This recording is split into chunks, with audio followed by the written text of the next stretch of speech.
when I'm with you.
Watch the earn drops. You're damn right we're watching the earn drops.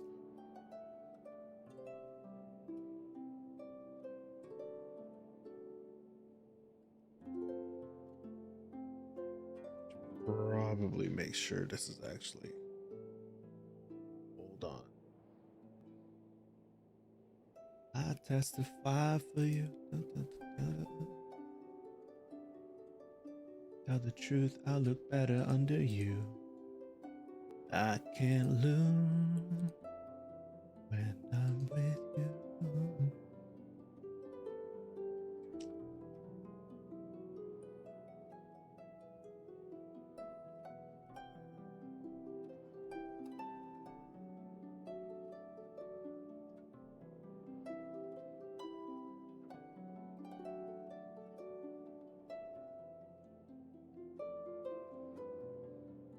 We linked? Yeah, we're good.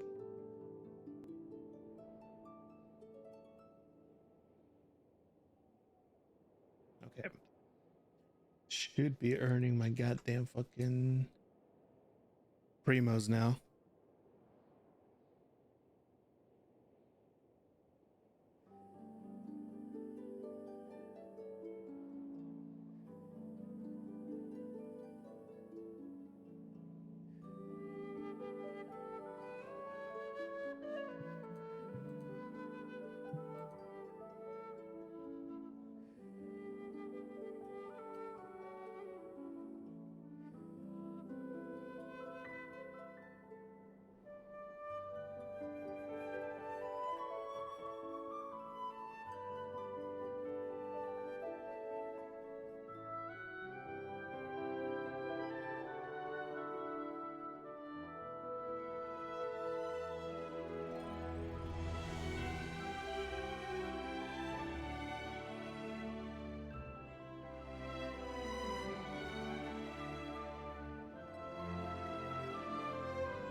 let's get this Nod Cry quest.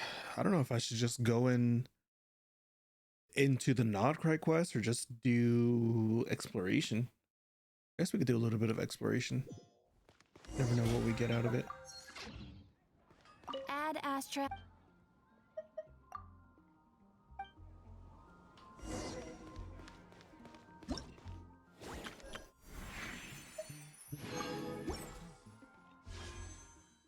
Freebie.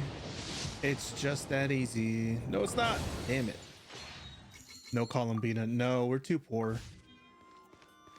I've been too busy on the girls frontline grind, and I have not bought a fucking, I don't have anything. I haven't bought a fucking $5 pass in a few months. So call it my laziness, call it my hubris. What the fuck is this? Oh. I tried the DPS checker on console. Dude, that shit lags so fucking bad. It's like actually impossible to get fucking rotations. The lag is like actually fucking real.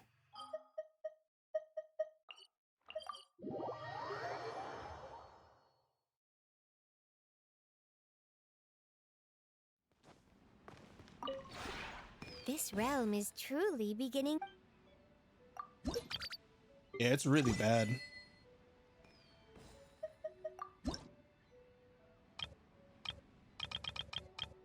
Okay.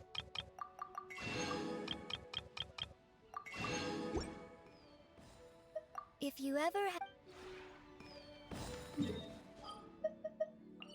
Is it better to just jump in? We're not going to talk about the inside of the thing. You know, I don't need your judgment about this. We're not going to talk about the inside of that. Is it better to just explore the island just a wee bit or do the story? In your opinion?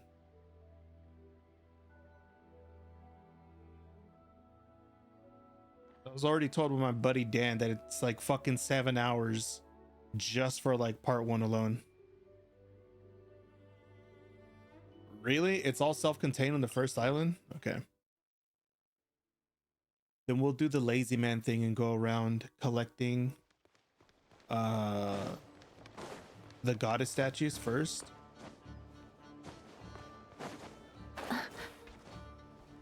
Can I hear? We'll do the lazy thing and just collect the goddess statues just for like 2 seconds.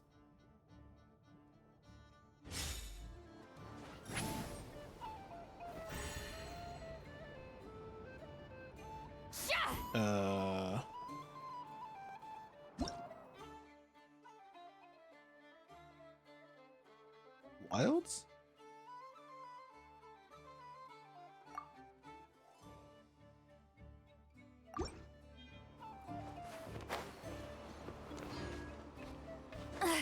I'm tired already.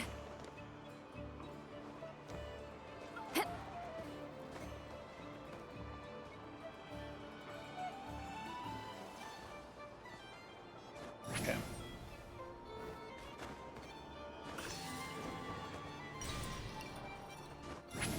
Road crest at the bridge.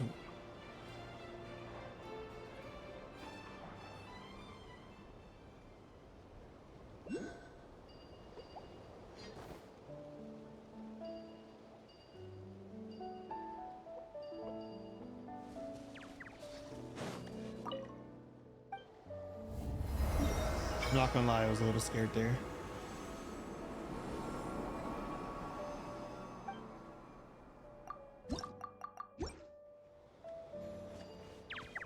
Don't forget to link your Twitch accounts.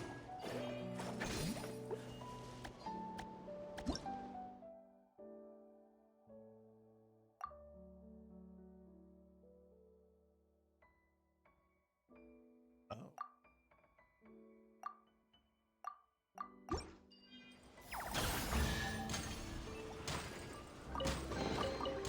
Go on. You already got them? You're good, bro. Never mind.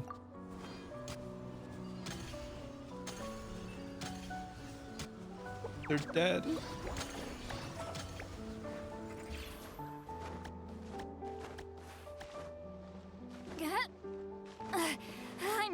already.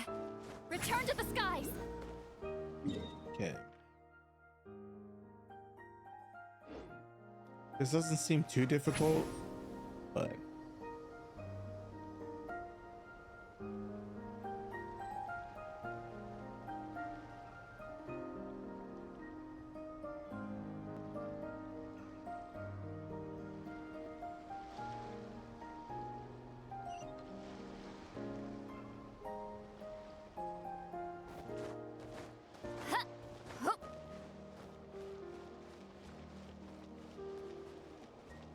so I can't stop shutting up about the Gundam Hathaway trailer. It's just weird to me. Weird parentheses good.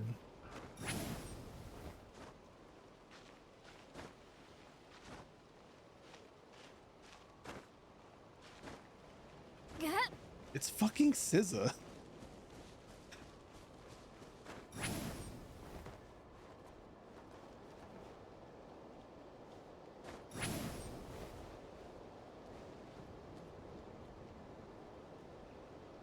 No, dude, I don't think it's gonna be Creed. I think it's honestly gonna be higher by Thames,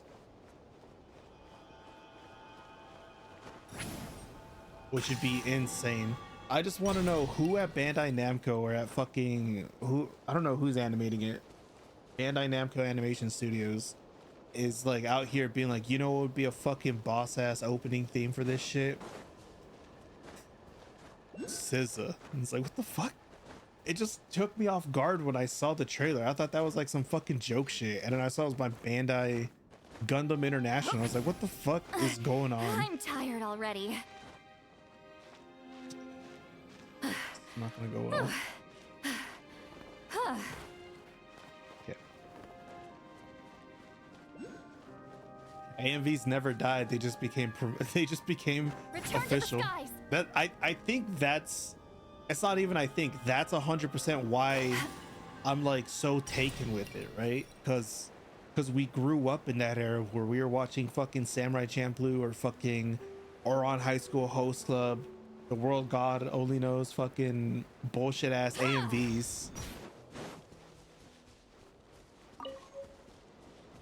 And now it's like, that shit's real. You know what I mean? Está pasando? A mist barrier formed by continuously accumulating abyssal energy can be dispelled using Kavaki currents. However,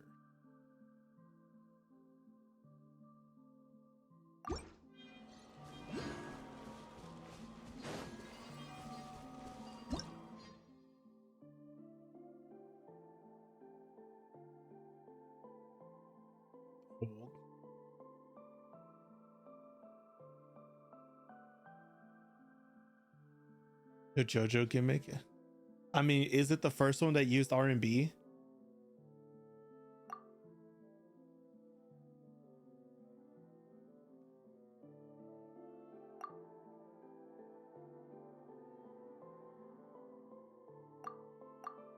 They can charge fallowed objects. Okay.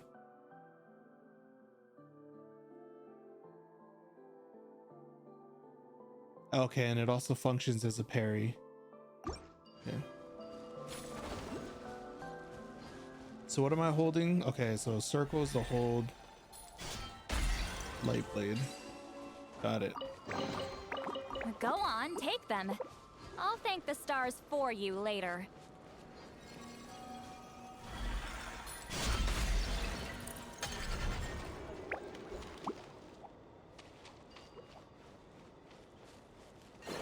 Take his energy. What is this? Just a goat that has...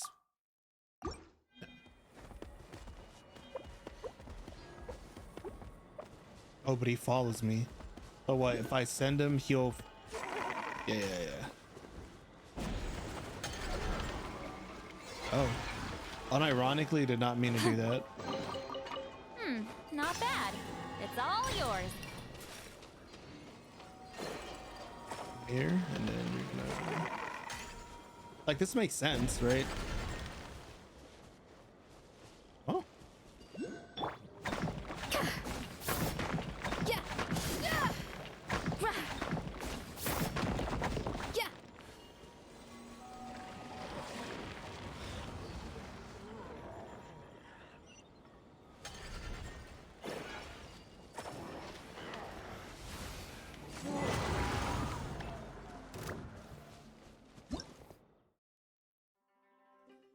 Yeah, this just looks like it's a shield, right? Okay.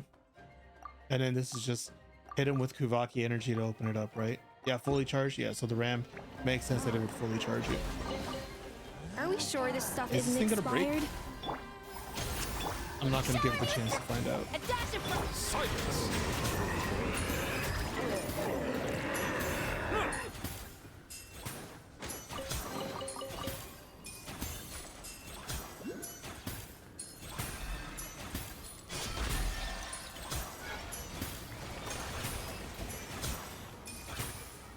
Oh, okay. And then this is the, yeah, el mal de ojo.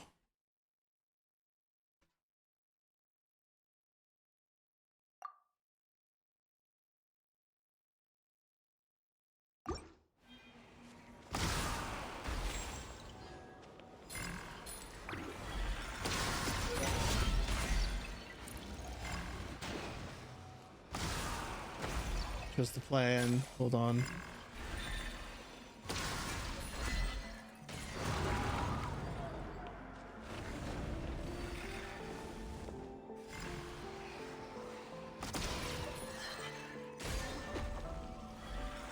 I say parry, but it's an aimed parry, right? Which like isn't bad.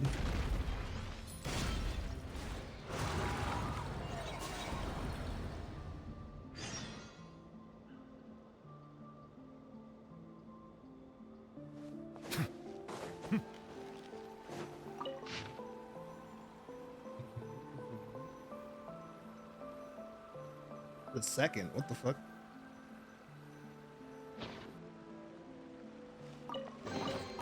Abandoned property belongs to whoever finds it first. So, it's legally yours now.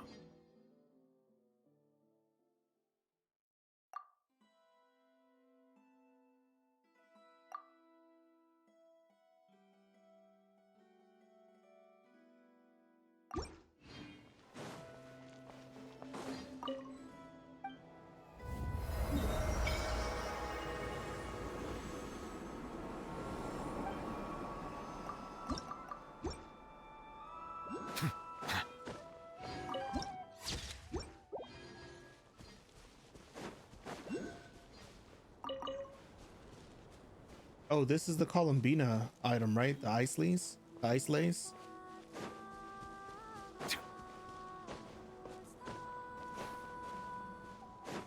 Probably actually make an effort to grab them. Yeah. Just on the off chance we get them.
It's actually the flower. Got it. Abandoned property belongs to whoever finds it Aim first. for the flower. So, it's Got it. legally yours now. Don't get mad. All right, hold on.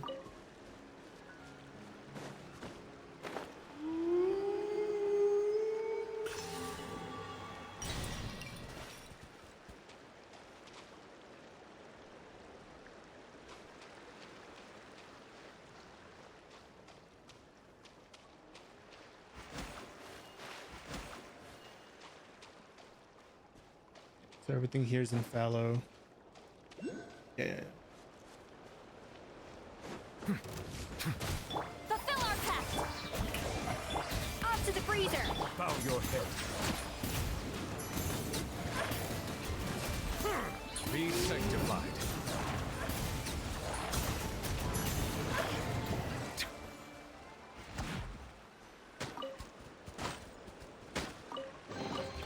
Abandoned property belongs to whoever finds it first. So, it's legally yours now.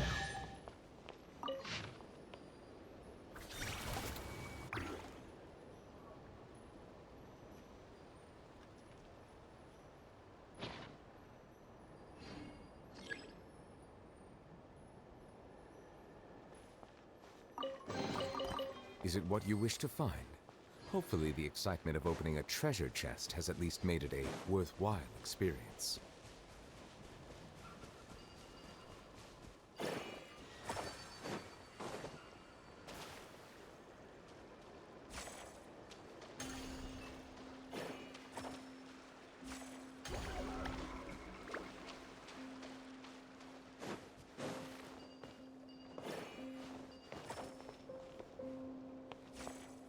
Probably better just to bring the ram over here at this point. Man, what in the Twilight Princess? Hey, you can do it. I believe in him. Oh shit.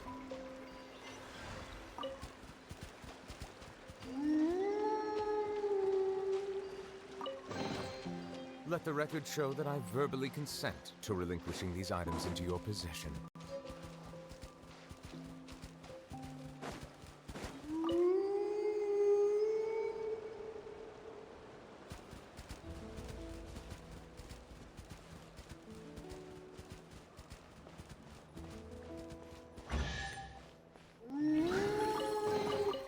Let the record show that I verbally consent to relinquishing these items into your possession. So give me a clue to where the third one is. Doesn't seem like it'll take too long. Oh, he's literally right there. Or is this actually a wolf? This is actually a wolf. A little emotion. Silence!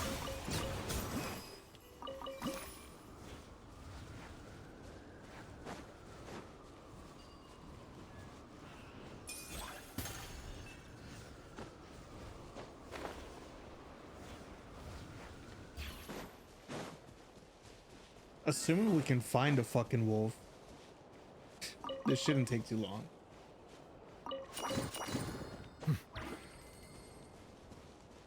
Fuck is this? Get to work! Strike a pose! Attach a frost! Bow your head.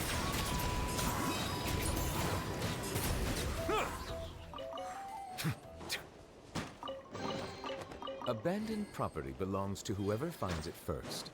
So, it's legally yours now. Hey, wait a second. Why is this glowing? Real or fake? Fuck.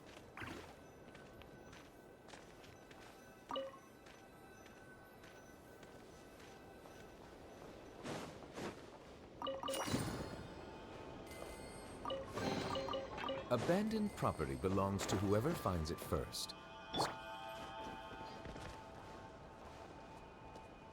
Take me up!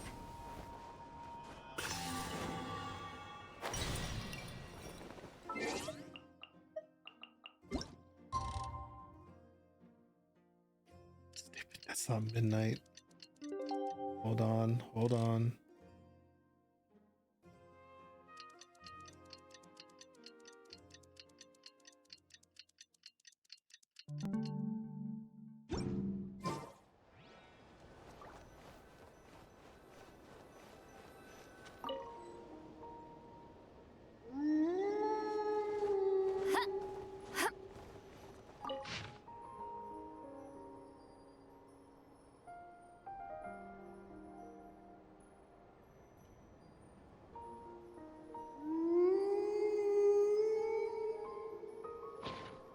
Fucked up.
Go on, take them. I'll thank the stars for you later.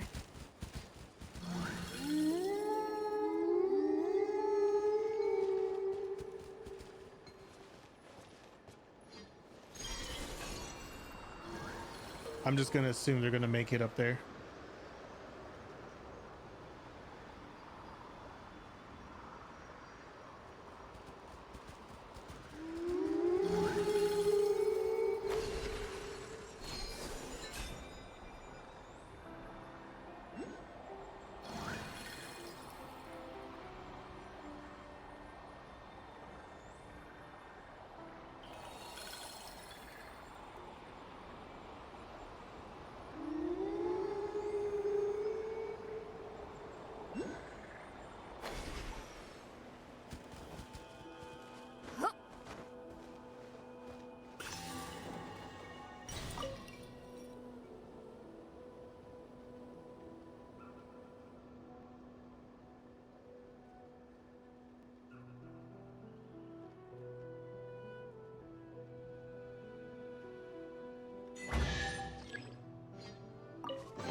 Is it too much to carry?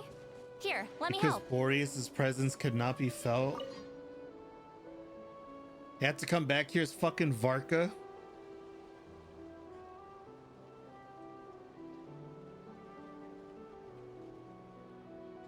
What if I bring out some fucking wolf boy? Does that count?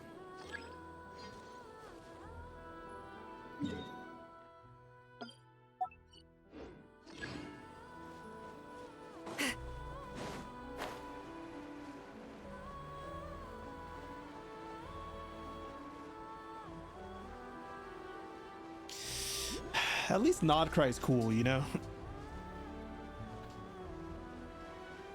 At least Nodcry's cool and the lore is good. Whereas Natlan was just cool. And then the lore became bad because Mexican.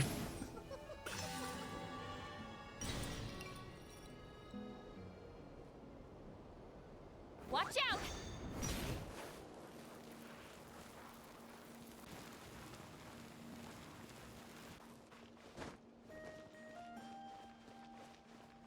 Oh my god, dude. Don't even get me started.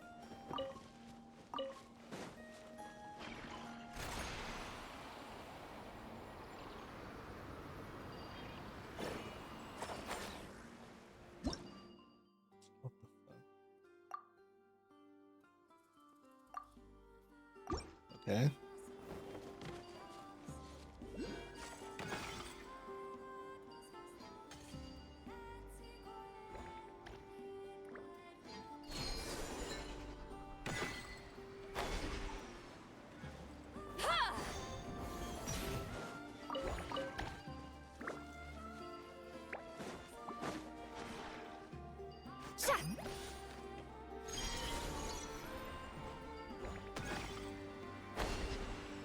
That is like not nearly anything of what I wanted to do.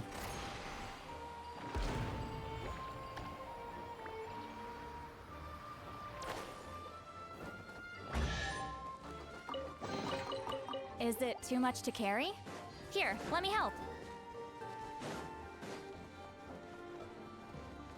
This game is like really good. Except for when it's not.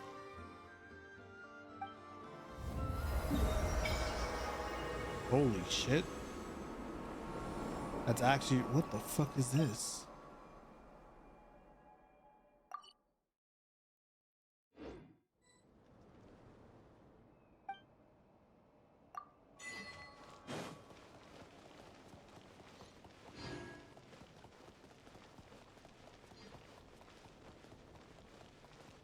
I'm gonna go kick that boss's ass. That's not the Columbina boss, is it? I don't think so. There's something here. No, what the fuck's the Columbina boss? Oh no, it's just the unicorn, right?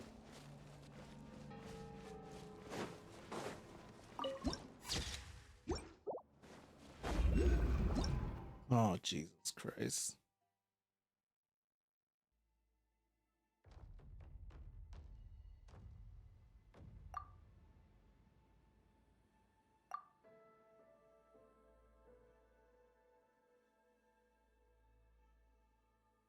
Abyssal Dragon Spine?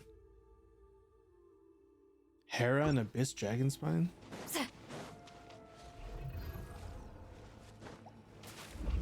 Game? Oh my goodness gracious. Alright, anything with the Kuvaki current around here? No? Fine.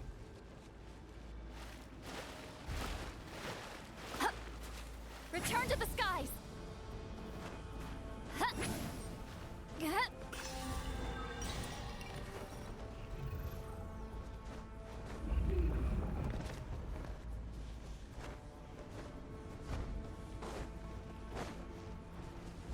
Snap his AIDS.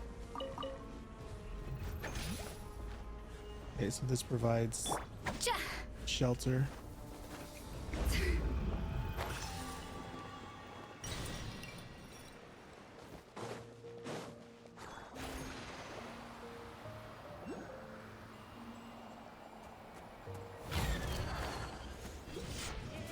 Off to the show no mercy. Immune? Nope. Might be immune.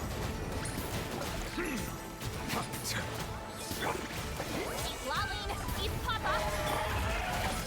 A little amuse-bouche. It's about time we headed over to the Curatorium of Secrets.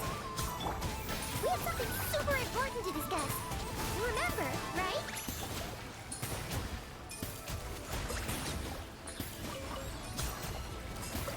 Strike a pose. You two, time to end them. Get to work. Silence! Abandoned property belongs to whoever finds it first. So, it's legally yours now. 3 treasure chests for the price of 1? Really?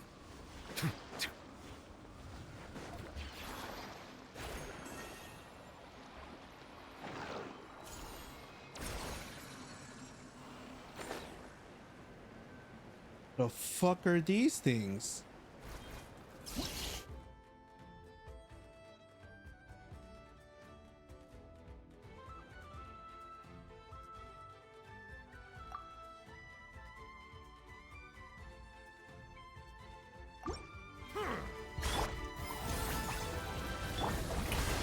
Let my name echo in song. A dash of frosting. The pinnacle of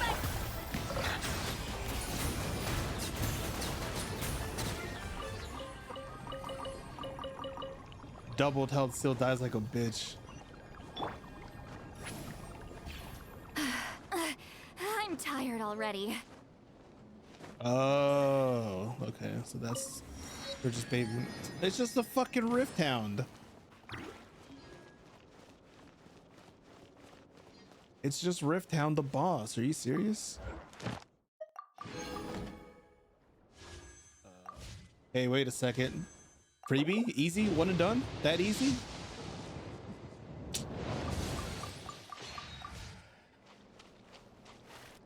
Dude, I'm not doing Stygian.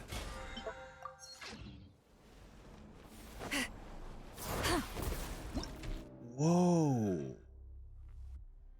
It's the Lord of the Night. That's it. All right, who cares? Suffer the wrath of the... Shower me with praise. Let the world come on. The tides beckon. Settle down.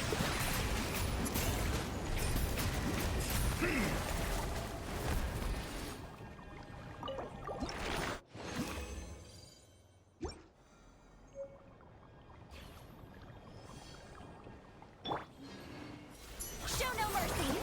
You two. Let my name echo in song. Off to the free...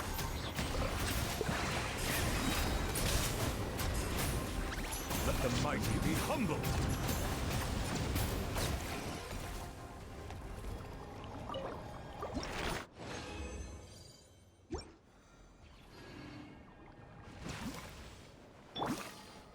Is this the part where I say the new update is ass because every boss can die in 2 seconds?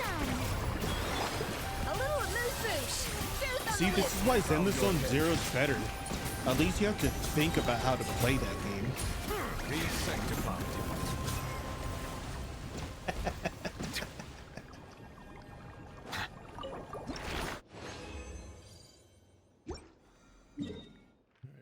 good.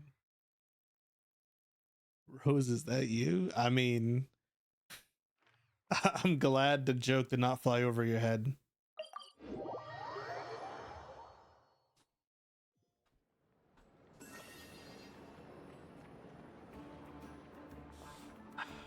Ad Astra. Thank Do you my for shit.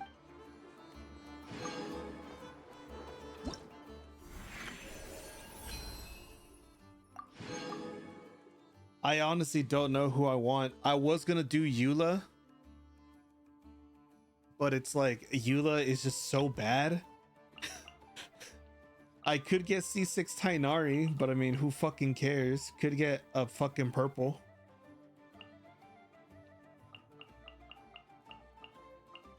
It's either we go for a purple or C1 Hu Tao, right? It's probably C1 Hu Tao. It was honestly a toss up between C1 or Hu Tao or Sino.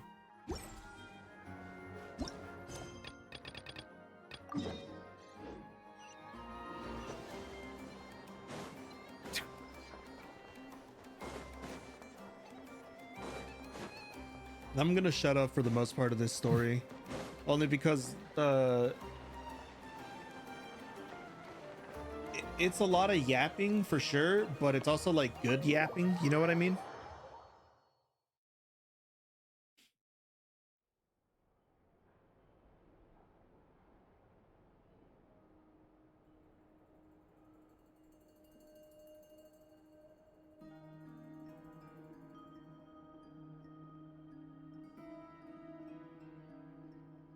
Looks like the gang's all here. Yep, all ready. How about you two? Green and good to go? Paimon's ready. Great, let's get rolling then. Great. Well, first things first. Wait. Someone's here. We heard your footsteps. Although... You've been here for a while now. I take it you followed the Traveler, but I don't sense any ill intent in you. Come on.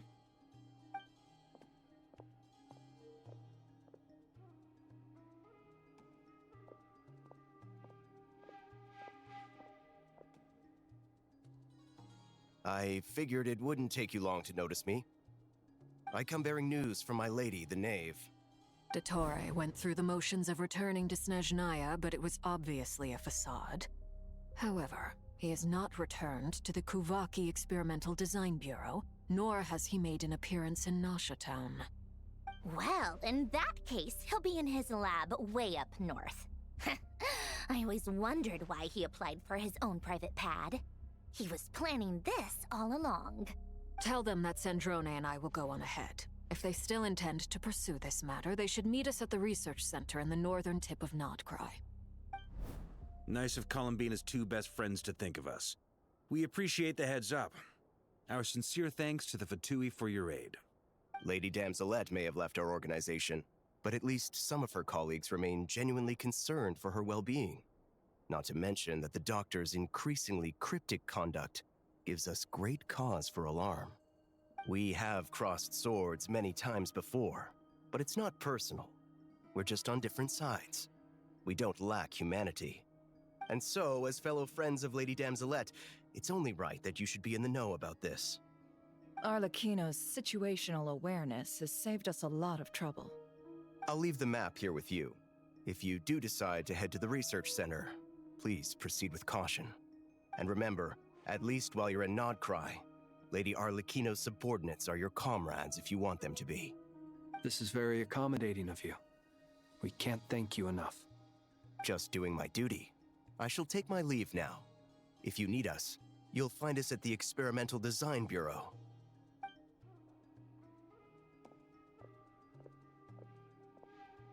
So, the doctors left the Experimental Design Bureau and headed to some research center up north. Marionette seems to think he's been planning this for a long time. But when did it start? Before he even arrived in Krai? It seems his loyalty to the Tsaritsa is lip service at most. Behind the scenes, he may even be working against her.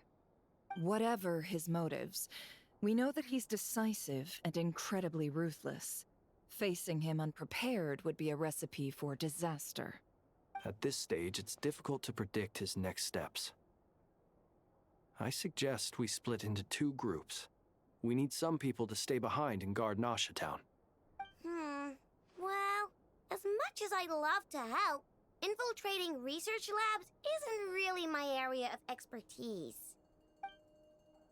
But at least take Cool Your Jets Ducky with you. It should be some help during the battle. And as for Miss Inefa, I suppose you will stay to protect Miss Aino? Detecting operational logic. Protect Aino. Priority. High. Just in case, Servarka, I think it would be best if you stayed behind as well. You can leave the research center to us. I mean, I would have said the Knight of Berea should probably be out on the front line, but okay, fine. Pause. Is it Knight of Boreas or Boreas? Leave Nasha Town to me. Be careful out there, okay? If things get out of hand, fall back right away. Yehoda will be on hand to assist you. In my absence, she can handle any intel gathering work. You got it, boss. You guys make sure to get back here in one piece, all right? We will. Things are moving fast.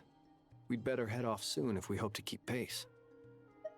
So, it's infiltrate a secret research facility, or... Yeah, alright. Paimon will help out here instead. Sounds like it's gonna be a pretty intense fight. We all have to bring our A game here. So, anything you need to wrap up before we leave? I mean, that's whatever, right? Like Columbina, it's whatever. It's just weird that someone from Mondstadt, right, who presumably... What am I trying to say? The difference between the Traveler saying Kutar and Lauma saying Kutar is like...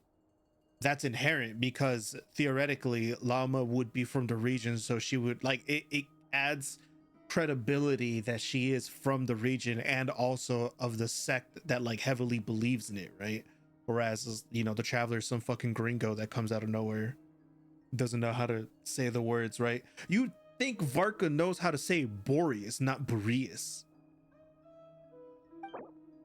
No, while the Archon quest is in a special phase, certain systems and functions, make sure you got 7 hours to complete the fucking story. Good to go. Then you'd better get going. Very well. I like the way Lauma says Kutar. All these broken machines on the ground. Someone got here before us.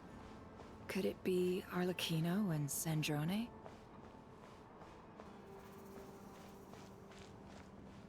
Also, now I was talking to my buddy Dan about this last night. Sandrone, I love her because she's a bitchy fictional character. Keep actual bitchy characters out of my fucking face. I think that goes without saying.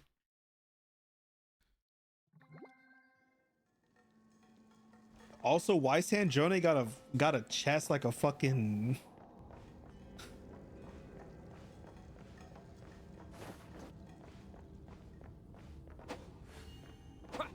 Can prototype Rancor, but he's Hydro. Come on, dude, what are we doing here? Dude, he's dead. We're all dead. Fine. Booba. I'm just saying, dude, Sandrone was cute because she had the face and like the design and shit like that. But then they also gave her a big ass jet. Ah! Forrest? No more lies.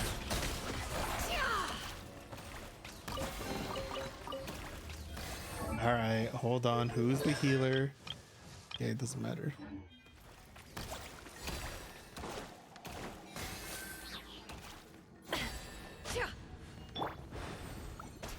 Trust the plan. Trust the plan.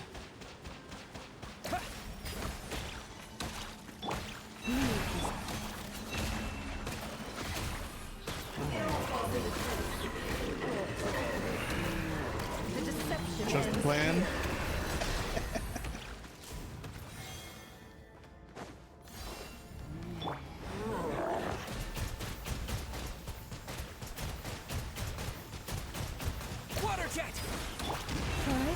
It all adds up. Time to go, Krai.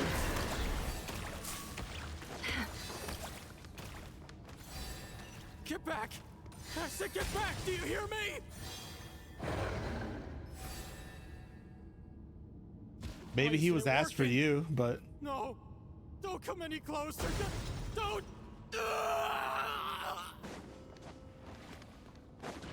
yo, can I help him? Like, what's happening, bro? Anything worth here?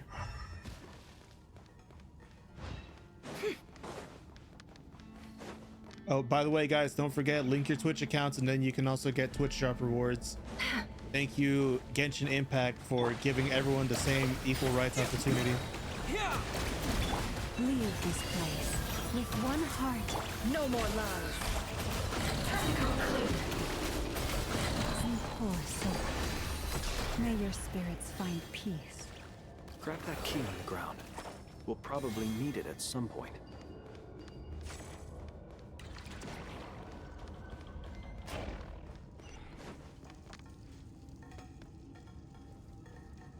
Watch out. Ugh, there's no way through. Let's go around. They're just fucking dead. Sorry, it's just a little funny. Treasure chest? Nope. Okay. There's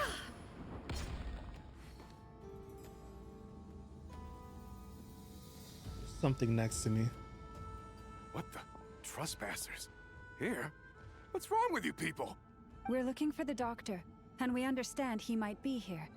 I see you're fleeing the facility. You looking to settle a score with the doctor? Good luck with that. I don't think you have many chances left. Perhaps. But you might have a chance to live if you start talking. 2 other Harbingers had the same idea as you. They're already inside. But what good is it gonna do? The doctor wouldn't do something like this unprepared. Seems to me that you're not too thrilled about being his subordinate. Also, is it just me, or do I sense monsters nearby?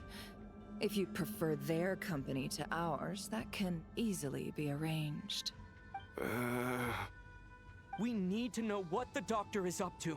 Please, if you know anything at all, tell me. Zach Aguilar, everyone. This is about more than us versus the doctor. His actions could have consequences for all of Nodkrai, and perhaps even your homeland, Snezhnaya.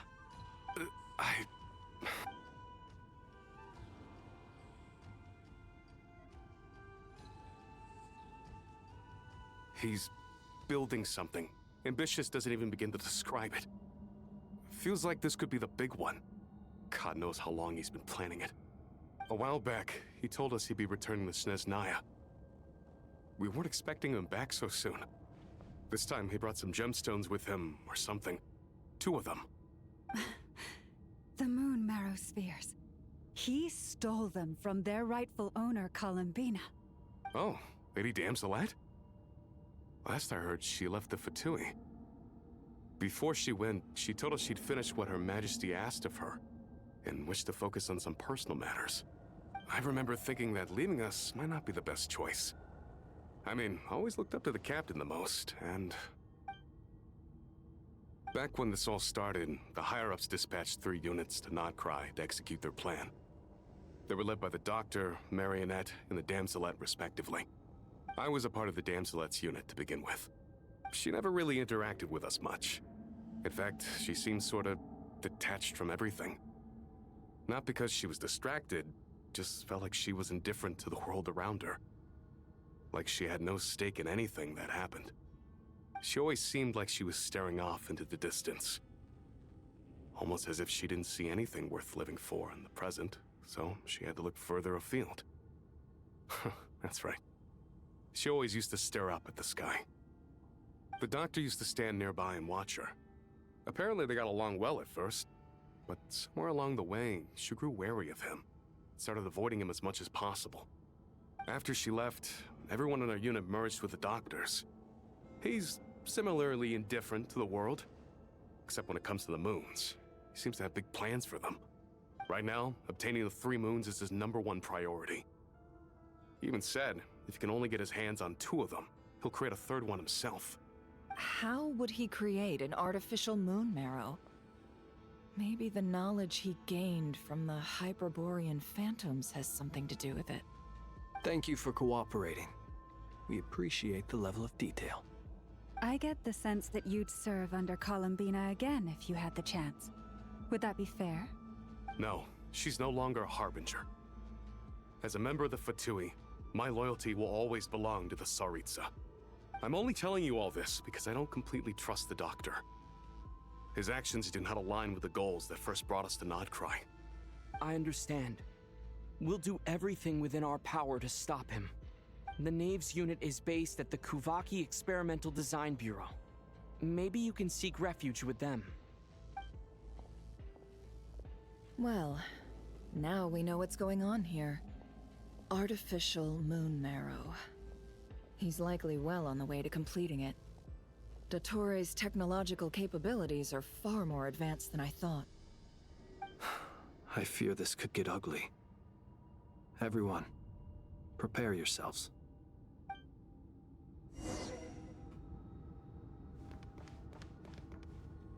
Plugging in my phone. 1 sec.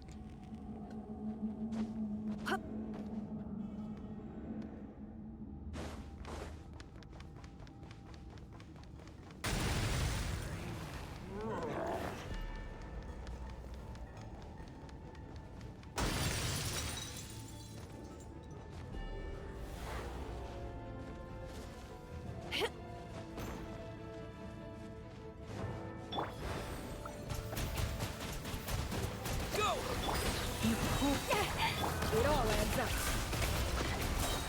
The deception ends here. No more lies.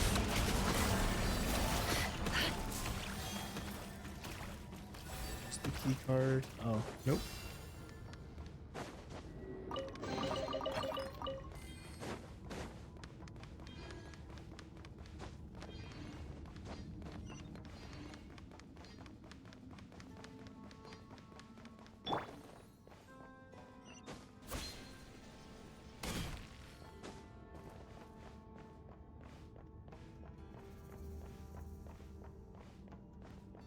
Really?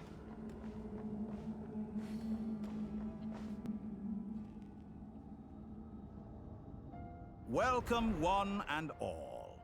I've been expecting you. I hope my humble research facility is to your liking. Yeah, we really appreciated fighting our way in through a horde of monsters. The gall! You expect us to believe you've just been patiently waiting for us?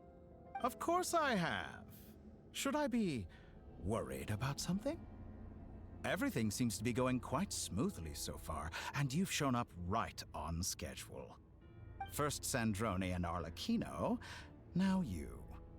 Ah, quite a surfeit of guests I've had today. If you were looking for them, I should probably mention that Arlecchino disappeared as soon as she entered the facility. As for Sandrone, why, she stood right here only moments ago demanding answers from me at the top of her voice. Hardly out of character. She never was one for basic courtesy. But I have to admit, I was a little surprised to see her showing concern for someone besides herself. Does everyone you associate with undergo such a change in temperament? Speaking as a researcher, I have to say, it is not a change for the better.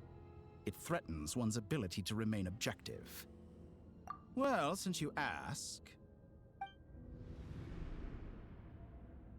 So you've got your hands on the moon marrow, and now you're claiming godhood. Don't you think that's a bit of a stretch, Dottore? I must protest what you are insinuating with that phrase, claiming godhood. I am not claiming anything. I am stating a fact. You're a researcher. I'm sure you appreciate the distinction between the two. Huh? Wait, you really think you're all that? You'll excuse me if I'm not being a polite little lady for you. We're colleagues. We both know what kind of person you are. By the same token, I knew you'd respond along those lines. You and I both understand that facts speak louder than words. To that end, I've had my people send you a small gift. It should go some way toward helping you understand my present position. What gift? Where have all your troops gone? Who knows? Perhaps they are already marching toward a new world, following in the footsteps of an unknown god. As vulgar and arrogant as you may be, dear Sandrone, I have no intention of taking out my displeasure on your subordinates. They will enjoy equal rights to my own. You sent your people to the Experimental Design Bureau? That's the Tsaritsa's property. Yes, and I am very mindful of Her Majesty's instructions. But you know full well that they do not conflict with my present goals. In which case, all I'm doing is conducting another one of my experiments. Is there a problem with that? Now then, you have a judgment call to make. Am I simply lying to stall you? Or is it possible that every word I am saying is the truth? In which case, your subordinates really are in danger. So now you've turned on fellow Fatui soldiers. You're completely insane. I have set a new rule for myself. Each person gets one chance. Naturally, that includes you, Sandrone. If you wish to leave, I won't stop you. We are colleagues, after all. Scumbag!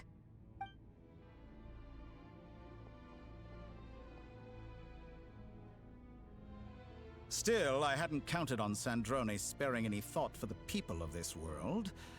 Shame.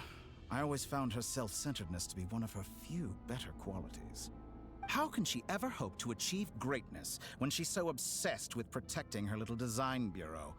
It's more than a little disingenuous to speak of achieving greatness while taking hostages.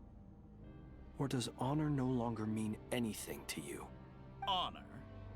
I have the marrow of 2 moons in my possession and will soon complete the construction of a 3rd. I will be the god of a new world. And you speak to me of honor? How charmingly naive. Those are sacred relics. You do not deserve them. In my view, many in this world do not deserve to be alive. And yet, I mercifully permit them to go on living, do I not? You'll come to regret your actions. Will I now? Let's see if you can make me.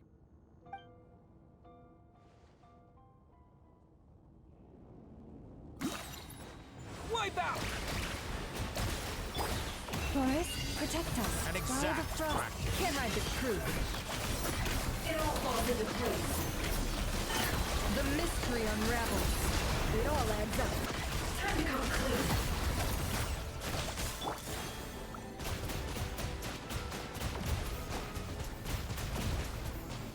Water jet!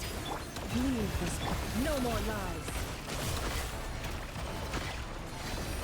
It all adds up. Is this all it takes to tie? The deception ends here. There's like a huge slow go down. I don't know what the fuck it is. Forrest, protect us for the everlasting. No more lies. Let's see what you're made of. Arlecchino. Thanks for the assistance. Arlecchino. They see you as an ally. What a farce. You're clearly here to destroy my research, not... I'd say your research is more valuable than...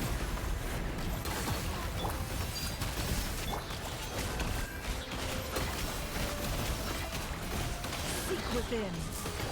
Playtime's over. The real experiment begins now. Your actions betray your fear. Close your eyes. Beware the creatures of the night. Observe. Shatter like a reflection. Forrest, protect us by the frost moon of... It all adds up. Is that the best you can do? Can't hide. No, what do you mean I need to fucking duck over here? Go! Leave this place. It all adds up. The deception ends here. Dottore is too powerful to put artificial moon marrow in his arsenal. Fighting him is futile. Quickly!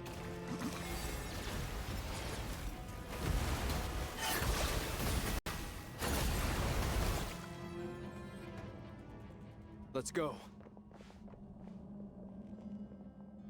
I've always thought it is wiser to flee than surrender.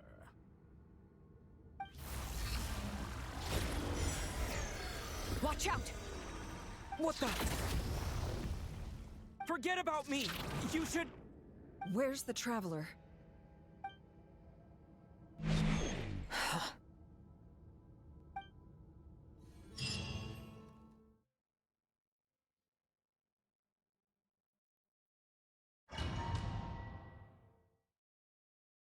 That's new in the bottom right corner.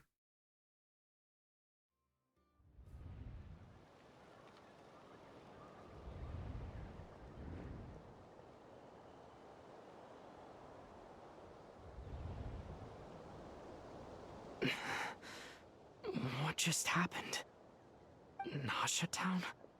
How did I get here? Strange. I remember being trapped by Dottore during the battle. And now all of a sudden, I'm here. Something weird is going on. I guess I'll start by exploring the area. Huh? Traveler? What brings you here at this hour? Huh? What are you in the mood for today? A hot dog? Or something else? We've got some special discounts at the moment. Want to see the menu? Sorry, I'm not hungry right now. Ah.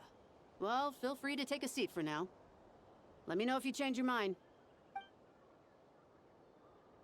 Everyone seems to be acting normal. Am I just overthinking? Oh, darling, look who it is. One of our regular customers. Get the Traveler something to eat, would you, dear? Wait, why is he talking like that? Well, I'd love to, but can't serve a customer unless they order something. Anyway, I take it your business is wrapped up? Yes, thankfully. It was a long trip, and it's left me feeling pretty exhausted. But the upshot is, I won't have to leave again for a good while. We can have some quality time to ourselves. Wait, these two are a couple? I see some kids around too. I didn't know they had a family. Hey there! I haven't seen you in ages! What's keeping you so busy? I've been looking forward to playing with you again. You forgot already? You're silly. Daddy brought you over to our house recently. We had some snacks together. What is she talking about? We've had a lot of customers over the last few days, so we've been real busy. And like my mom always says, some people are more than just customers. They're friends. Oh, another customer's arrived. I better go see what they want. This is all wrong. I never once heard the owner of this restaurant talk about their family. It certainly isn't a family-run business. And that child? I don't recognize her at all. Could this be a false memory? Very good. I knew you had it in you. Aren't you going to try the house special? You mean Dottore's a fucking glizzy gulper? When did he show up? No. None of this is real. You don't seem to like it here. That's fine. We can change venues.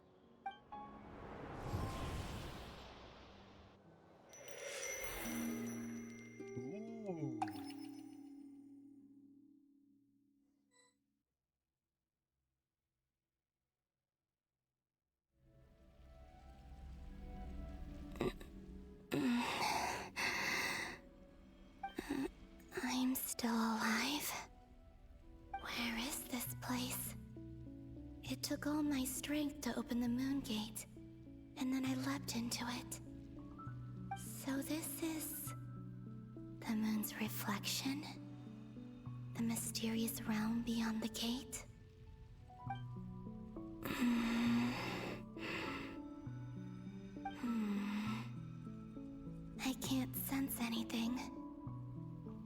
guess I could try opening the gate once more.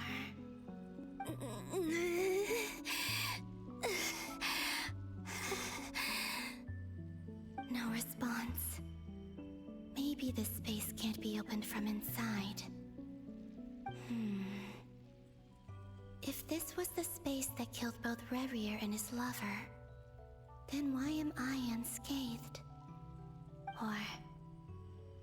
no, I'm not unscathed. Even the air here feels... frozen in place. There is nothing here with which I can restore my power. I should conserve my strength and proceed with caution.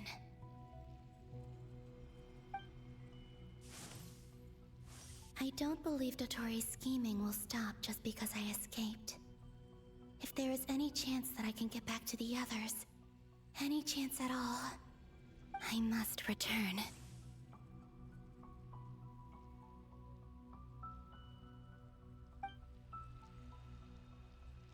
Emptiness, silence. What is this place? Or maybe the real question is, what is it for? What's this? Looks like it responds to my power. Golden. Like Kuvaki. Is it some sort of guide? And why does it feel so familiar? I might as well follow it.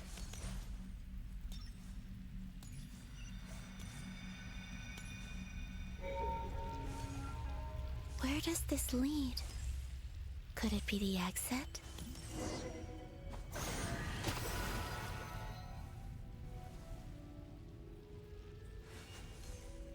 About to say that wasn't me. That was the game.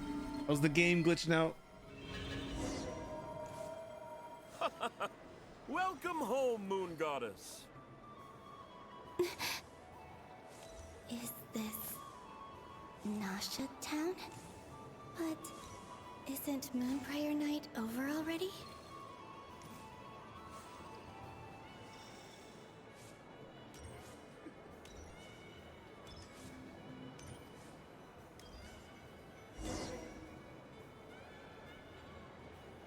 Goodbye for now, Columbina.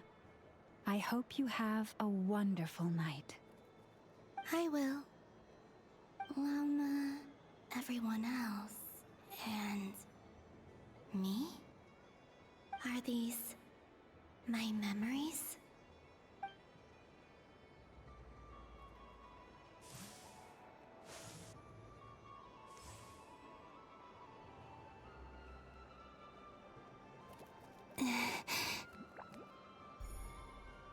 I can't touch them.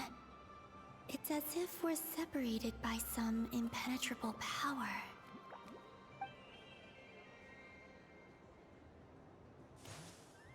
Over here! Over here! That discount Barbara?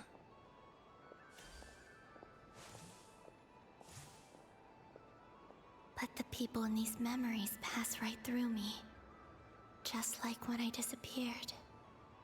If only I had known what would come to pass after that. Even so, I should still take a look around. Just being back here. It gives me the strength to keep going.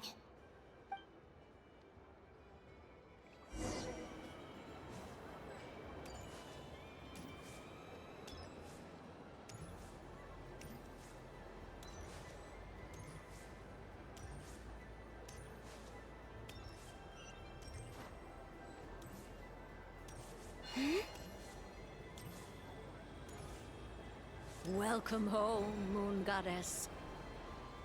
Oh, you're the genuine article. Alice was right.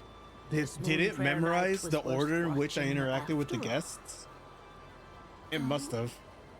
Yes. That was the fortune-telling stall run by Barbeloth from the Hexen Circle.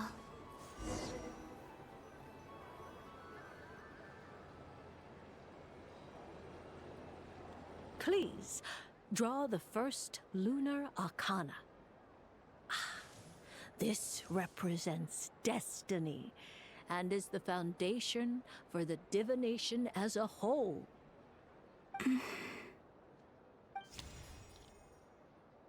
My destiny. I believe the card I drew was the moon. Now that I think about it, Barbalot's divination was absolutely right. It's almost time to draw the last card. The one that represents the future.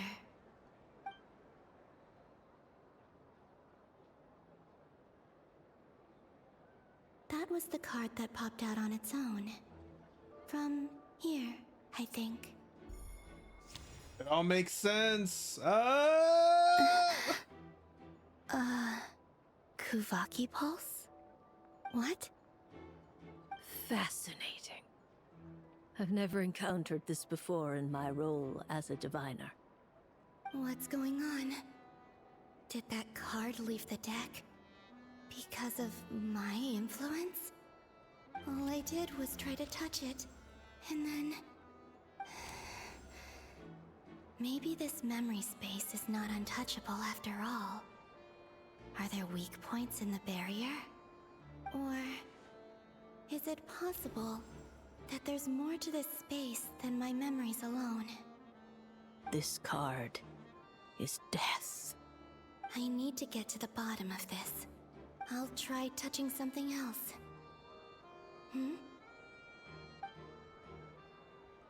Is this... the wind? No, it's gravity. It's pulling me outwards. No, Traveler!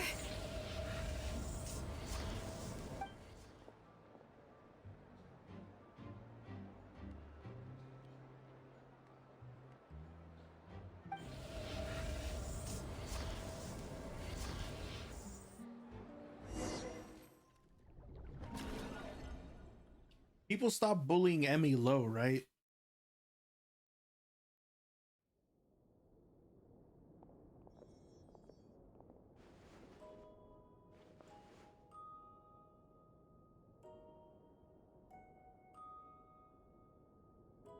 What the fuck's wrong with them?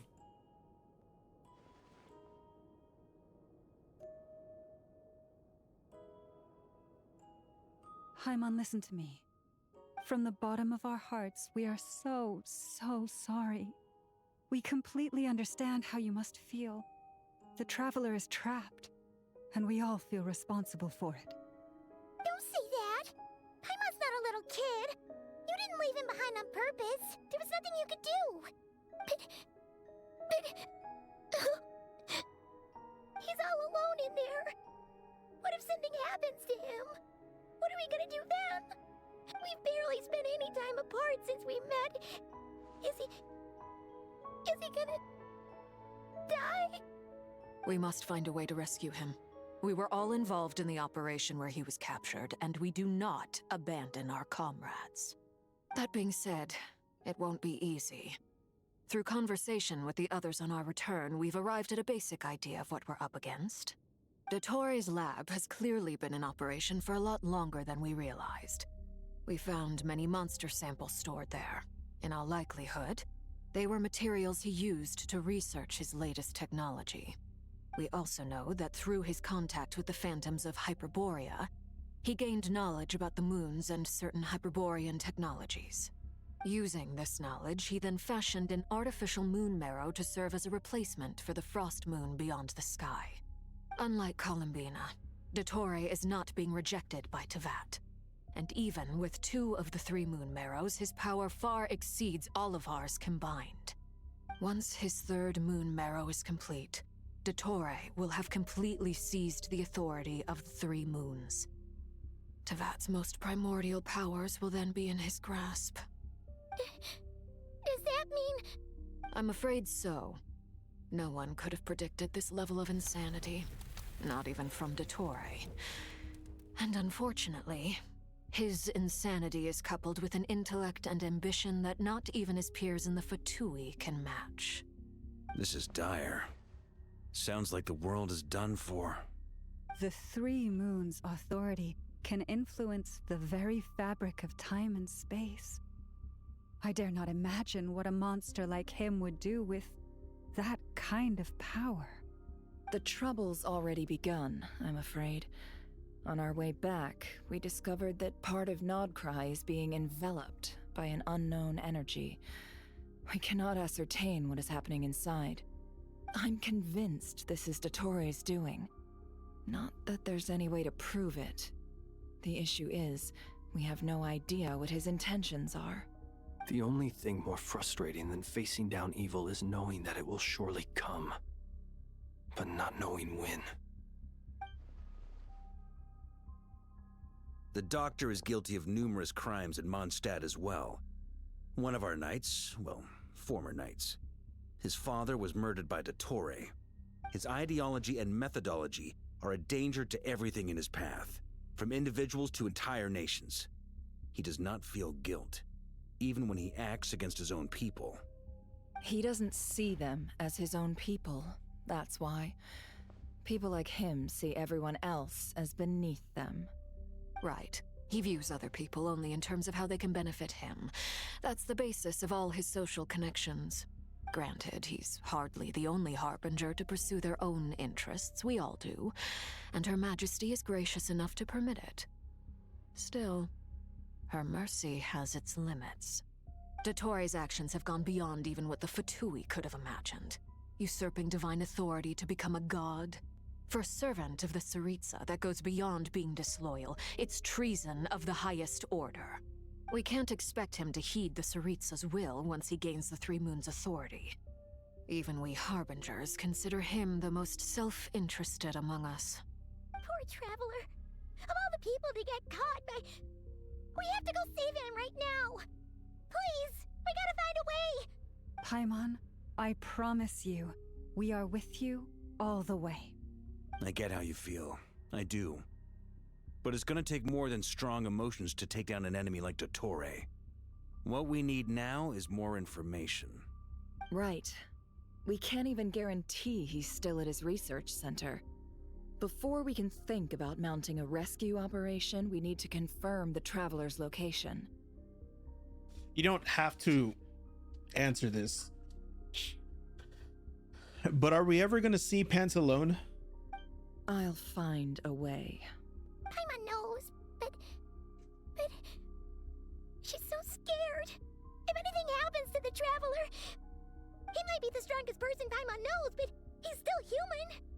He feels pain and bleeds just like anyone else.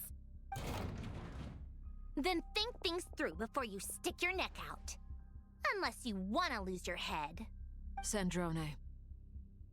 Miss Sandrone, you're okay? Put the stuff over there, and be gentle with it. I love Sandrone's outfit. Am I okay? As you can see, I've had to move my whole livelihood out of the Experimental Design Bureau. It's been swallowed up by Dottore's energy field. If I'd left it any longer, I probably would have gotten stuck there. Ugh, Dottore always goes a little loco when he finds a shiny new toy. Not that he'd ever admit that. But this time, he's gone full psycho. Hold on, did she say loco? Minus 5 points.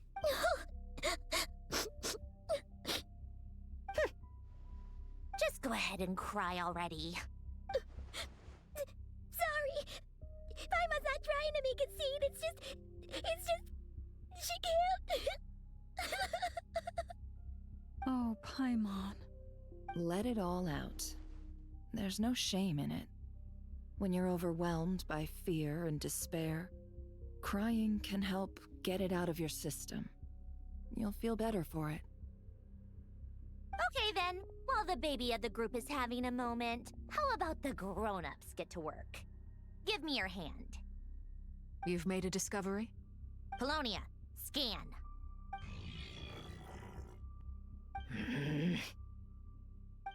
You, hand, now. Oh, I thought you'd never ask, my lady. Curses! You're next, then you.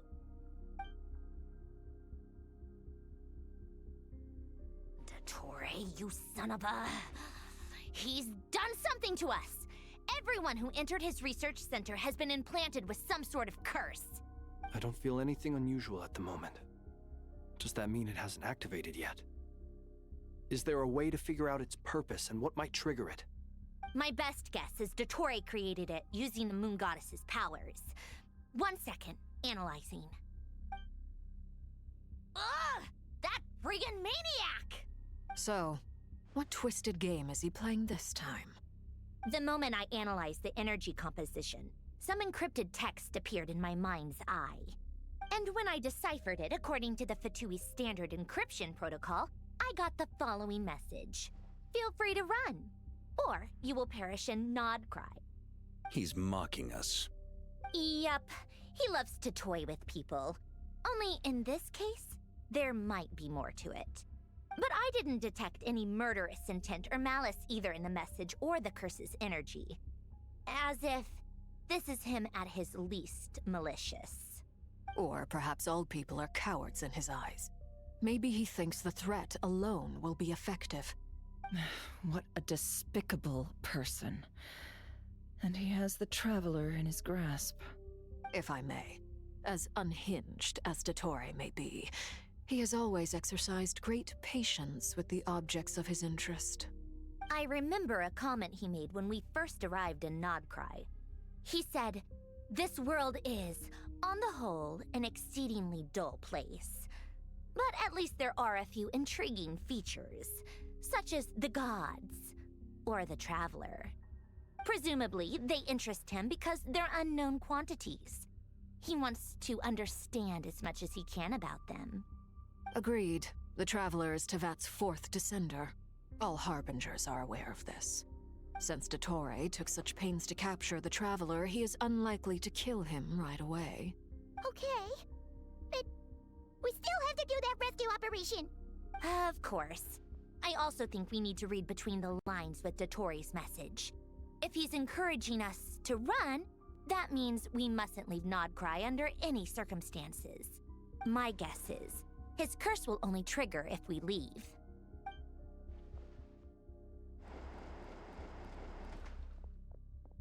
We've discovered multiple energy fields. Albedo is still attempting to analyze their structure. He told me to report back first. Each field is slowly growing, swallowing up more of the surrounding area in the process. And the pace of their expansion has increased since we first examined them. He's probably trying to swallow Nod Krai whole. His nefarious ambition knows no bounds. If this continues, the whole of Tevat will be in trouble, not just Nod Krai. The loss of Columbina could not have come at a worse time. Do we think she's truly gone for good? She entered the space beyond the Moon Gate, knowing what became of Rerir and Thalindus. I'm sorry, but I fear the odds aren't good. Don't be ridiculous. If I know her, she's busy finding a way back as we speak just so she can annoy me. She isn't dead. Whatever has become of her, the fact remains that we are two comrades short on the eve of a decisive battle. We need to find out the Traveler's location, but there is also other work to be done. Agreed. Whatever Dottore's planning, we have to get the local populace somewhere safe. So, as well as a rescue mission, we have to organize a mass evacuation at the same time. It would be best if someone could approach leaders of neighboring nations and negotiate emergency asylum for Nod Krai's inhabitants. Can anyone handle that? Snezhnaya is one option. I'll see what I can do. This would be so much easier if the Traveler was here. No! Stop thinking like that, Paimon. Paimon will join you. She's pretty well connected thanks to the Traveler. Maybe it'll come in handy. Either way, that's what the Traveler would do if he was here.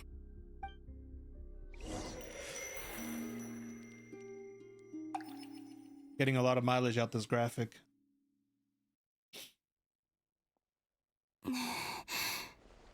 Back here again. That gravitational force that pulled me back. Is this where it came from? When I saw that memory of Moon Prayer Night, I think I influenced reality. Was it just a coincidence? Or if only I could have sent the others some kind of warning on Moon Prayer Night. Maybe we could have stopped Dottore. I feel so heavy. Does entering that space consume a lot of energy? Well, even so, I have to keep moving forward. Back to emptiness and silence again. I should try and find my way back inside that memory.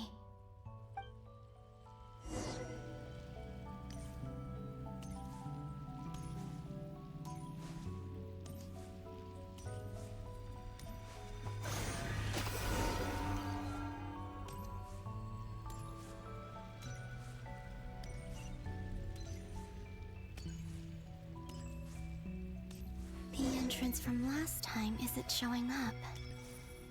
What am I missing? Looks like I need to gather these scattered fragments.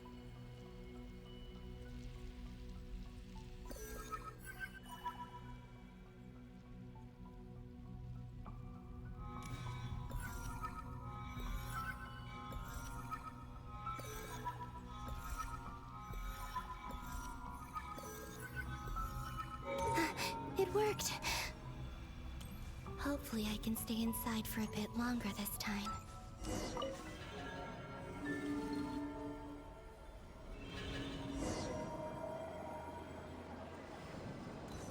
Ad Astra Abyssosque. Welcome to the Adventurers Guild. Catherine? This doesn't look like Moon Prayer Night. Extra, extra! Latest issue of the Nasha Express! I don't think I've ever been here. Maybe this space isn't comprised of my memories after all. There aren't any festive decorations around. Is this Nasha Town after Moon Prayer Night ended? Did Dottore's plan not affect the town? Or is no one aware of what happened because he used the Three Moons' authority? Let me see if I can influence anyone else. So, what do we do next? Wait, that voice. Paimon? The most important thing right now is to find that mage. Lauma the Traveler and Mr. Varga are here too. I'd better go pay the Fatui a visit. Traveler!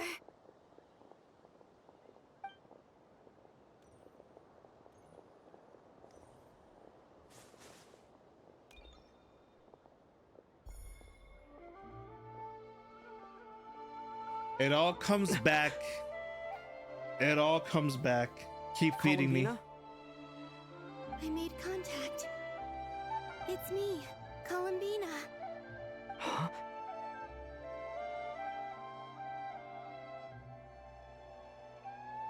Traveler?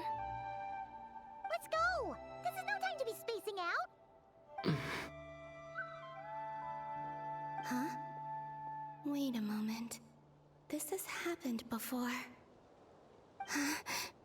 This is what happened when I disappeared. I stood right over there, thinking that no one would ever find me again. It was only when he called my name that I decided to follow them. But did he turn around because he sensed my touch just now?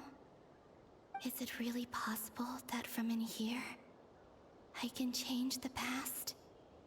If I keep following them, maybe... Huh? It's that gravity again.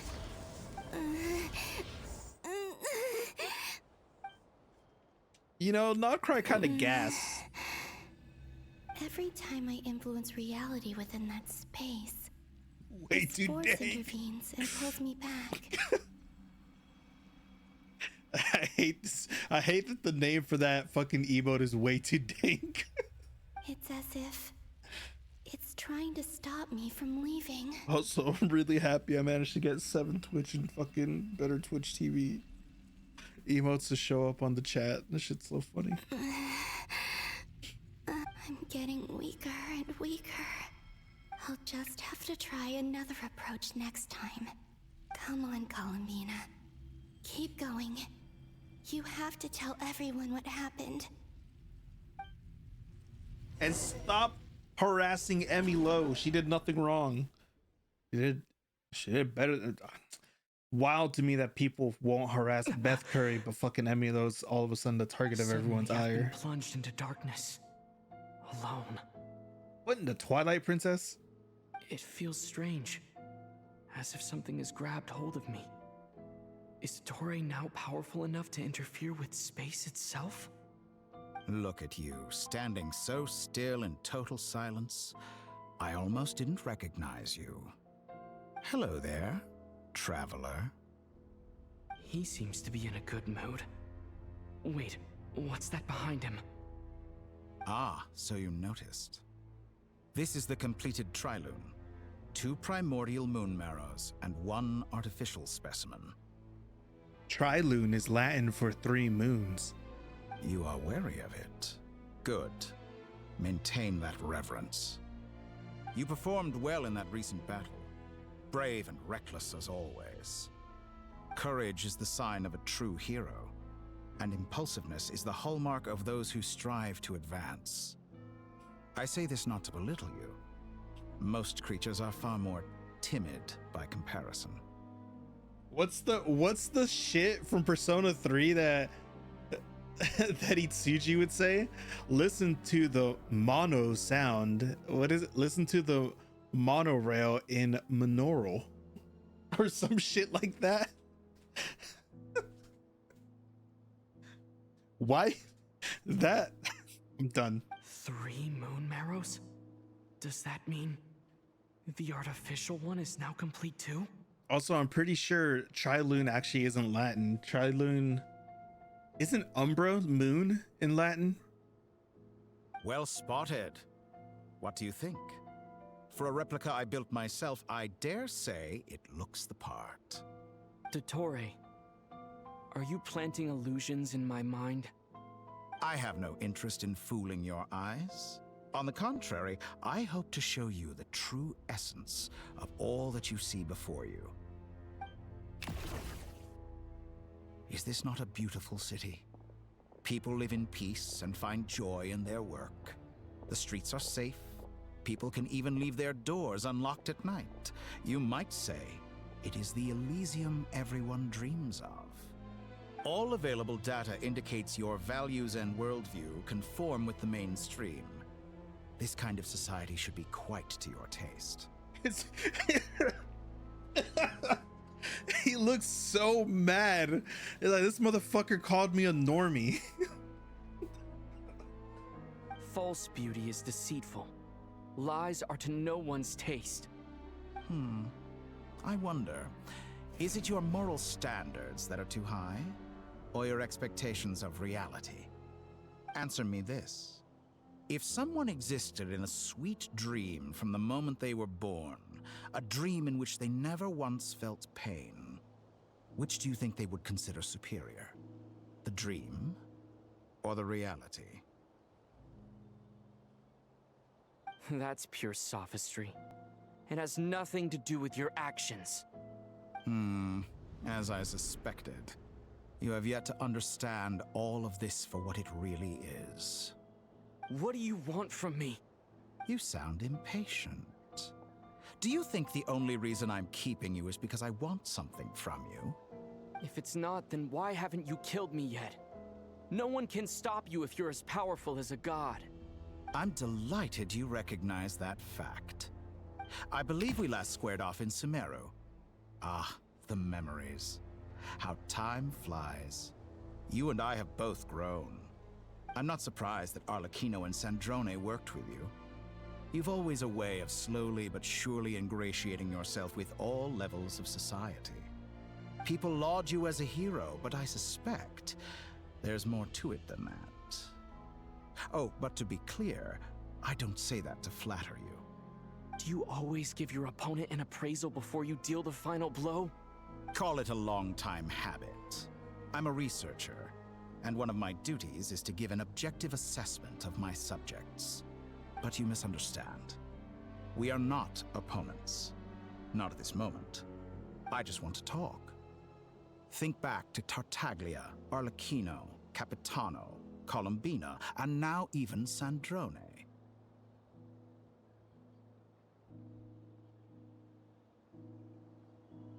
You've worked with each of them in the past. I believe you can work with me as well. What makes you so sure? Well, why not? Should the good associate only with the good and the bad befriend only the bad? I like to think we could have a more mature relationship than that. Surely you don't think all your relationships are grounded in friendship or shared ideals? People come together because it benefits them to do so. If you think of the people you admire, you must surely admit that they have provided some benefit to you. Morality, ambition, dreams. People have plenty of words to embellish the nature of their relationships. But once you break free from those ethical frameworks, you will see that the only thing connecting the two of you is mutual benefit. And that is what I'd like to talk to you about. We're finally getting into it.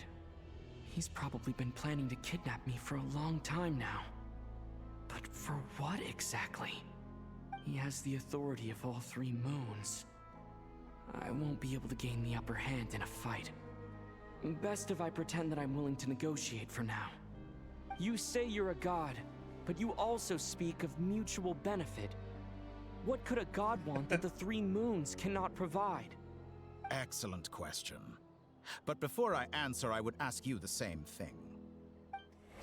Gaining Columbina's allegiance was a rare and extraordinary feat. But the Moon Marrows are now in my hands, and I have the edge over her. For this artificial moon is not being rejected by Tevat. Her identity and lineage may have been a thing of glory in the old world, but they were also shackles that prevented her from ever integrating into Tevat. I, on the other hand, you may view me as a thief, but I have overcome that limitation. So what is it that the Three Moons cannot grant you? What stops you from negotiating with me to get what you want? I don't make deals with lying psychopaths. That's quite an accusation. Are you expecting me to get angry with you? Well, this is one aspect in which my personal growth has served me well. In the past, my less mature self might have been disappointed, perhaps even angry, over a small setback like this. Like when you and Lesser Lord Kusanali joined forces to oppose me, for example. But things are different now. Just as the rich do not quibble with the poor, I no longer find myself perturbed by these trivial affairs. Human relationships end with conflicts of emotions and interests. But relations between humans and gods are different. And ours is even more unique. I have ascended to the highest heights and laid claim to unprecedented horizons. And you were no ordinary person to begin with.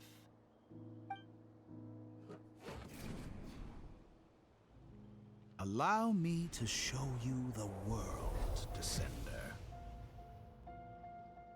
I've said it before, and I'll say it again. Whoever is directing these cutscenes, immaculate. Stand, walk, jump, sit, and lie down. These are the most common of behaviors. Have you ever wondered why we were born following such laws? Who stipulated that we could not fly instead of walk?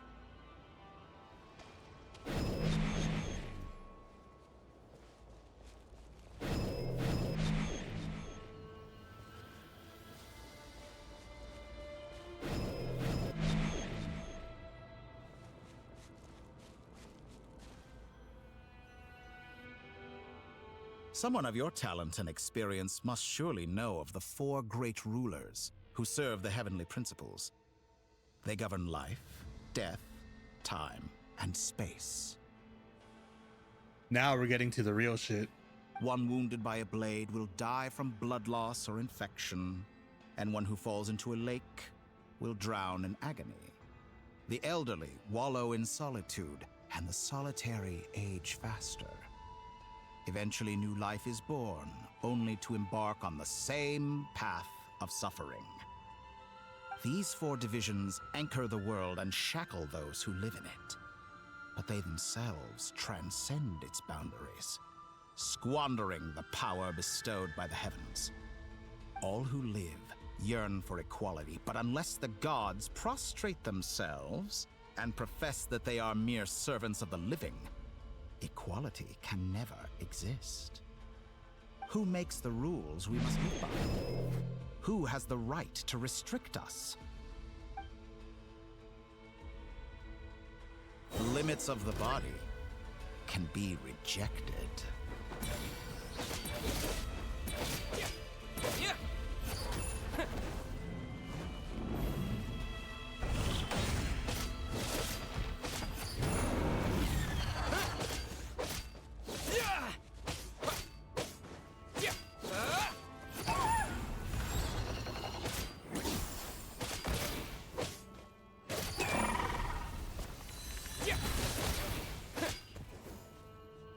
How does it feel to be among those with absolute power? You cannot conceive the extent to which your flesh hinders your mind and spirit.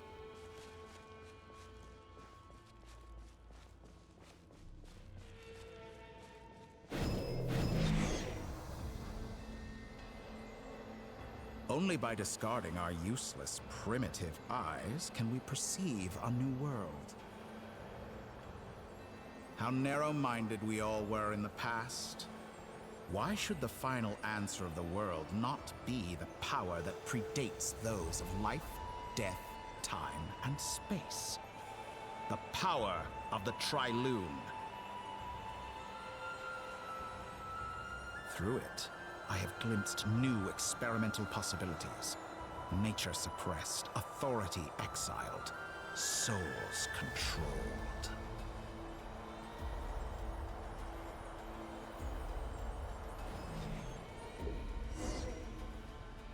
You know, I heard recently that a group of critics reviewed countless stories and drew an interesting conclusion. They found that it is more often than not the villains who strive tirelessly to push the boundaries of progress. In fact, long before this, someone voiced a similar idea in an academia editorial. I felt a great affinity with this perspective. I have never been afraid to step up and play the role of the villain. Fanatics are trampled down for their transgressions, and those who transcend are rebuked for their audacity. And so, the majority of creatures are too timid to follow my lead. But all sacrifices made during my experiments have been worthwhile, as you can now see. I can offer you something new, something unique, precisely because I am a villain. Think about it. We are eternally bound through mutual interest. Can you truly say you would never turn to malice if it could give you the life you dream of?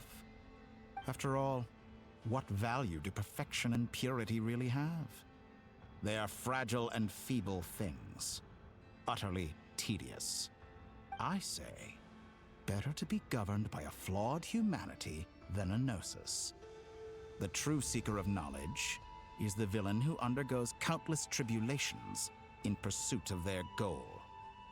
I'm sure many people have told you that you're different. Because I'm a descender? Exactly. Very clever. But what has that got to do with you? I do not conceal my wicked deeds, my selfish desires, or my greed. A true researcher must act as I do if they are to understand and speak of the truth. And yet, a knowledge seeker like myself will inevitably grow tired of studying Tevat beyond a point. You have traveled to all corners of the world and met many people. Along the way, there have been moments when you were misunderstood or even became a wanted criminal. And all the while, you have spent your days doing some of the most mundane jobs in the world. You fight and toil, claim minuscule rewards from my friend Pantalone, then you fight some more. winning some battles and losing others as your search goes on. And this cycle continues, with no end in sight. Surely you must sometimes grow weary of being stuck in this same loop day after day. We're completely different. I embrace everything that life throws at me. I am engaged in every step of my journey. How does that make us different? I too embrace what life brings, researching everything that interests me. Think of all the novel things I've managed to create. Like the artificial moon marrow. Don't you see? As unique a specimen as she was, even Columbina is not irreplaceable. Take that back! She's gone because of your actions! I feel like Zach could have done a little bit more harsher on that. I didn't say that to anger you. Though admittedly, I don't see what there is to be angry about. Anything Columbina could do for you, I can do better. Got a year off. Yeah, you're right. All right, everyone, post the gauge. Everyone, post the gauge. Gauge. Gauge.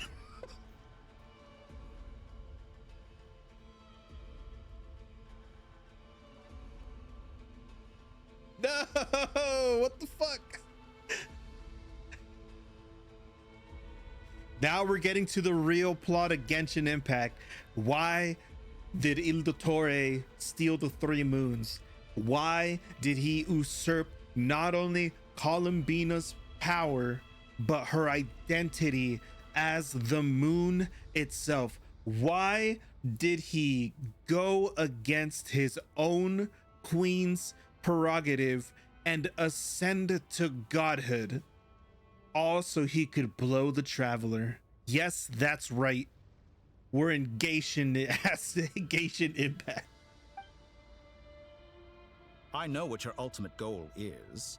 You wish to walk the path your sister walked and seek answers from her at the end of that journey, don't you? Someone like you could never understand what it feels like to care about another person the way I care about her. Perhaps not, but that doesn't mean I can't help. I could find your sister right now, bring her before you, and make her give you the answers you seek. By the way, going back to the Dottore thing, we've already seen he has the unfathomable power to put you in the cuck chair. Don't be so presumptuous. You'll never begin to understand the situation between us. Oh, no. This is no presumption. I'm only offering what I know is possible with the power of the Trilune. But it seems like you would sooner continue with your journey through this world. Why? Do you truly desire this journey? Or is it simply a necessary process from which you cannot escape? Think of all the time and energy you have spent, everything you've had to endure just to make it this far. Is this really what you want? Or has your hand been forced by the promise of that final answer? Yes, you have made many friends. But do they ever spare a thought for the void in your heart and what it yearns for? What you want is not friends. It is family. But do they know this? I, on the other hand, am far more considerate.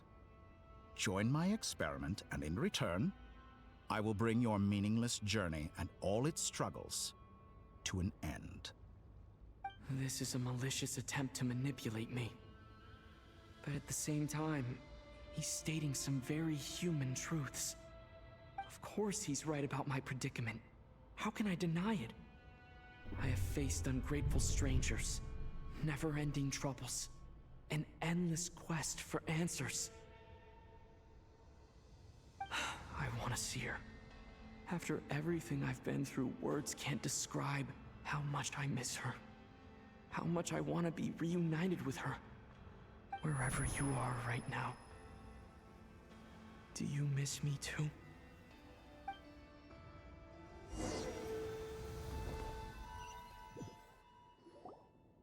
All right, everyone.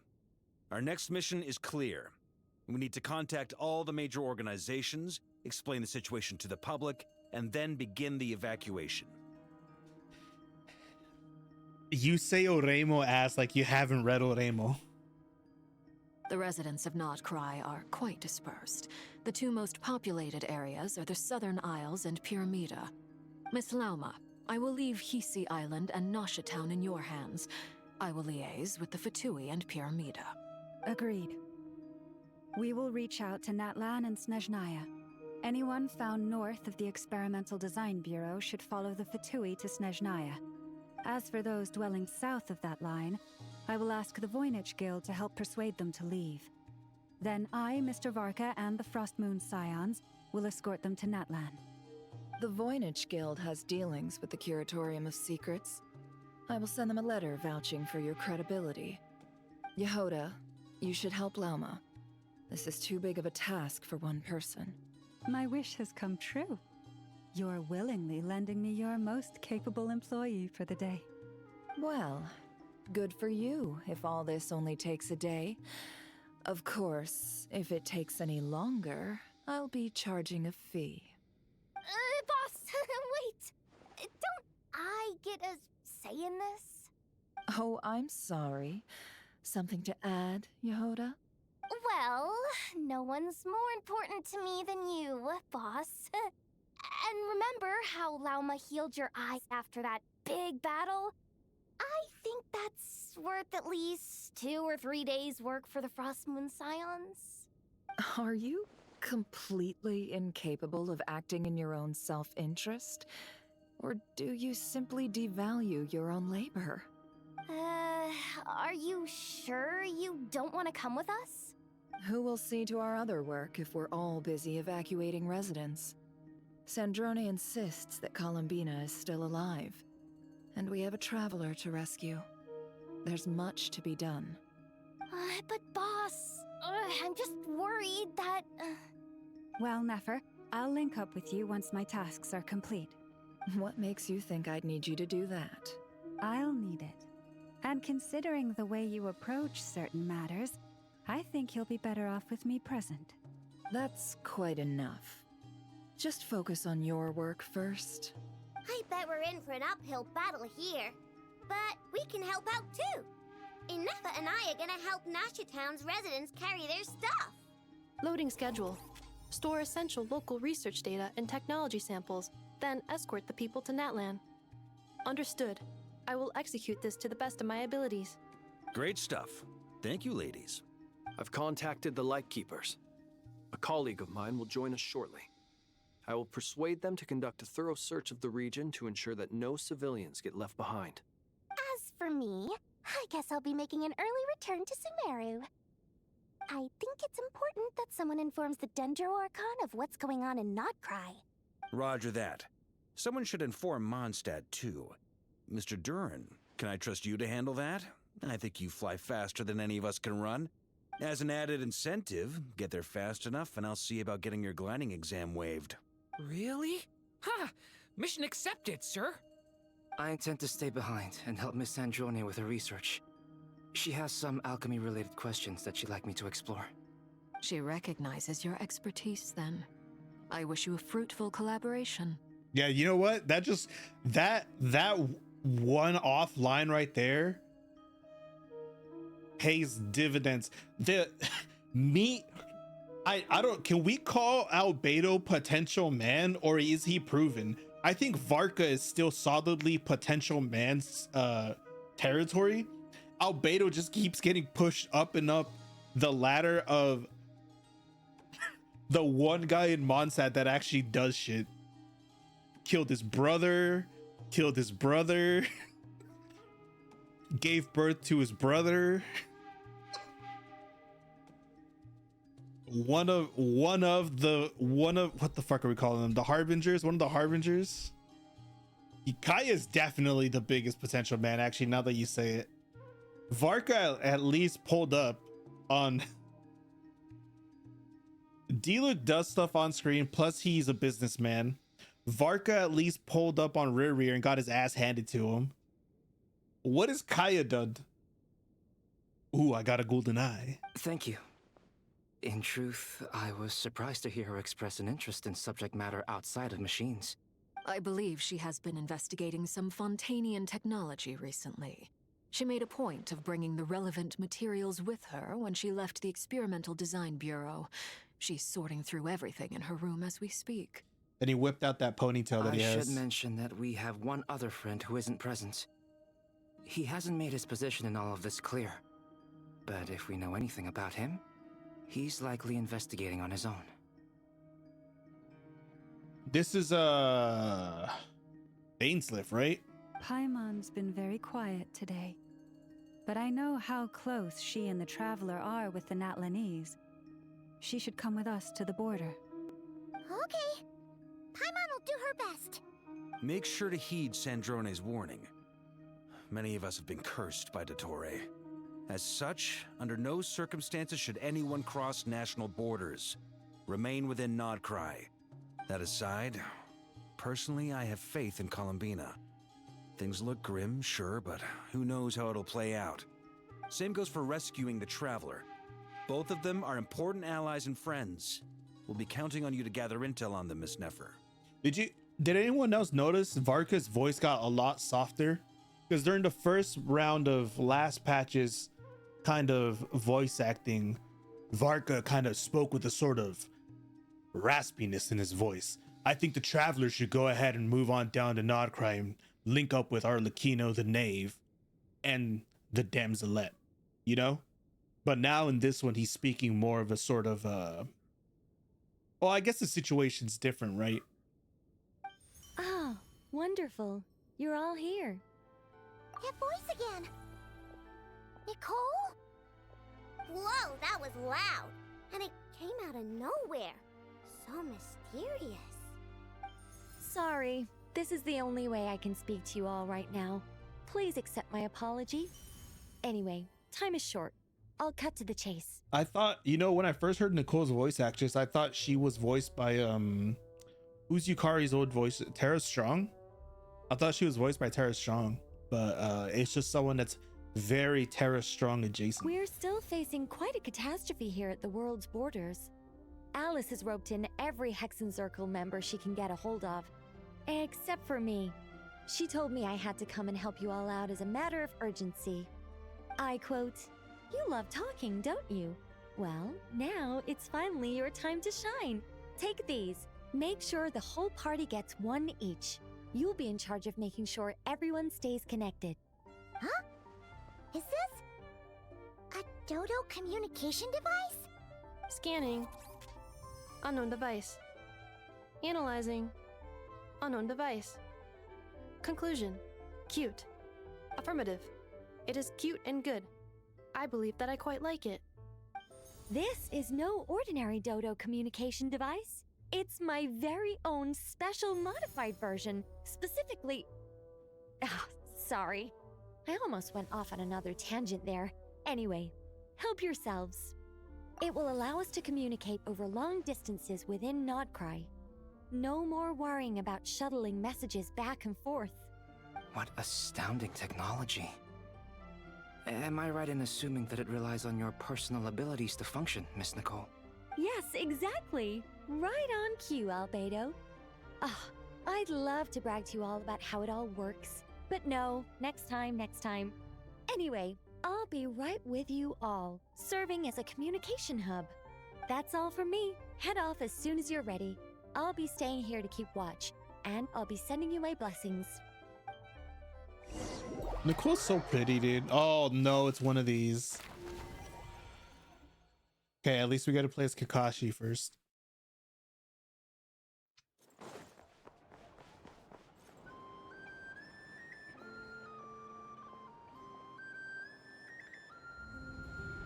There's no way she fucking said that. Stop. Shut the fuck up. There's no way she said that. Really? No. Yabai desu ne. Ah, Sir Flint. Perfect timing. I just arrived myself. You are most considerate, Master Ilua. But in fact, I know you have been sitting here for quite some time. If you saw me, why didn't you say something? I was curious to see how long you could sit still for. Also, shouldn't you have managed to sense me approaching? That would be a first. You always seem to appear out of thin air without making a peep. Also, how many times do I have to tell you not to address me as master? I don't qualify. I beg to differ. Why should a young man so well versed in social graces as yourself not be worthy of that title? Please, Lord Flint's... Sir Flint's. I'm begging you, don't flatter me into complacency like you do with everyone else. You understand me better than most. My newest acquaintances tell me I love complimenting others. What do you think? I think they don't understand why you do it. You just love puffing people up till they're a big, happy ball of hot air that floats away into the sky. In all sincerity, I can only hope that they bring good tidings when they come back down to Earth. Is the situation that bad? We just held a strategy meeting. Let me fill you in.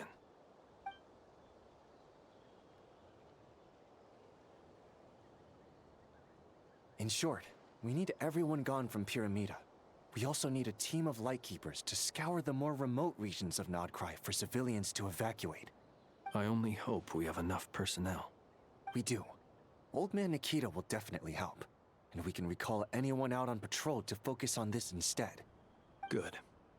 I'm sure you and the others will make short work of this. Now, don't forget, once you've completed this task, make sure you and the rest of the team evacuate to either Snezhnaya or Natlan as well. Flint's? If you've got something to say, Master Ilua, why not guess what I'm thinking right now? You mentioned that you have something else to deal with later. How difficult is it going to be? I doubt it will be easy. I know you're a Lightkeeper, and it's your duty to protect others in times of crisis. But I have a feeling that you'll be walking into grave danger. However bad things have gotten in the past, Krai has never faced a mass evacuation before. But from the sounds of it, you don't intend to come with us. I don't mean to pry, and it's probably none of my business. But whatever it is you're intending, you don't have to go through with it, you know. I've been afflicted with some sort of curse, and I'm told it may well trigger if I set foot outside of Krai. As such, I cannot leave. I have to act, if for no other reason than to fight this curse. What? No. Why? Why would anyone want to curse you? There are plenty of people out there willing to trample over others in pursuit of their own goals. Frankly, Sir Flint, I am furious. You're making light of what is an incredibly serious situation. Indeed I am. And? And what? I told you, I'm furious about this. Nothing I can do about it, I'm afraid.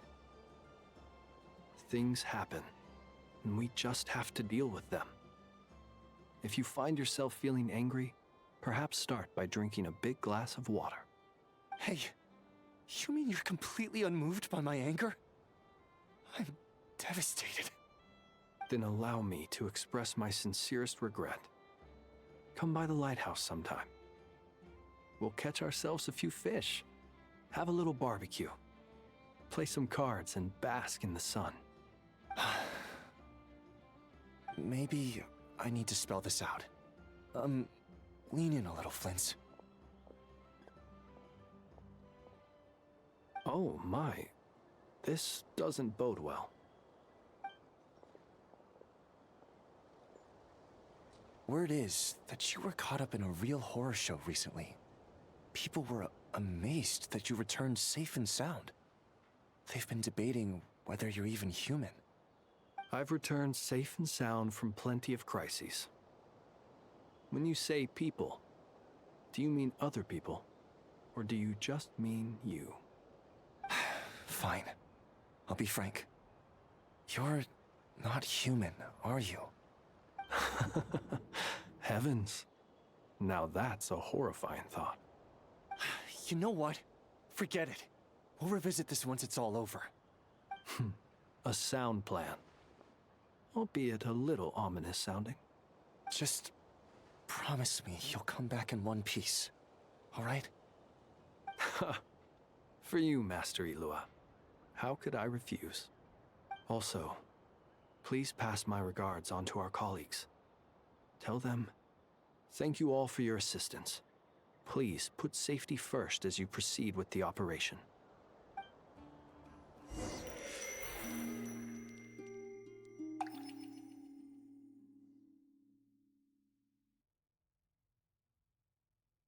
I have to keep searching for a path toward reality.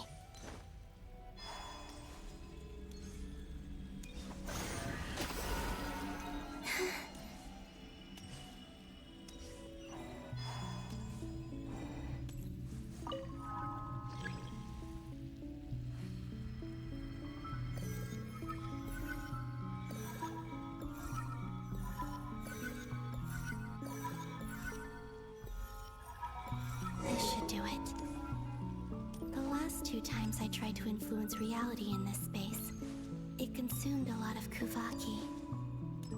I'll try and be more careful this time. I need to leave key clues behind using less power.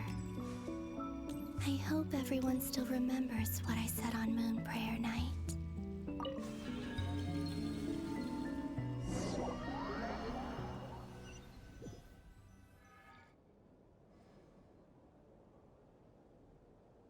What happened here? Nothing here either. Flints? Ah, Miss Nefer. What are you doing here? Unless... I just spoke with Itlua about arrangements for the search and came for a walk nearby. Oh, never mind. This is current day. As for you, why would... Huh. It appears we think along similar lines. And neither of us likes to accept things at face value. As well as figuring out how to gather intel on the Traveler, I wanted to confirm some of my own suspicions. Also, we'll need to bring a lot of force to bear against Ettore, even if we're only looking to rescue the Traveler. We can't leave anything to chance. You don't think Columbina perished either, do you? I'm merely considering the possibility that she survived, just as you are. How much can we really know about a deity like her anyway? Do you remember what she said on Moon Prayer Night? About using moonlight to send messages to us? Of course. I think that's why we're both here. Where have you checked so far? I've been focusing on the outdoors. Anywhere the moonlight shines. I checked most of Nasha Town, but didn't find anything. I checked the Curatorium of Secrets, and a few rooms where I thought I might find some leads. But no luck here either. The only places I haven't looked yet are the rooms in the flagship.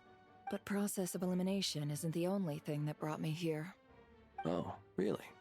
What's your other reason? After all that build-up, our mystery ally never showed up even once! Huh? Am I imagining things?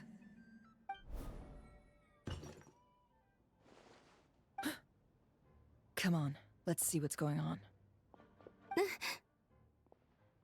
Oh no. I knocked over a vase as soon as I came in. It must have been caused by a Kuvaki fluctuation when I entered the space. Although, it seems like I'm not about to be pulled away this time. It looks like as long as I'm careful with my actions, it doesn't count as influencing reality. Anyway, is this the flagship? The Traveler mentioned that's where he was staying. I only went into the lobby last time, so I've never actually been here before. How does this space work? If nothing else, I can now be sure that it is not simply memory. He mentioned where his room was. I think it's this one.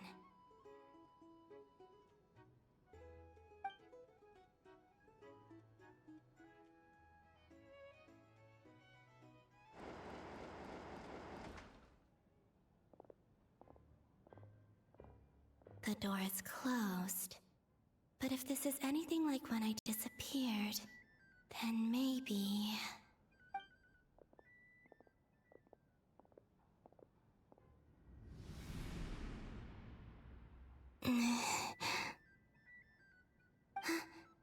I'm in. He and Paimon aren't here at the moment. I hope he's okay. I wonder what happened to him after that battle with Dottore. Best not to dwell on that for now. I need to try and leave them some clues.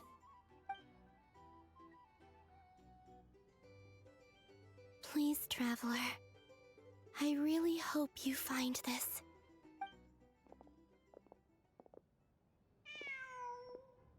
Huh. Just a cat. Nothing else here strikes me as noteworthy. Didn't you stay here for a couple of nights once? Before Rerir showed himself, yes. It's also where the Traveler and I first met. Did you notice anything unusual during your stay? I remember thinking how much noisier the flagship is at night compared to the graveyard. Other than that, no. The Traveler and Paimon were most congenial neighbors. This is where they've been staying, yes? Over here? That's right. I wouldn't usually condone breaking and entering, but we can make it up to them later. Focus now. I have to write a message on the wall using Kuvaki, just like I said on Moon Prayer Night. Simply open your windows on nights when the moon shines bright, and the moonlight will naturally flow towards the words I have written. Here goes. I'll need to carefully control my strength. What do they want me to write?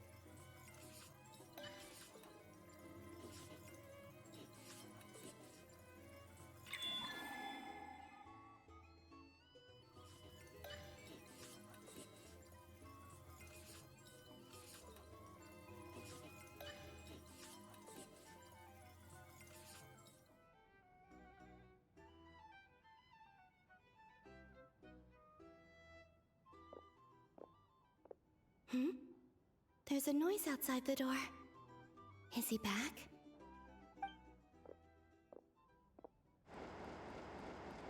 Please, you have to see these words.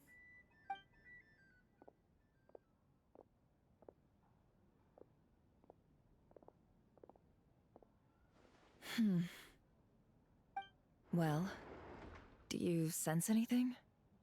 Unfortunately, no. And this place was our last chance. Not necessarily. We've only looked in Nasha Town so far. Miss Columbina said she would leave messages at her friends' dwellings. It's still worth checking where Miss Lauma lives and where I live. Let's try and make some time to look into those then. Wait. What are you waiting for? Paimon might have overeaten slightly. What's that look for? This is a victory feast. It's normal to eat a little more than usual. The Traveler and Paimon. It's really you. But why are they talking about a victory feast? Huh. You worried Paimon sick while you were out there fighting Rerir. So this is your chance to make it up to her, alright? Wait. So this is the night after the battle against Rerir. How did I end up here? That's quite a long time ago now. Wait. Time. That's it. Every time I've entered reality within this space, It's been at an earlier point in time. Every one of those points has been before I fell into the moon's reflection. And everything I've done to affect reality really did happen in the past. Does this mean that, within the moon's reflection, time flows backwards? Starting from the moment I fell in? Not long till Moon Prayer Night now. It's gonna be even livelier than tonight. Although, it's gonna be sad saying goodbye to the damselette. She seems like a really nice person. Paimon. No, I can't. Even if I make contact, they probably won't understand what's going on. And in any case, I'll likely get pulled away again if I do. Instead, I have to find a way to get them to notice what I've written using the moonlight. Wait, even I hadn't thought of doing that before Moon Prayer Night. They'd never conceive of that possibility.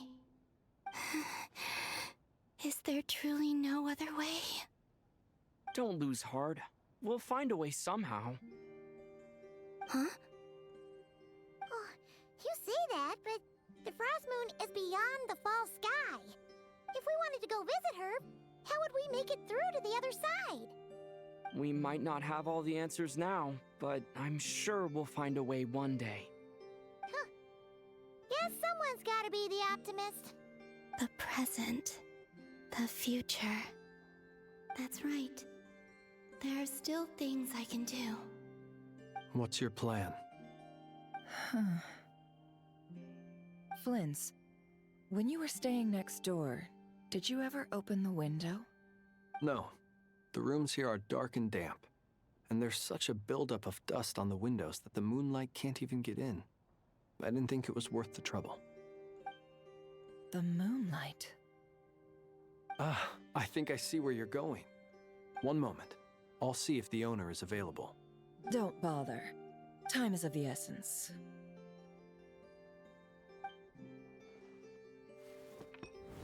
Time. Even if no one sees what I've written at this moment, maybe someone will remember what I said after Moon Prayer Night. I need to write down as much information as I can. And maybe one day... Huh? What's up with you? You can't even hold your cup steady. Are you getting tired? A little. Well, you should probably hit the hay then. You've had a really tough couple of days for you.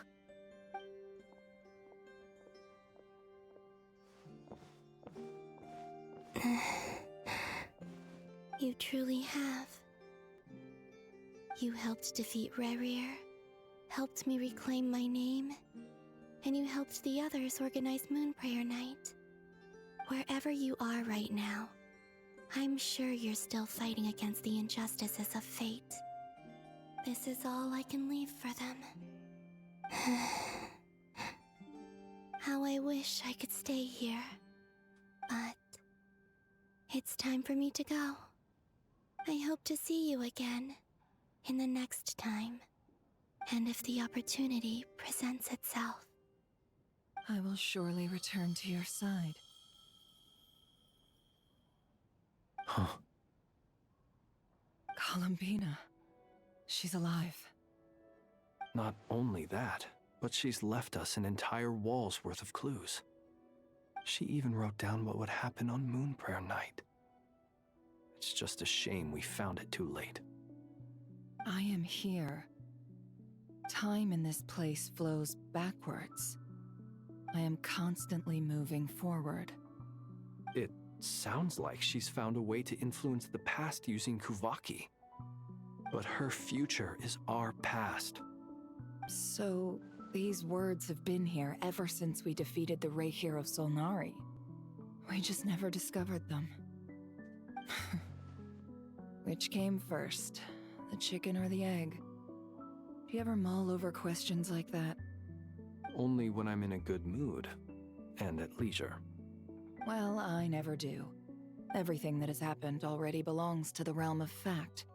As a business person, and especially an intel broker, What I do is extrapolate from those facts to try and read the future.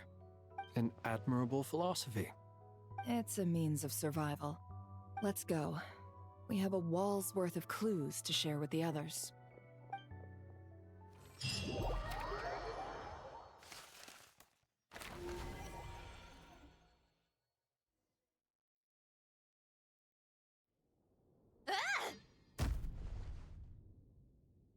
It appears that the doctor's energy signature has changed to something similar to Kuvaki, but not like the Kuvaki we're used to. Not Krai's Kuvaki devices will only have a limited effect on it. I can see why you've chosen to place your hopes in alchemy instead. Also, I must say these books are rather profound. My subordinates just shipped them in from Fontaine. Some of them are from the Narcissenkreuz Ordo. Some are incident reports from Petrichor, and then there's a few test reports for these junk machines. Additionally, after some further scanning, I've discovered something extremely annoying. What's that? Teyvat's skies contain multiple moons. A long time ago, when I did my first scan, I detected 3, just as the legends say. But when I checked again just now, I detected 4 moons. So there's one extra? Yeah. Originally, I thought that if I could still find 3 moons, that would at least mean Columbina's still alive. But then it occurred to me that apart from the frost moon, Teyvat's moons are just husks. And husks surely shouldn't show up in the scan, since they're not alive. It's weird, isn't it? If we can't even distinguish between a dead and a living moon, how are we supposed to know whether a moon goddess is still alive?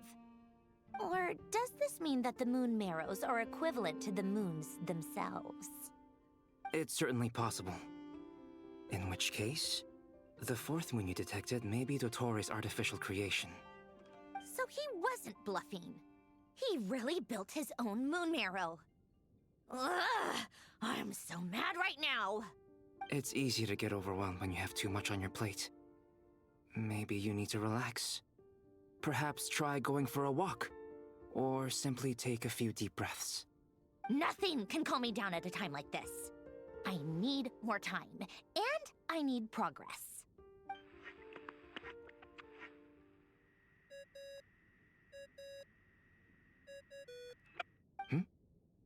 It's Mr. Flynn's.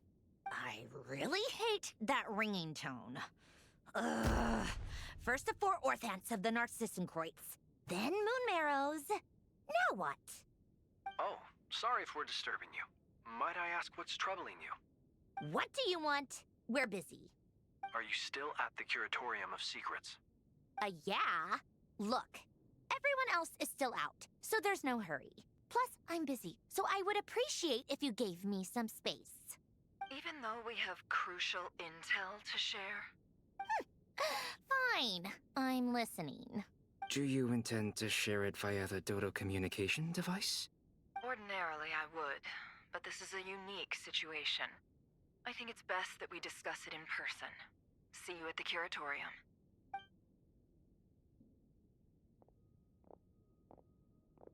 All right then. So, what's the situation? The rest of the team is still out working on their missions and evacuations, but we've decided to fill you in on the most crucial information first. Sandrone, you were right. Columbina is most likely still alive. That's the best news we've received in a while, by a long way.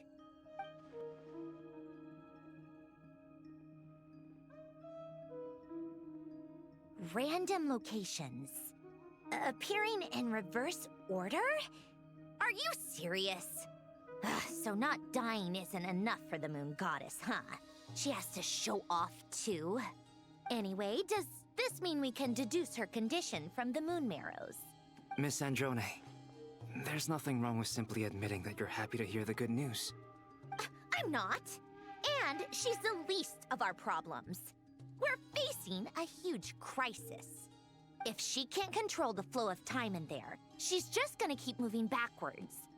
Different points in time won't intersect, and she'll never find a way out. Let's say life begins with a drop of water. When did time begin?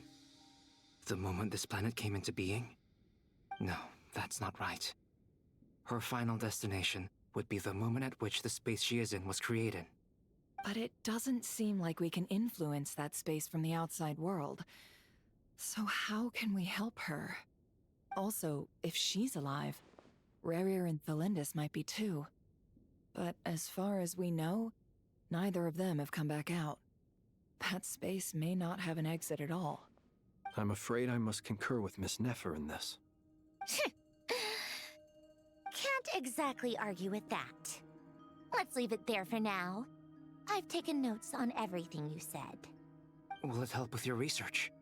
I doubt it's gonna help with breaking Dottoro's energy fields. But who knows when it might come in handy. Better to have it all written down than try to remember everything when I need it. All right, I need to get back to my research. Mr. Albedo has made a lot of suggestions that will require my undivided attention.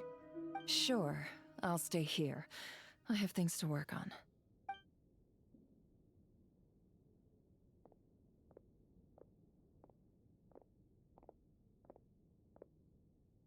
Paimon, are you there? Oh, right. She went with Varka to Natlan, didn't she? Good thing we've moved her and the Traveler's luggage in here. Speaking of the Traveler, where could they be? There's a note from Paimon. Paimon here. Not in at the moment, but if anyone needs to borrow her stuff or the Travelers, go ahead and help yourself. Paimon won't be mad. Also, Traveler, if you get back before Paimon, make sure to get some rest. Paimon misses you a lot, but put your health first, all right? How sweet. Well, since you offered, Paimon, don't mind if I do.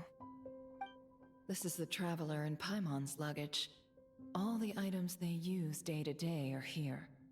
It's well organized. I wonder which of them is responsible for that. What do we have here?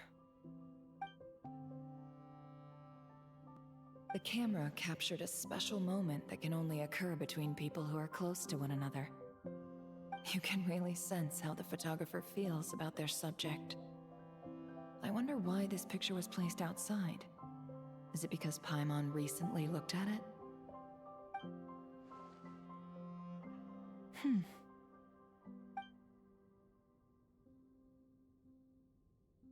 This must belong to the Traveler.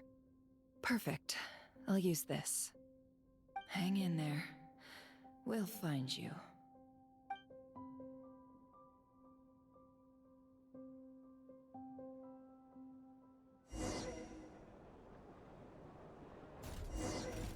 Polonia.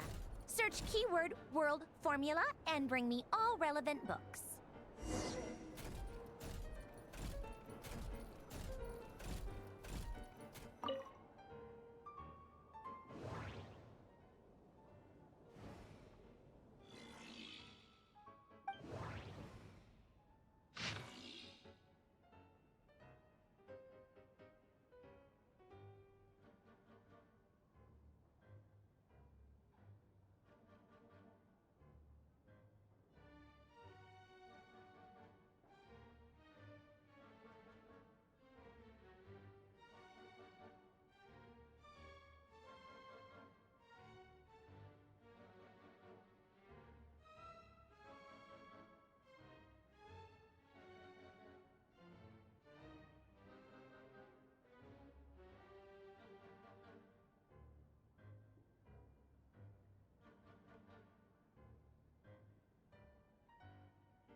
Hmm.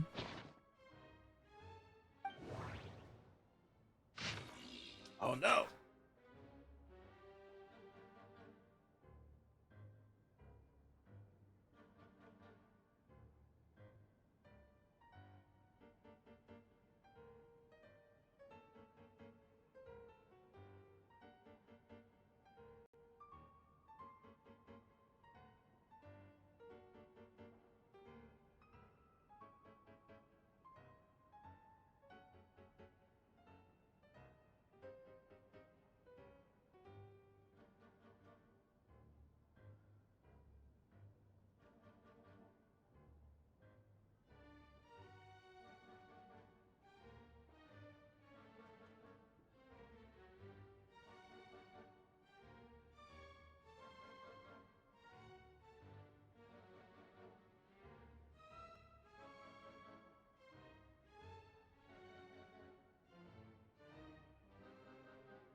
Too much reading.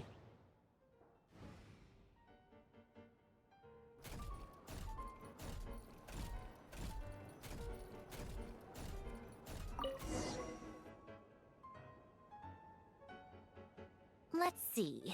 This one is on Tonki's sermon dictation concerning the apocalypse.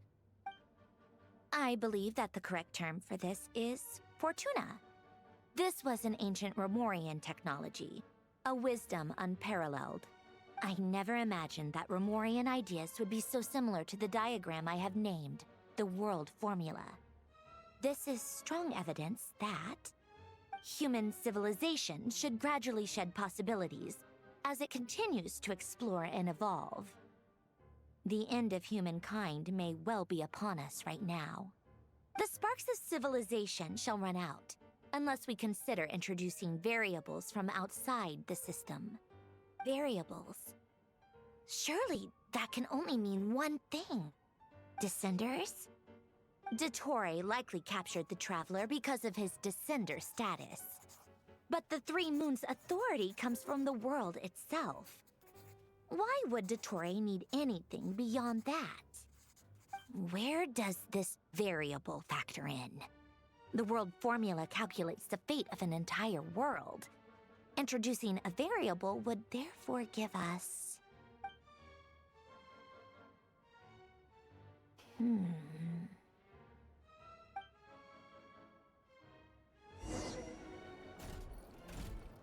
Polonia, search keyword pathway and bring me all relevant books. No, dude. More reading.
Brugero.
I'm seeing, bro.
Otonki Sermon Dictation. Explications on the Chemical Marriage. These titles are pretty esoteric. Observe and compute the pathway displayed in the guidance diagram. Deconstructing and reversing its effects could generate potential ideas. So, it's one of Renee's draft lectures. Deconstructing the pathway. I suppose that could lead to a breakthrough.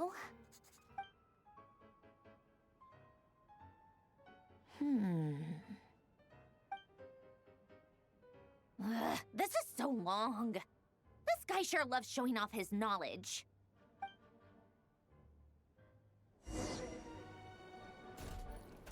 Polonia. Search keyword tree model and bring me all relevant books.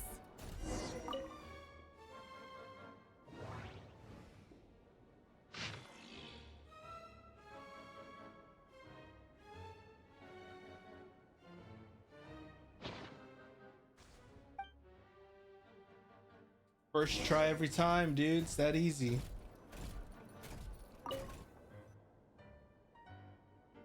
Give me the spark notes about the books Most later. of the experimental devices proposed by the Lilia Crucis Ordo are built based on the simple and basic logical structure of a tree model.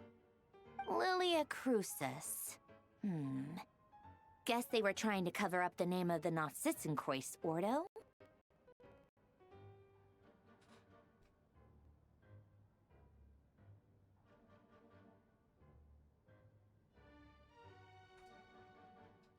Spark notes, bro. When Duke St. Germanus departed, he said, "It seems that there's no going back." Alas, he is only a genius when it comes to machines. In all other things, he is but ordinary. Excuse me? I'm sorry. That's just ridiculous. What kind of book is this? Great Detective Herlock, The Alchemist and the Clockwork Saint? Isn't this a novel? Come on. Still, the author swears that they knew Renee well. Whatever. I guess it's not beyond the realms of possibility that Renee would say nonsense like that on occasion. Memory, wishes, souls, and persona. Frankly, this sounds more like occultism, but if Albedo vouches for it, I suppose there must be some alchemical basis to these techniques. The way Alain Guillotin saw it, the world was comprised of machines.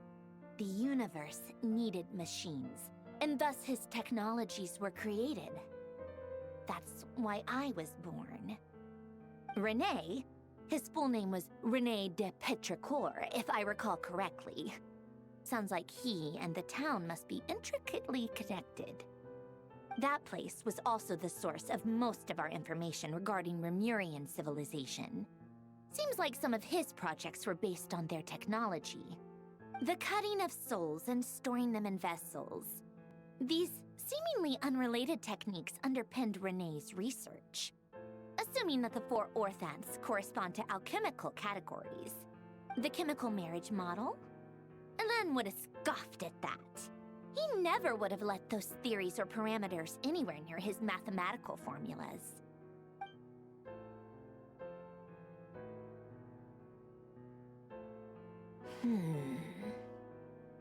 What was Alain's view on René? I know he mentioned the name, albeit very rarely. Oh, now I remember. Alain's old notes are here too. They mentioned René once. René seemed most out of sorts when he spoke to me. A lack of sweet foods has dulled his mind, I should think. Either way, his words are not to be believed. Yep, that sounds like Alain. My subordinates actually did a half-decent job digging out all these materials. Makes a change. Good for them. Some of Alain's old files are completely consistent with these records. He must have gotten them from the Tower of Gestalt. I never knew he got his hands on René's records that early. Heh, he may have kept them, but he never even attempted to use them. Didn't believe a word they said. Come to think of it, René's world formula was filled with calculations of constants. That shows he believed that the fate of the world to be predetermined. As for Alain... it's been too long. I forget what he said. What would he have said? A guy like him, fervent believer in machines, but not headstrong enough. The world can be changed. It is worth persevering. Yes, that's how he used to think at least. He created that procedure to save this world. Yet the scale of the world's fate proved too enormous. The result was beyond his ability to calculate. He died having never seen the outcome. And there I was, left behind in the ashes of his dreams. Did you really never take a close look at René's research? Or did you read it but deem his philosophy incompatible with your model? The very thought of trying to incorporate his ideas probably made you feel sick to the stomach. Well, don't worry, because there's a whole new category of lunatic in town. Next to Dottore, every other madman looks sane. You once asked me what I wished for. Should have asked him instead. He's the one pining for things you'd sooner die than witness.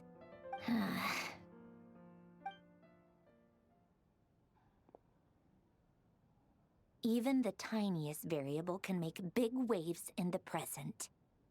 Now then, allow me to put these incompatible fragments together in your stead. First, establish and verify the existence of the Great Circle. Absolute nihil on one end, absolute reality on the other. Now, search between these two extremes. Then, the construction criteria. Variables. The sparks of civilization shall run out unless we consider introducing variables from outside the system. Input variables. Traverse the world, space-time, and civilization, then extract the essential nodes from the records to determine which variables they point to. The primordial power that differentiated itself from the void. The power of light. Yes, light. Records. Hyperborea. This is horrendously complicated. After all that, I'm still missing a few variables. I need to think this through again. How do you think it looks, Polonia? Like the frenzied scrawlings of a madwoman? Fine, keep it to yourself. It's not like you can talk anyway. I'll assume you gave it a passing grade. I jest. But true madness does often start with trying to save the world. What would Arlecchino and Columbina think if they saw this incomprehensible hen scratch? They'd probably have me institutionalized. So would Rosaline. She's been dead for a while now. When I close my eyes and think back, I can still see her face. And that enormous dress she used to wear. Such a bizarre choice. What possessed her? Oh, and the clack-clack of those heels used to drive me insane. No one's asking me, obviously, but I hope you all know that I never wanted to save the world. I'm not crazy. I don't have delusional ambitions, and that's a clinical fact. The world needs a solution, but I don't need the world's validation. It's the world begging me for answers, not the other way around.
Oh, cookies to go with the tea. Let's see. They must be from that person who brought those documents. I see they're from Hotel de Boer. Something's written on the box. We are proud to present this homage to the Fortress of Meropede's fun-filled mill collection system. Fortune cookies. Have a lucky start to your day. Sounds like a dumb gimmick to me. Be early to bed and early to rise.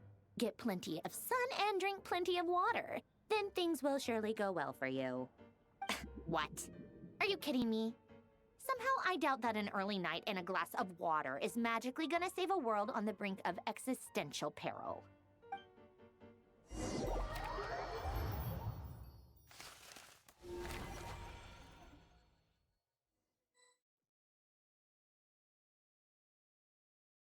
Lady Arlecchino, word has reached us that Lady Marionette's troops are all in position. They are ready to act as soon as the order is given. Excellent. The only thing is, they are fewer in number than we expected. It looks like many of them must have lost their lives at the hand of the monsters released by the Doctor. Can't be helped. Allow them to join our ranks, and keep in contact. As you wish.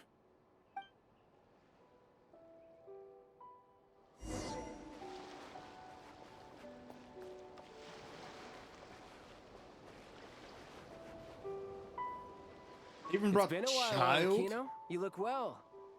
Did Dottore really have to build his lab right on the sole path between Snezhnaya and Krai? Had to go on a huge detour to stay out of its line of sight. Sounds like an arduous journey. I assume you've brought word from Her Majesty? Of course, all part of the job. Firstly, the Tsaritsa has authorized Fatui Internal Affairs to review Dottore's case. They will reach a formal verdict on whether he has turned traitor and whether he poses a threat to Snezhnaya. While they're working on that, I've been ordered to come and receive the refugees from Krai. They are nearby. My team will escort you to them shortly. Great. Aside from that, Her Majesty has a message for you and Sandrone personally. Huh? Where is Sandrone? She stayed behind to work since I was making the trip anyway. It seemed sensible to have one person on standby at base while the other came out to meet you. All right, guess that's just how she rolls.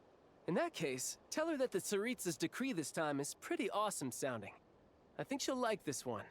Still, I wonder what... Wait, what's that? Did one of our troops turn into a monster? Take him out.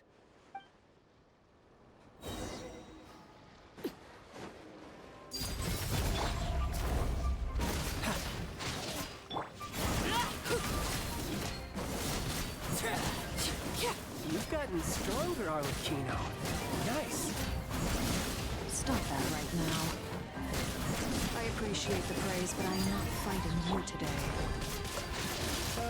I knew it.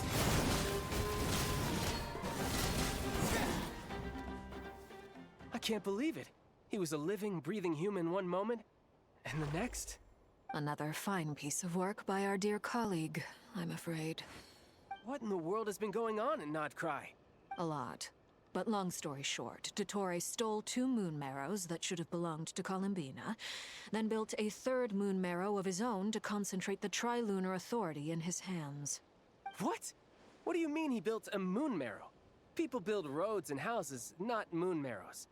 What's his next DIY project? He's gonna build a god? You could stand to be less surprised. We are harbingers. The work we are engaged in makes the creation of gods seem mundane by comparison. I tell everyone who asks that you once crossed swords with Rex Lapis while serving as a key supporter for Rosaline's plan. But right now, you're acting like a common adventurer. Thanks for speaking up for me. Those 2 really took me for a ride back then. Then again, surely no common adventurer would manage to get tangled up with them the way I did. That's gotta count in my favor, right? It almost sounds like you wish to repeat the experience. I might have to lower my opinion of you. No. I'll stop talking. Please, go on. Dottore is currently still experimenting with his newfound power in ways that continue to corrode the outside world. As for the human mutation, I believe this is simply a consequence of his experiments, and not a strategic move. That radiant beast was once a subordinate of Sandrone's. I suspect he was only allowed to live so that he could become an experimental subject. Also, those of us who fought Dottore have been afflicted with a curse. As such, I cannot leave Krai. This is so much worse than I thought. No wonder Her Majesty's decree is so extreme. While these exceptional circumstances persist, the Harbingers are hereby authorized to use unilateral executive powers. Should Dottore pose a threat, Arlecchino and Sandrone are permitted to eliminate him. My thanks to Her Majesty. I will pass these good tidings on to Sandrone. Her Majesty has also declared that she will refrain from launching an attack on the now evacuated Krai due to the presence of unretrieved research material. A wise decision. By the way, how's my old partner doing? I'm assuming they're with you? Partner? You mean the Traveler? I'm afraid I have bad news. He was captured after our failed assault in Dottore's lab. His whereabouts are currently unknown. What? Why? Since when does Dottore have a bone to pick with him? That is indeed the question. I'm not sure he does. You don't understand. He must have some other goal in mind. Getting the chance to call the Traveler his partner, this opportunity is quite hard to come by. This won't do. I have to rescue him. You can't. We have no idea where the Traveler is. What am I supposed to do then? Stand here twiddling my thumbs? I need to get that. I need to get that voice line on my fucking soundboard. Sandrone is that shit's working hilarious. on it. The best thing you can do right now is complete your mission. I think back to the fucking the Tartaglia fucking shit post. Stop posting Tartaglia or child in my Discord. The other day I was talking to my girlfriend and she said this opportunity is quite hard to come by. That shit fucking took me out when I heard that.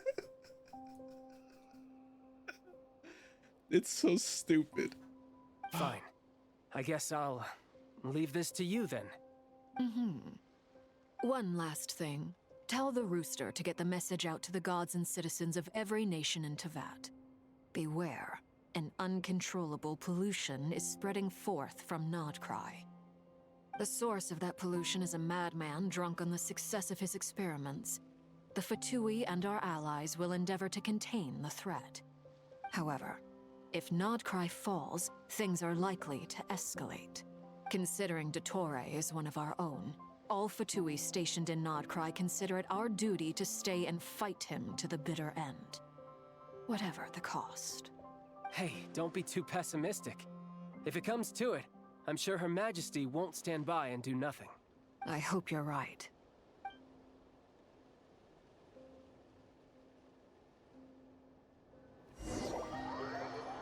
Would she kick his ass? Probably.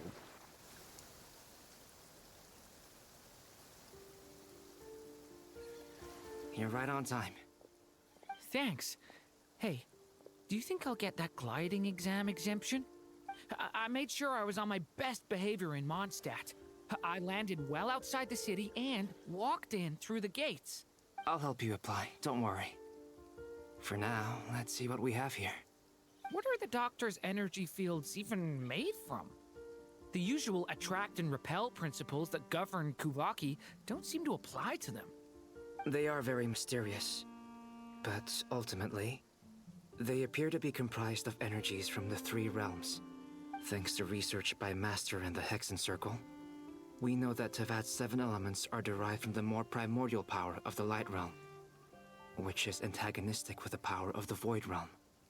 Since you have the power of the Dragon Durin within you, I'm sure you can already tell that this energy field contains no abyssal energy. That's true. It's not abyssal energy, it's something pure, wild, and untamed. I've been thinking about something.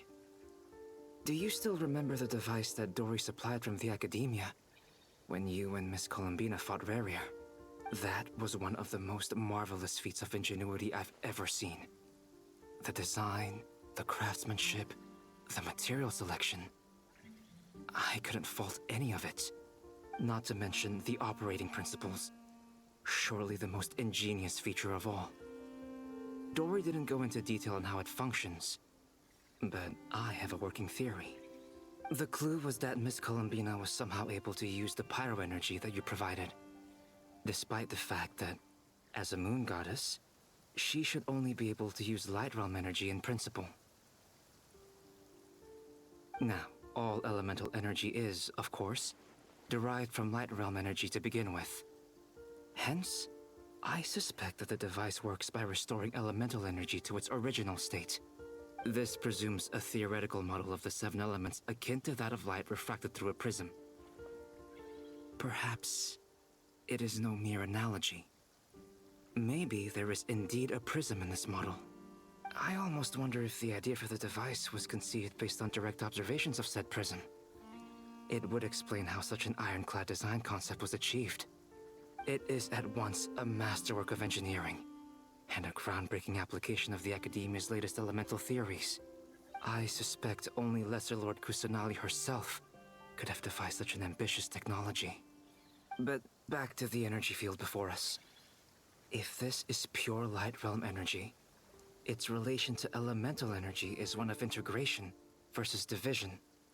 Or you could say that the former contains the latter. Could this mean that elemental energy can dilute the power of the Light Realm? Should we give it a try? We should.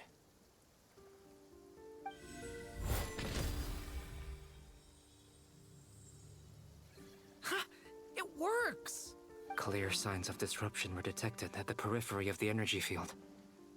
This indicates that elemental energy can disturb or even negate the field.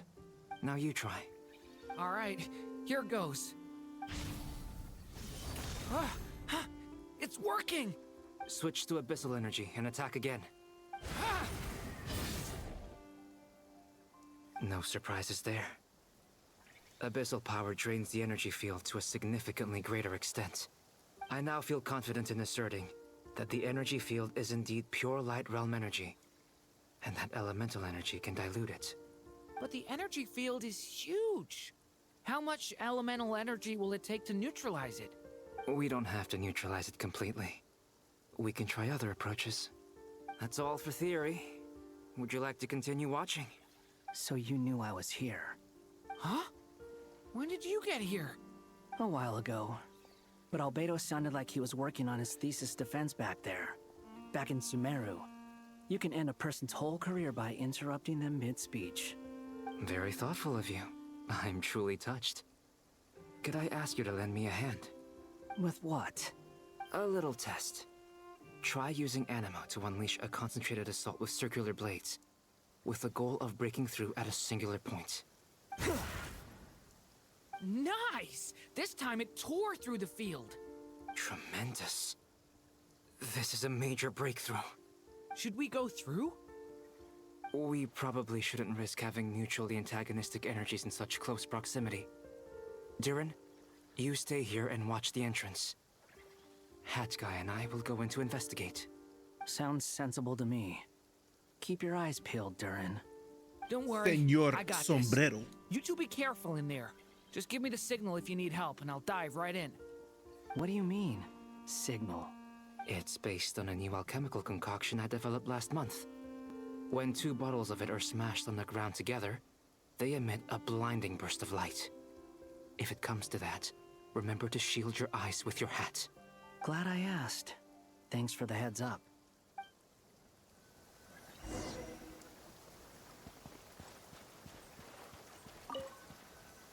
Like I thought. Beyond a certain distance, we can't see the opening where we came in. Maybe that's to prevent people from escaping. Sounds like Dottore style to me. Not much has changed. Things are basically the same here as they were before the energy field appeared.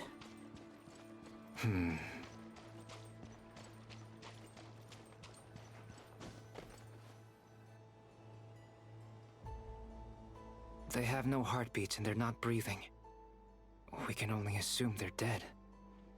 But there are no visible wounds. Also, there's an animal squatting next to each body. It's watching us. That's not an animal's gaze. What are you trying to tell us? Doesn't seem eager to talk. I guess maybe it's just an animal after all. Let's keep looking around.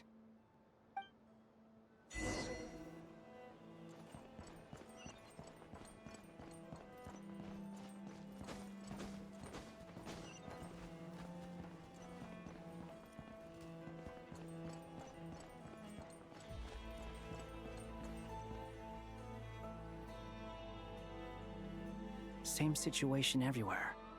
Not a living soul in sight. Just countless bodies with animals standing watch over them. Well, I think we can safely rule out the possibility that they're all pets. Is skirting around the topic your way of showing consideration for other people's feelings? Just being cautious. I don't doubt that you can handle the truth.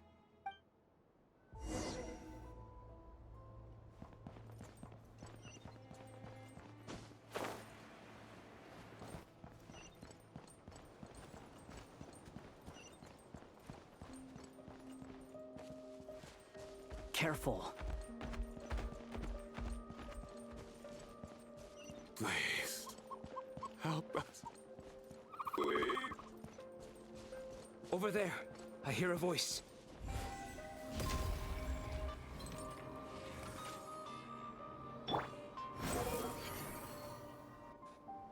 It works. Just go underneath. Please, help us. Please. What happened here? I don't know. Suddenly, everyone collapsed. Then my line of sight got lower. I still have some of my senses left. I gotta get out of here.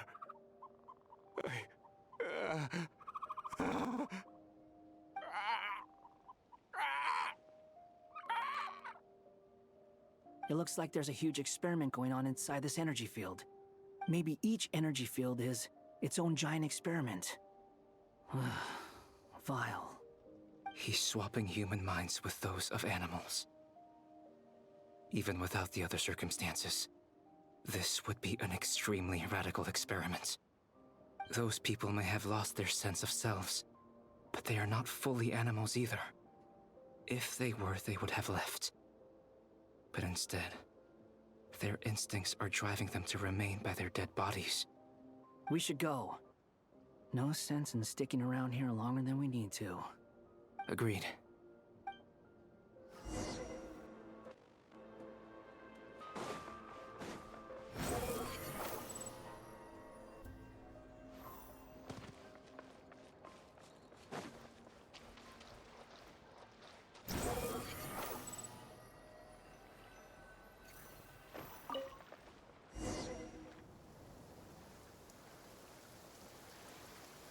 Ah, you're back!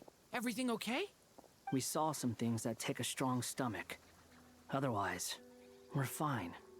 We should share our findings with the others.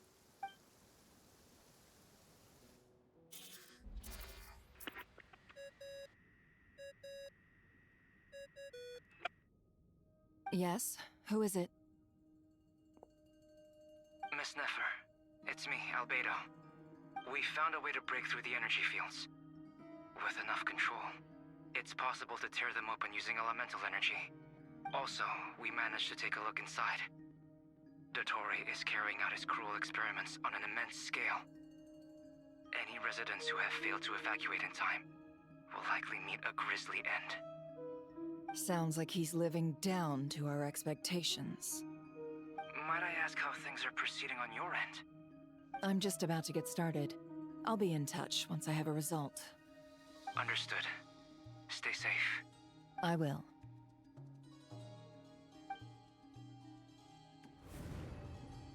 Well, Nefer, I'll link up with you once my tasks are complete. What makes you think I'd need you to do that? I'll need it. And considering the way you approach certain matters, I think you'll be better off with me present.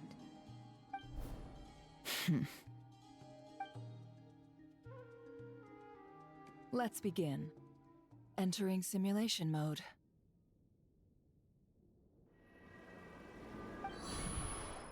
A vast wasteland. Is this the Traveler's inner world? I was expecting something more vibrant, to be honest.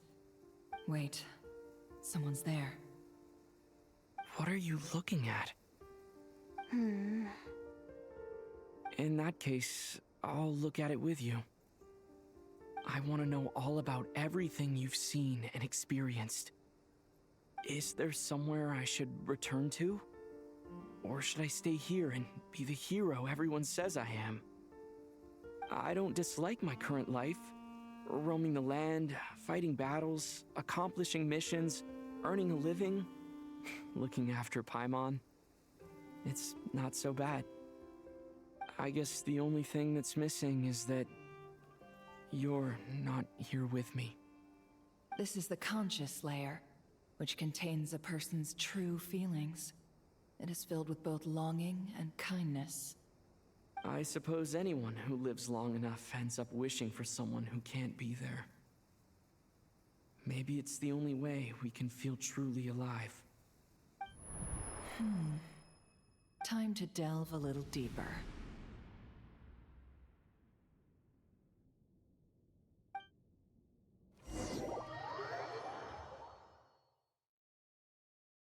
Nasha Town is hardly the optimal choice for a place to live, but it has character and a reasonable population density. What are you trying to say? Oh, don't be nervous. I was just thinking where might make a good starting point for your journey. Perhaps I should send you further afield. Conria, perhaps. Conria ceased to exist long ago. Once again, you fail to understand the possibilities that the Tri-Lune creates. Anything that has existed in the past, I can now recreate. You simply do not wish to see that happen. That might be because you miss your sibling and fear getting answers that you are not ready to learn. But this is not for me to judge. If we are to collaborate, we need to maintain an amicable relationship. In a moment, you will be able to... Oh no. What are you...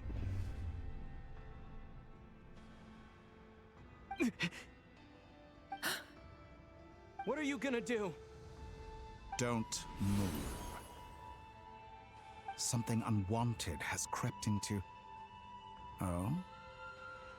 gone as quickly as it came.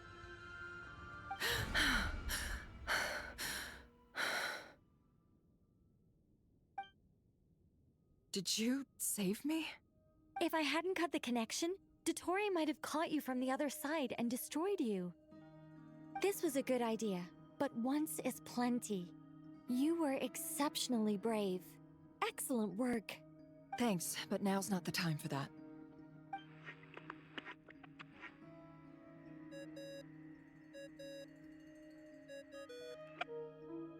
Albedo speaking.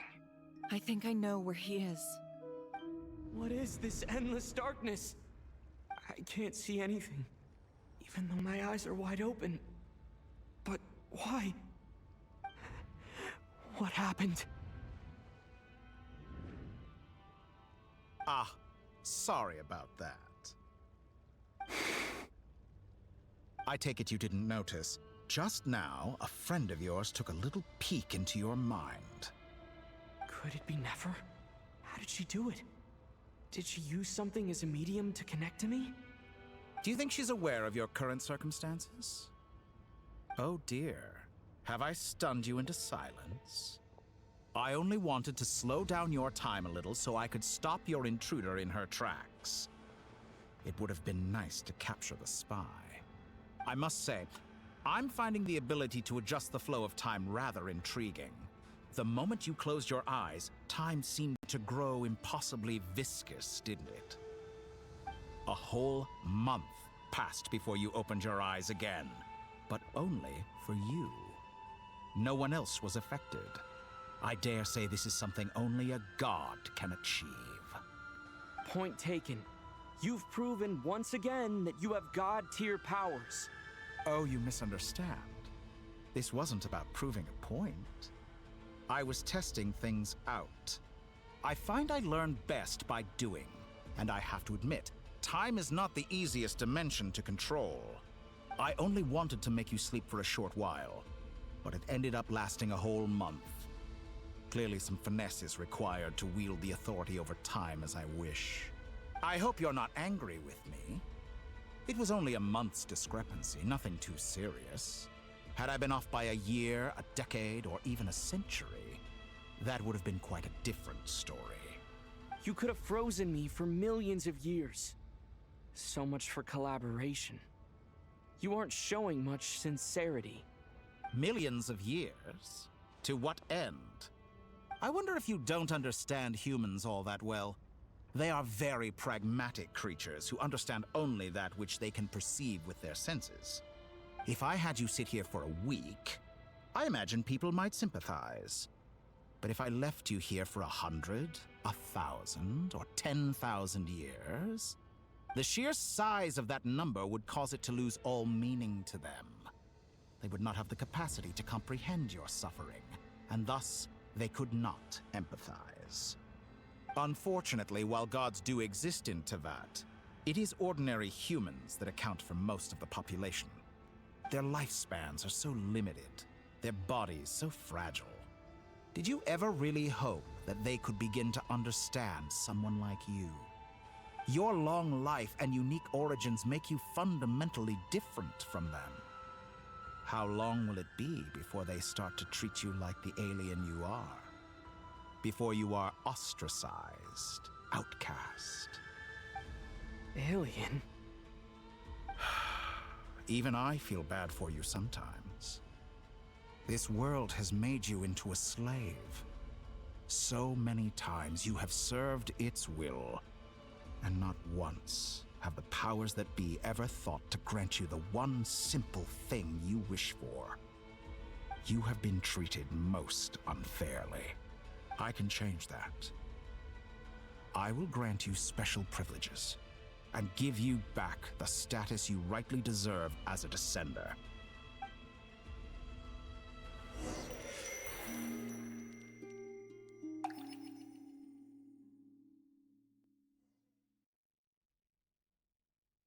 I've entered the past 3 times at this point, but I still have so many questions. For instance, beyond each point being further back in time than the last, what determines the specific locations at which I can make entry? The common thread linking all three scenarios is that the Traveler has been present. But it's more than that. I know I sensed something familiar around him. What was it? I'll keep this question in mind as I carry on.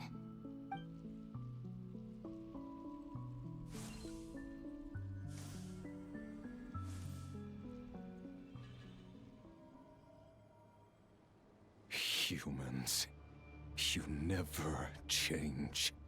Always trying to use powers you neither comprehend nor control.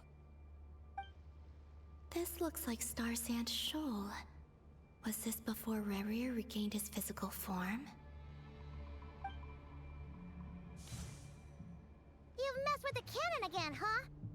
Sorry, but this round's not gonna go your way. The cannon. That's right. I was at Silvermoon Hall and I sensed an abnormal Kuvaki fluctuation coming from Nasha Town. And right after that, came an ominous power emanating from Star Sand Shoal. My body was once torn into countless pieces and hurled into the swirling chaos of time itself. But even so, my life and will were not extinguished. I wonder if I could try to prevent his resurrection. But how would I do it? What can I do, here and now?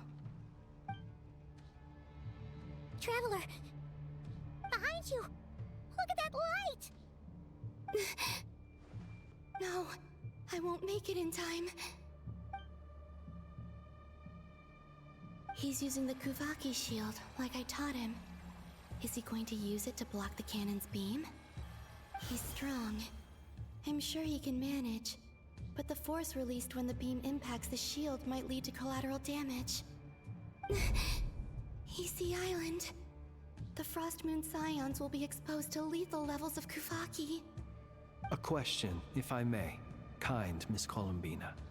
When the cannon's Kuvaki beam was deflected earlier, I saw several bolts of energy streak toward Hisi Island, only to be blocked. It's all connected. Time is a circle. Also have a hand in that. Time. Geniuses at Hoyo. Maybe that really was me after all. Well, future me. But I don't know if I have enough power left.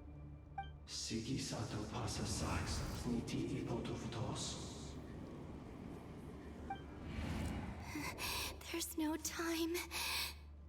Girl, it's Kuvaki energy. Just eat it. I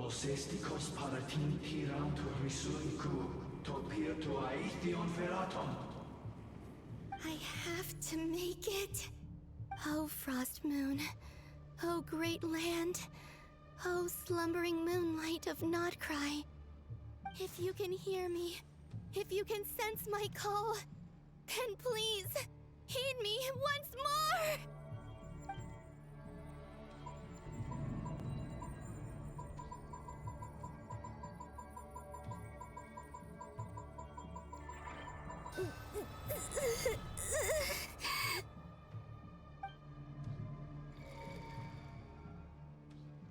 Did it work?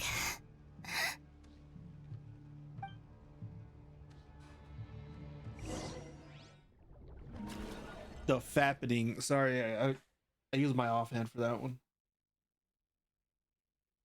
Hey, wake up. I was in the middle of a yawn. Hey, did you hear me? Columbina, I said wake up now! Oh, good morning, Sandrone. It's 3 in the afternoon, actually. And could you kindly not use my quarters as your personal nap room next time? But I feel so safe here. And your coffee, right? It's so bitter, but it smells lovely. It's like you were raised by wolves in a forest or something. What did you drink growing up?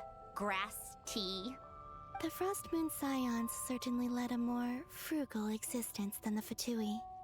Then I'll bet you've never eaten one of these before. It smells delicious.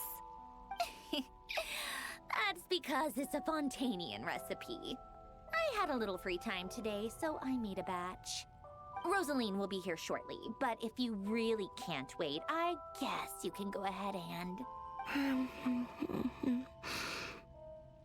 Hey, at least let me finish before you start eating! Did the Frostmoon Scions not teach you basic table manners? Or did the rules not apply to you because you're the high and mighty moon goddess? These are so tasty. Of course they are. I made them. I was worried they might contain traces of machine oil. What?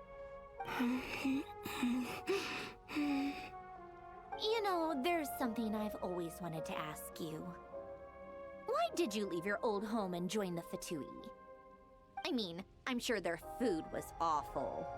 But there's gotta be more to it than that. Well, life there didn't go quite how I imagined. What were you expecting? You're a god. Your followers are gonna make some demands of you, right? Surely you can just answer a few prayers here and there in return for the free food and drink. How bad can it be? Well, would you help other people just for free food and drink? The doctor told me that you were created by a great mechanic, Lord something Fisher.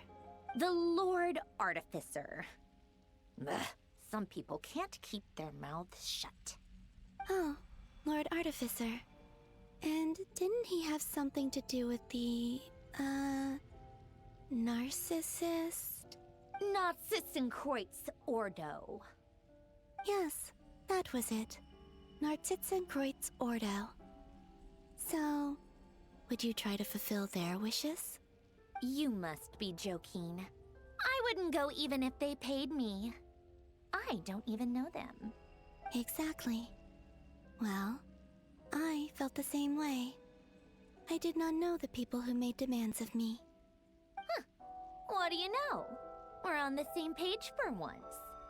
In his later years, Alen did ask me if there was anything I wanted to do. If I had any wishes of my own. Well, I don't. And I'm not in any mood to fulfill someone else's either. Who's Alen? He was the... You know what? Never mind. You're not gonna remember. Anyway, the point I'm trying to make is, neither of us is the self-sacrificing type. Let me ask you this. What sort of place would you like to live in, if you could choose? A place where people don't ask me for things I cannot give them. Where they don't worship me, or fear me, but just want to chat with me like a normal person. I'd also like the freedom to come and go as I please. And ideally, it would be somewhere with the smell of coffee and snacks. Not to burst your bubble, but no such place exists in the world. Now, take your snacks and scram.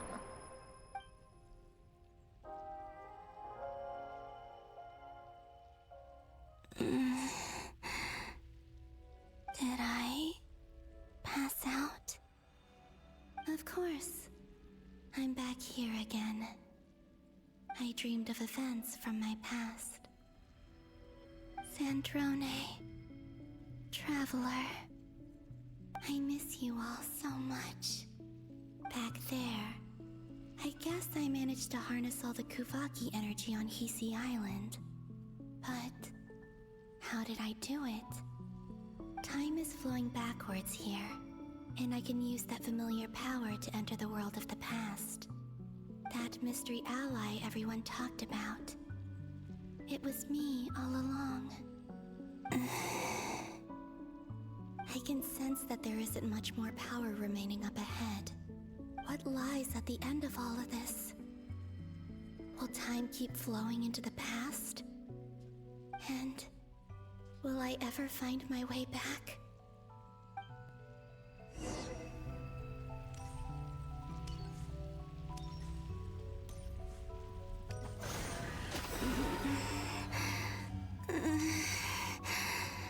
It's getting harder and harder to use my power.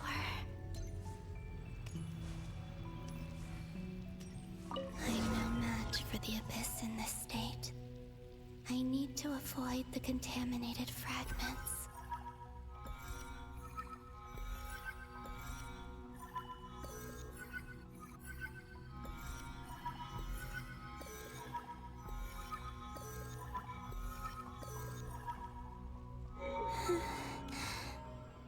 Time to go. I wonder where I'll find myself this time.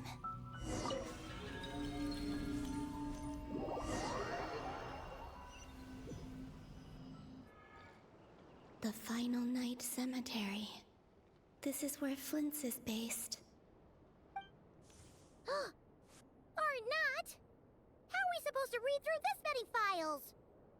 Difficult, yes, but it is also our most efficient option. Seems like they're searching for information. Oh, I remember. Flint's and Varga talked about some files on the Wild Hunt. Was this my doing too? To expose the true intentions of this Rerir, we need to dive into Notkrai's history. Are my actions changing the past? Or are they simply completing a process? Is all of this inevitable? Or am I the one making these decisions? If I choose not to help them now, will it change how things turn out? Hope we don't land on our heads then. They're my friends. I can't not help them.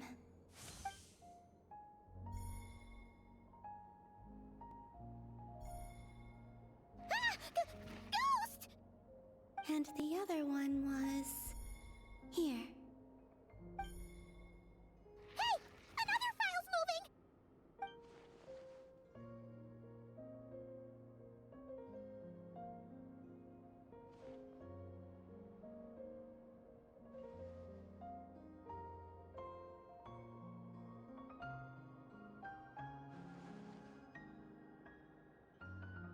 That should do it.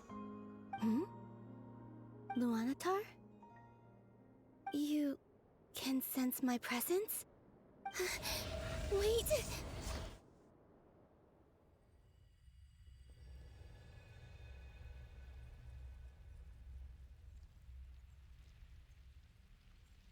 Luanatar. So she's that familiar presence I've been sensing all along. She's always been by the Traveler's side. That explains why the Traveler has been there each time I've entered the past. But why Luanatar? Is it because she has a connection to me as the Moon Goddess's familiar? If so, why not any other Kuhenki? That's...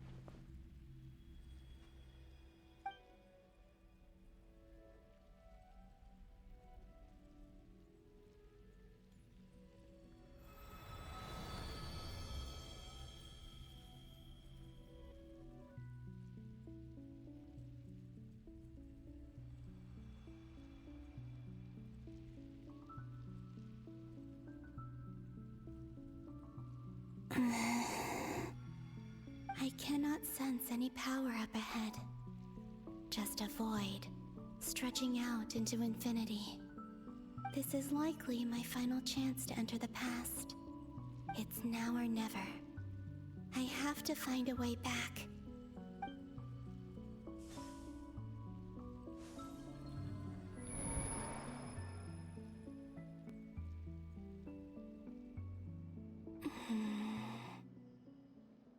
Easy Island? How far back in time is this? Where's Luanatar? I can't sense her presence this time.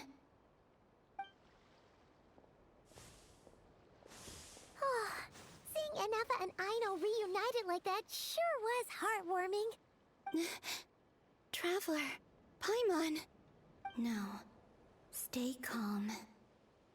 I don't have much power left to change things. I don't even have that much time left here. Think, Columbina. How do I find a way back? A way back... to where? Do I go back to Moon Prayer Night? Or to the future that followed? And if I return in my current state, what will become of me then? Dottoro's actions that day proved that he'd been planning that for a long time. He had already seized the power of 2 moon marrows before capturing me. Even if I managed to get back, how can I fight against him when he wields the Tri-Lune Authority? I can't. If I go back like this, I'll be playing right into his hands. I have to find some way of rivaling the power he has usurped. Wait. Time flowing backwards. The Tri-Lune Authority. Does that mean... I think I know what the final destination of this lunar reflection might be. I know what I must do. Speaking of homes, we must already be close to where the Frost Moon Scions live.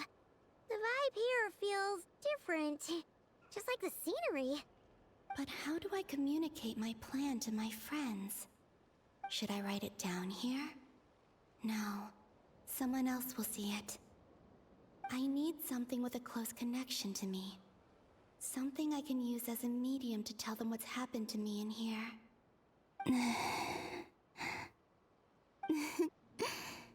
Now it makes sense.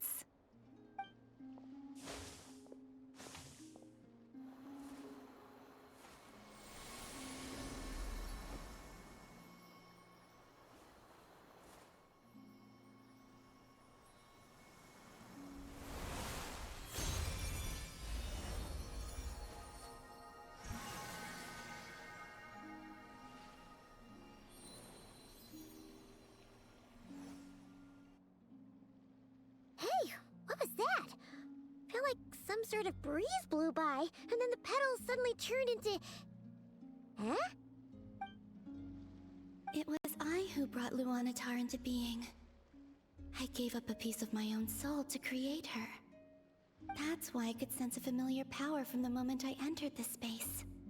It also explains why she's been present in every past location that I've entered. Because we have a deep connection. Hey there! What's your name? And the reason why there are no more gates to the past after this point is that Luanatar hadn't been born then. All these circles make a square. Time is a flat circle. And so is... What is it? What's the Dissidia Duodecim line? And so in accordance with the Great Will, the time flows into eternity. No wonder I sensed the trace of a blessing when we first met.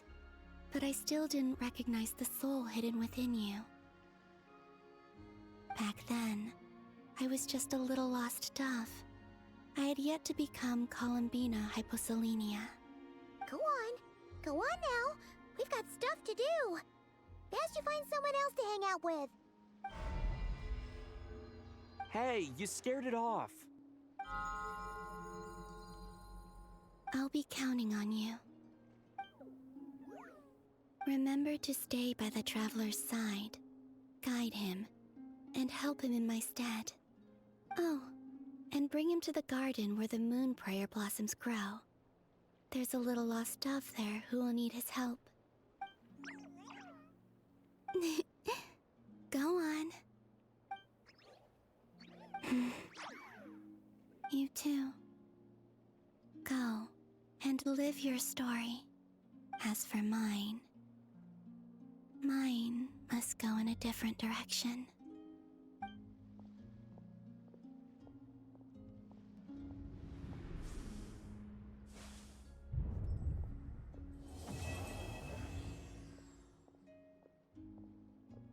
Whoever's directing this, it's so gas. How long do we have left? Another 7 hours?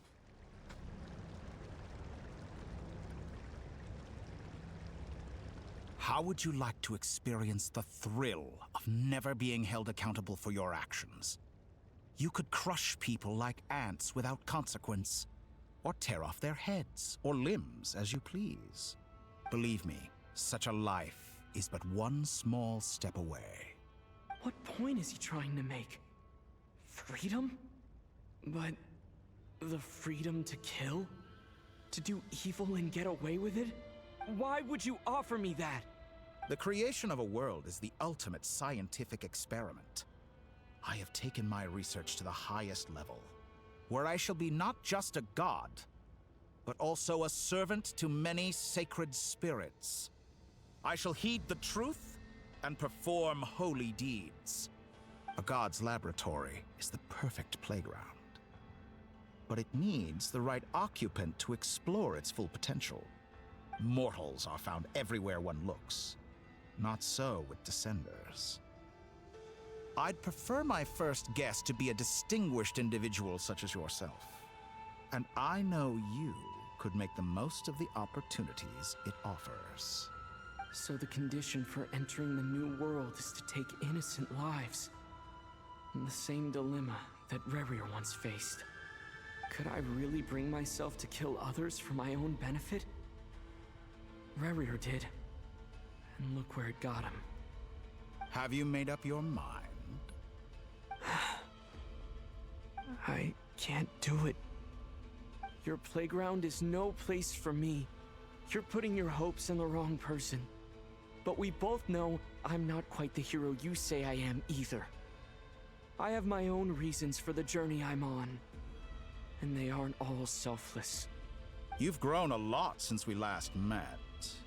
But there are still things you are unwilling to compromise on. This will only hinder you.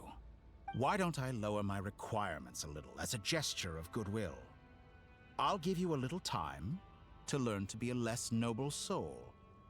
That'll make things much easier for you.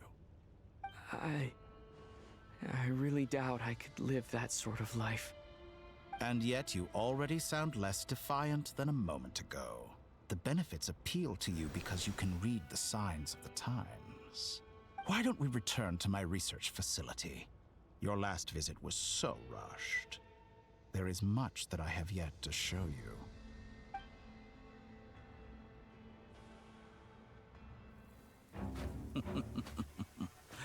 Now to that question, Heroes don't attack from behind. Guess I'm no hero. This is most disappointing.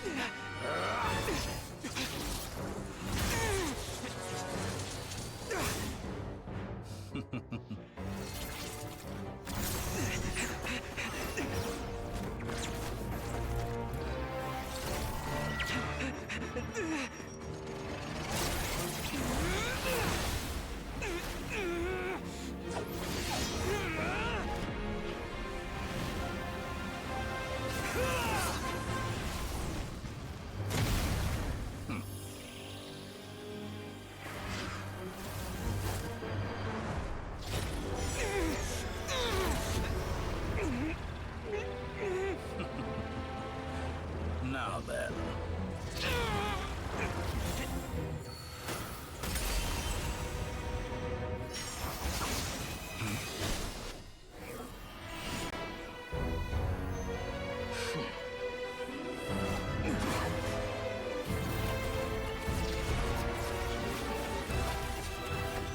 A new face. Interesting.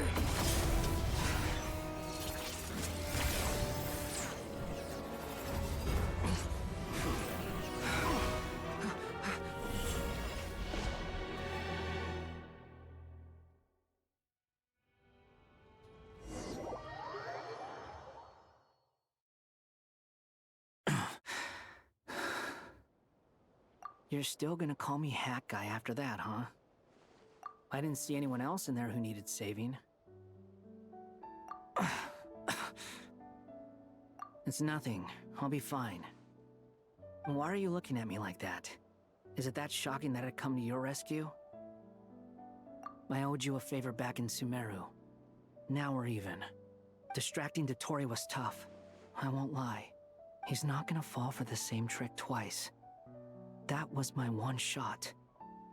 I'd hoped to use it to take him out. Ugh. I never wanted to obliterate someone more than I do right now.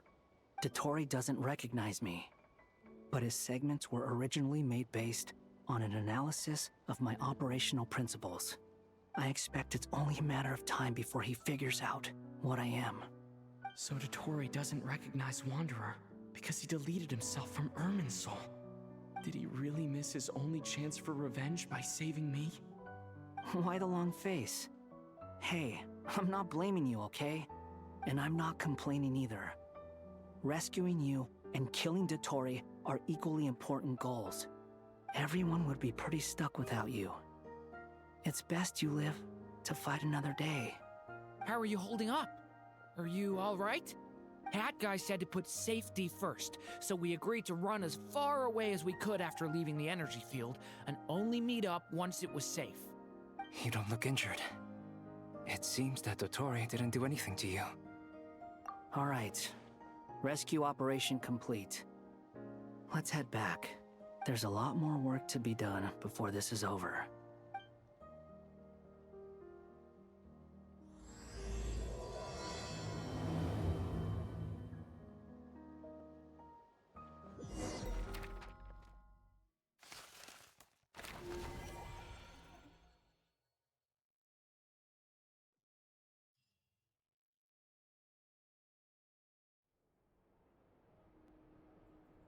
Understood. I will bear the Tsaritsa's decree in mind. I don't see what's so awesome about it, though. Does he really think everyone else is as immature as him? I'm not stooping to Tartaglia's level. I thought you might say that. How's your progress? Quite promising, actually. That alchemist Albedo gave me a few ideas. Remember how I asked you to look up some files for me? That stuff on the Nachtschützenkreuz Institute. René de Petrichor and Jakob Ingold. Alain Guillotin despised René's theories and methods, but he never managed to come up with better alternatives either. So I adopted some of René's ideas. I thought Alain was like a father to you. He and René were mortal enemies, were they not? And what would you say if Lenny and his friends one day learned something useful from someone you utterly detested? I would applaud them for it. That would mean that they have surpassed me. For all we know, Alain Guillotin might have thought the same thing. Not that it matters, though. He's dead, and I'm alive. So it's my call to make. Once you die, it doesn't matter how great you were in life. Only the living get to decide what happens next. Hey, come on out. They're back. Huh?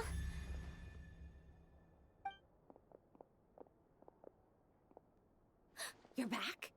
And your head's still screwed on? And you still have all your limbs? What does it look like? Way to keep your composure, madam. Excuse you. I am perfectly composed. Glad you're okay. Yes, it's a huge relief. Worry? Oh, yeah, right. You think we, the Fatui, were worried about you? We were worried sick. Hey! The Traveler and I were already friends. You are free to join this mission in whatever capacity you please. Much like your tea parties. It's a laugh a minute with you guys. I must say, I was quite surprised when Mr. Albedo told me he would need no additional aid. We discussed this on our way back as well. I am rarely so unequivocal, but in this case, we had full confidence in Hat Guy. He said he knew what he was doing. Albedo and I pretty much had to just wait outside on standby. Meanwhile, Hat Guy broke into the energy field and rescued the Traveler solo. You didn't have to mention that. Well, I'm thoroughly impressed. You are a force to be reckoned with, Hat Guy. Is he back? Is he really back? Traveler! It's really you! Oh, thank goodness! Paimon missed you so much! You can finally breathe easy, Paimon. It's great to have you back in one piece! Oh. Paimon's been having nightmares the whole time you were gone! Look at them. You know, once you reach my age, there's nothing better than watching a misty-eyed reunion between friends. It's nothing. Same goes when you get to my age, too. I bet Ino and Anefa would be tearing up as well if they were here.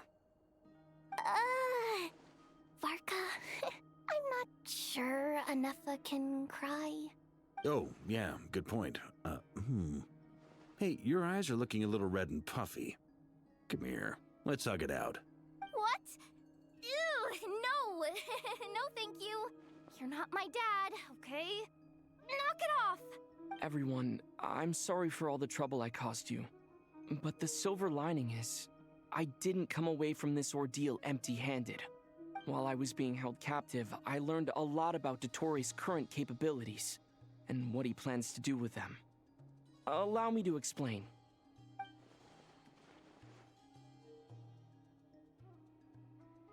The three moon goddesses were even more powerful than we imagined. No wonder Dottore believes himself to be equal to the gods, maybe even superior. Utter blasphemy. While everyone was gone, Nefer and I made an interesting discovery. And I believe Miss Sandrone has something to share too. Ma'am, perhaps you could do the honors?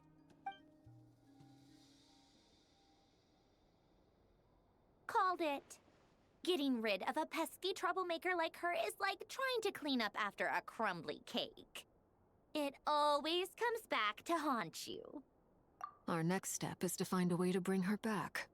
A place where time flows backwards, with no destination in sight. Surely it must have been created for a specific purpose. But I fear the answers are buried deep in Tevat's history, held by great powers beyond our reach. It sounds like she's on a specific path through time, just traveling in the opposite direction to us. The question is, where does that path lead? Or will it keep going to infinity? We considered that question as well. Strictly speaking, time is not infinite. Indeed not. Every road has an end. Nicole! You sure love quietly sneaking in mid-conversation. I do, in fact. It's something I've always done at our mages' tea parties. Quiet, mysterious, and persuasive. You wonder what lies at the end of her road.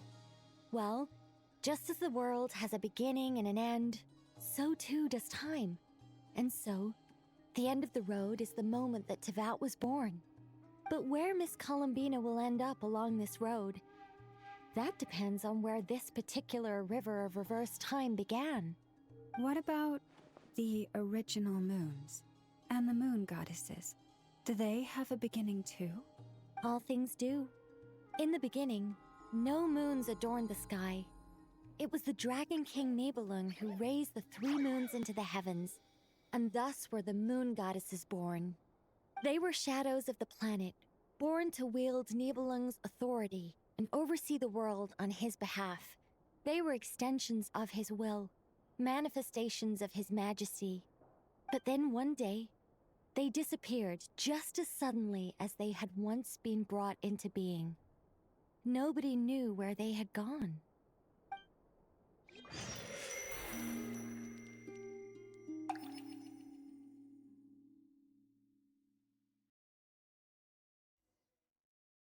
Like I thought, no more paths back to reality have emerged since. But how can I be sure that I'm going the right way without scenes from reality to keep me on track?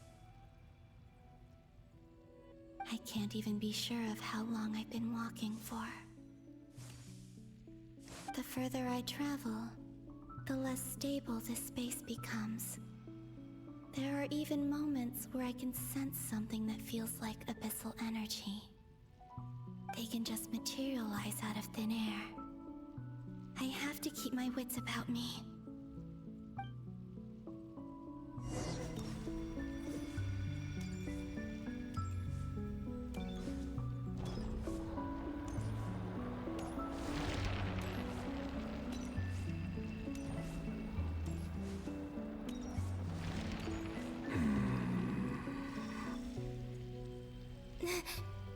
Is that the ray here of Solnari?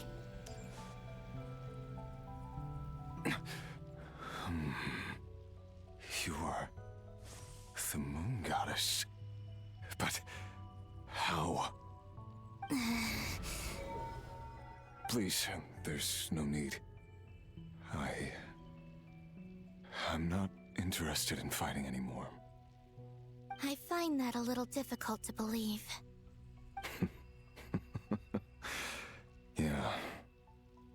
Honestly, so do I.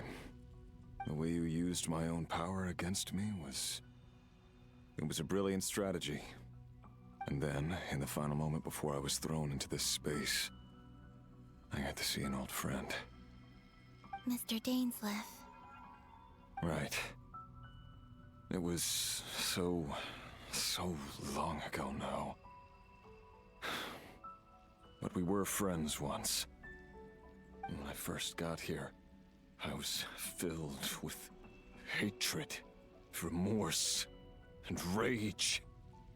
How I cursed and devoured. I tore everything here apart.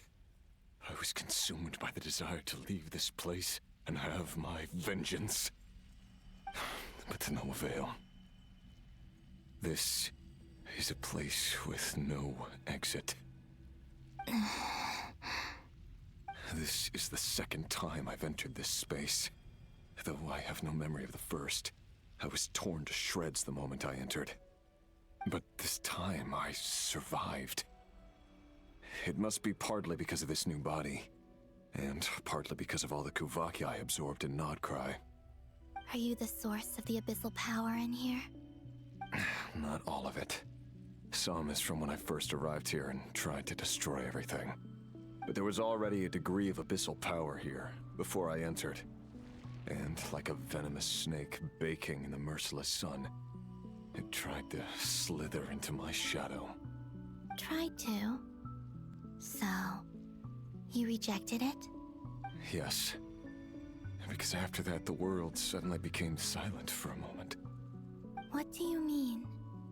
The voices in my head, they were gone. And then, I saw her. Her? Thalindis. My... former lover.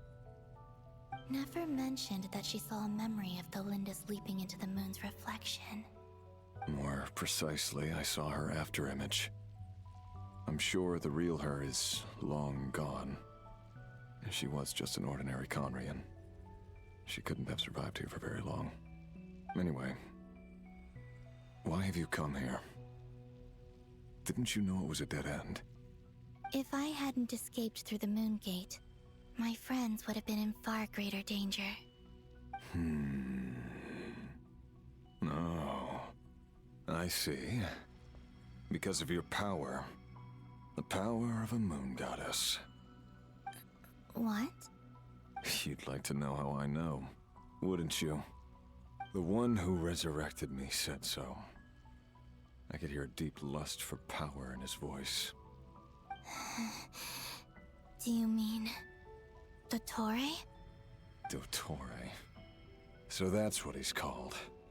He'd been collecting fragments of my body for a long time. All so that he could resurrect me at the moment of his choosing. I had no interest in his research. But being as corroded by the Abyss as I was, we were aligned as far as hunting the moons and recovering my strength were concerned. So that's why the Wild Hunt suddenly became so active in Krai.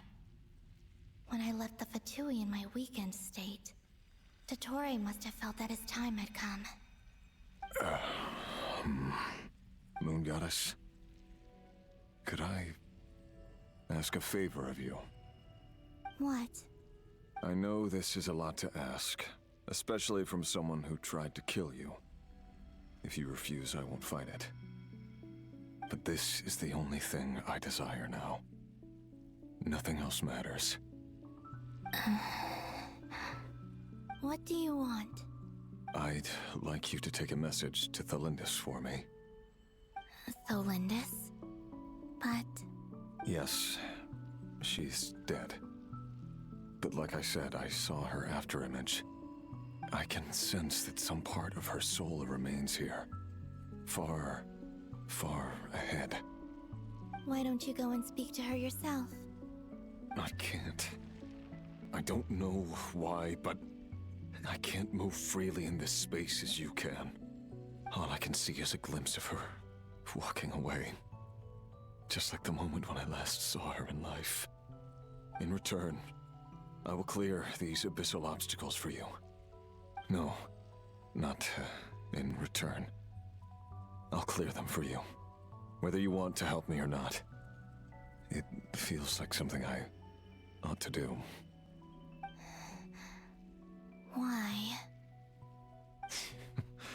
Yeah. Why, indeed. I've been asking myself that question a lot recently. Why did I do the things I did? I'm tired of it all. Tired of the person I became. People used me. And then I turned around and started using others. I hurt a lot of people. I think I grew tired of it long ago. But I wouldn't admit it to myself. And ultimately, that's how I ended up here. What do you wish to tell her? All of it. My past. My mistakes. Everything that happened after we were separated. Is it okay if I give her the abridged version? Yeah, I'm sure there's plenty you can skip over. Just tell her the important parts. Whatever you think that means. Like the part where you relentlessly tried to kill us? It's up to you. Love demands honesty. But my relationship with Thelindis was built on lies. We hid too much from each other.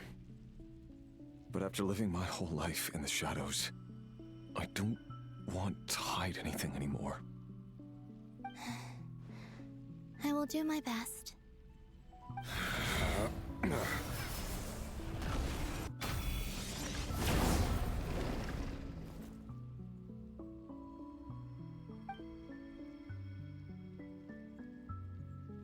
There. The Abyss will no longer stand in your way.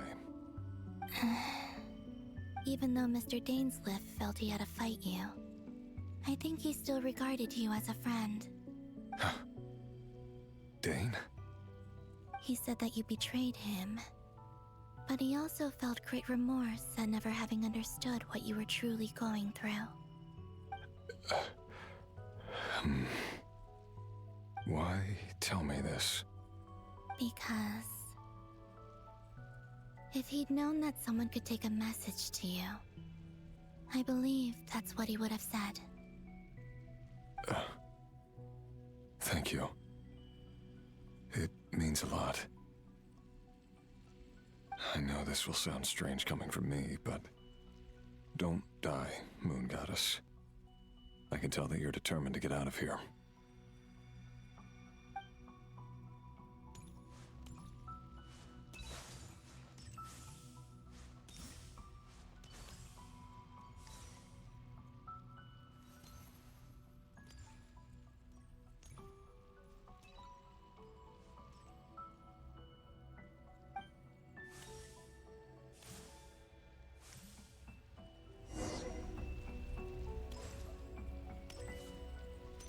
He kept his word.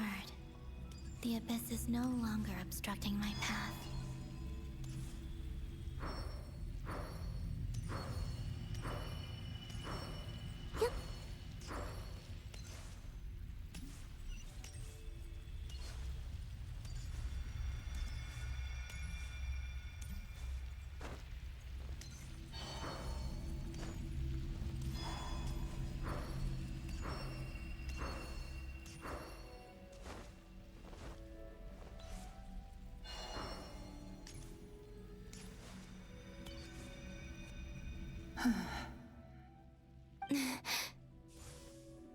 Is that the Lindis?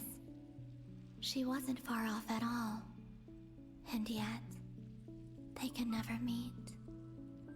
Hello, Miss Thelindis. Who are you? How do you know my name? I've never seen anyone else here before.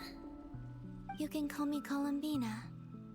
I promised Rerir that I'd bring a message to you. Rerir? My Rerir? Is he well? He's doing better than he was. Better than he was, huh? Sounds like he's had a pretty rough time.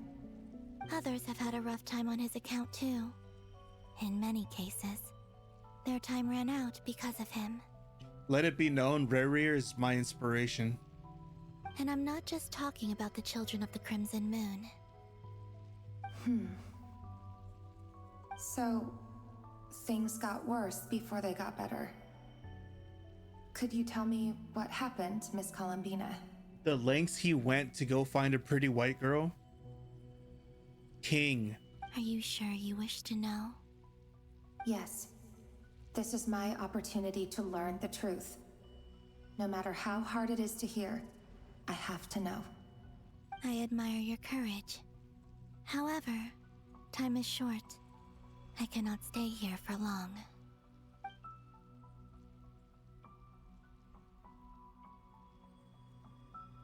Rerir had seeds of hatred in his heart, and many people nursed them for their own ends. On some level, everything he did was to try and find a way to see you again. But in the end, he came to regret his mistakes. He wanted to apologize for hiding his past from you.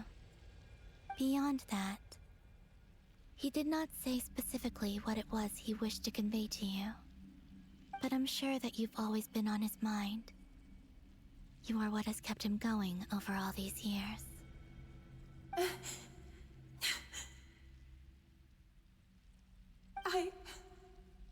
I'm sorry, Miss Columbina. This is so upsetting. I'm not sure how to put my feelings into words. It's all right. I understand. Well, that's everything from me. So, I guess I'll be... Wait. One moment. Time flows backwards here. The road ahead only leads further and further into the past. I know. I intend to reach the end of that road. Without a moon marrow, without the 3 moons' power, you won't make it far. Wait, unless... Are you one of the moon goddesses? You could say that. I see. I often think to myself, if life is like a train ride, why haven't I reached the terminus? Where am I even going? And it's not just me, it's this whole place. Wherever it is, it seems like it's existed forever. It's such a mystery. Where is it going? I must seem so ridiculous. I can't answer these basic questions, and yet I jumped right in here without hesitating, only to be torn apart the moment I entered by powerful energy currents. Only my soul remains now. Thinking back, I was suddenly overcome with fear and terror in that moment. Perhaps I too became bewitched by the abyss. I may have been the leverage it needed to control Rerir. I used to be a researcher at the Universitas Magistrorum in Conria, researching the iridescent moon's marrow. Eventually, I came to the conclusion that time in here flows in reverse. Rerir was one of the Vinster King's retainers. With me, he was in an impossible position. It plagued him constantly. I wanted to help him escape his lot in life. I wanted him to be happy, so I thought I'd use this place to return to the past. At the time, I thought I could just go back to the day that the Vinster King first found the princess. It was only after meeting the princess that the Vinster King started going too far with his research into the abyss. That was the day all of our woes began. I thought I could stop the king from ever meeting her and solve everything. I couldn't kill the Vinster King himself, so I had to find another way to save Rerir. That's why I wanted to go back, to kill the person who had brought new possibilities to our realm. I'm sure it was a futile endeavor, but the abyss probably enhances the basest human desires. So I naively hoped I could change everything. But I was simply too weak. like a speck of dust against the whole universe. Look at me. I didn't even survive the journey here. Not physically, at least. I know I'm never getting out of here, but you're different. You can make it, and I want to help you. I owe you that much. How do you plan to help me? Have you noticed the golden energy that exists here? Based on my past research and my observations since coming here, I believe they carry you forward faster. I can share what I've learned and help you understand the pattern in which this energy appears.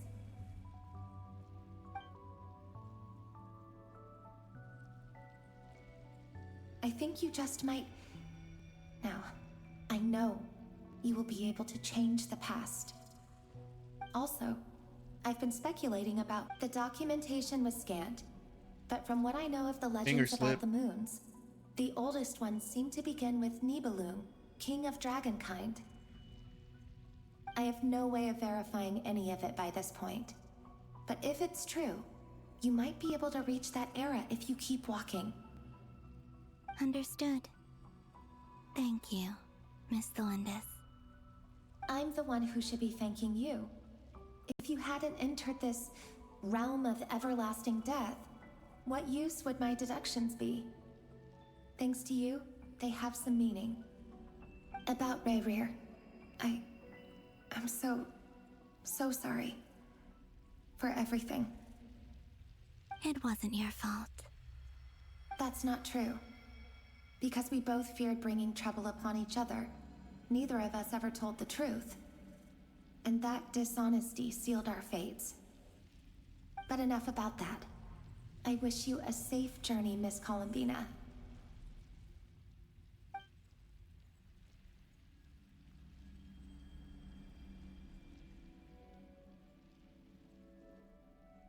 And may the outside world never have to experience pain like this again.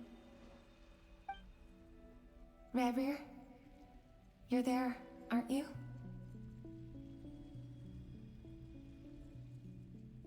I cannot see you, because you exist in the future. I expect we'll be trapped in this prison of space-time for all eternity. But please, gaze upon the past, and then sit for a while. Let's find a place to sit down together, just like we did when we first met.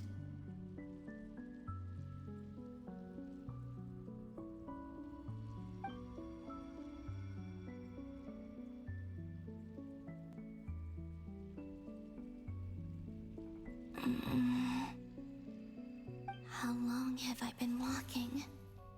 How much further till I reach the end? Is there even an end to be found? Everything's getting blurry.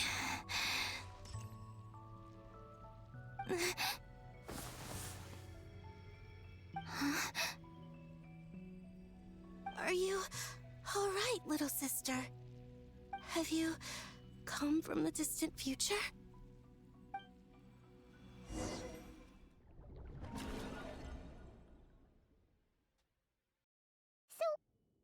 Exactly did the moons just disappear? Shouldn't it be a little harder to get rid of major creations like moons? The world is a vast and ancient place. On a certain scale, all life lasts for but a fleeting moment. Miss Nicole explained that the moon goddesses likely perished in the War of Funerary Flame. The moons themselves were also destroyed at that time, save for the Frost Moon, from which a new moon goddess was later born. Am I missing something then? 'Cause the stories say that the moon goddesses were born on the moon, but doesn't Columbina say she was born in Krai? Huh, you're right! Why do their birthplaces differ? What's the difference between the two generations of moon goddesses? Also, remember what Sandrone said? Her scans detected 4 moons. In other words, 4 moon marrows. Technically, the result of the scan means that 4 moon marrows were detected and positively identified as moons in that moment. In other words, this piece of information alone isn't enough for us to know how Miss Columbina is doing right now. Yep. We have no way of staying up to date on whether she's dead or alive. She's on her own for now. But at least she's trying her best to get back to us. Yeah. She's a tough cookie. And a sore loser, too. We have to trust that she'll find a way.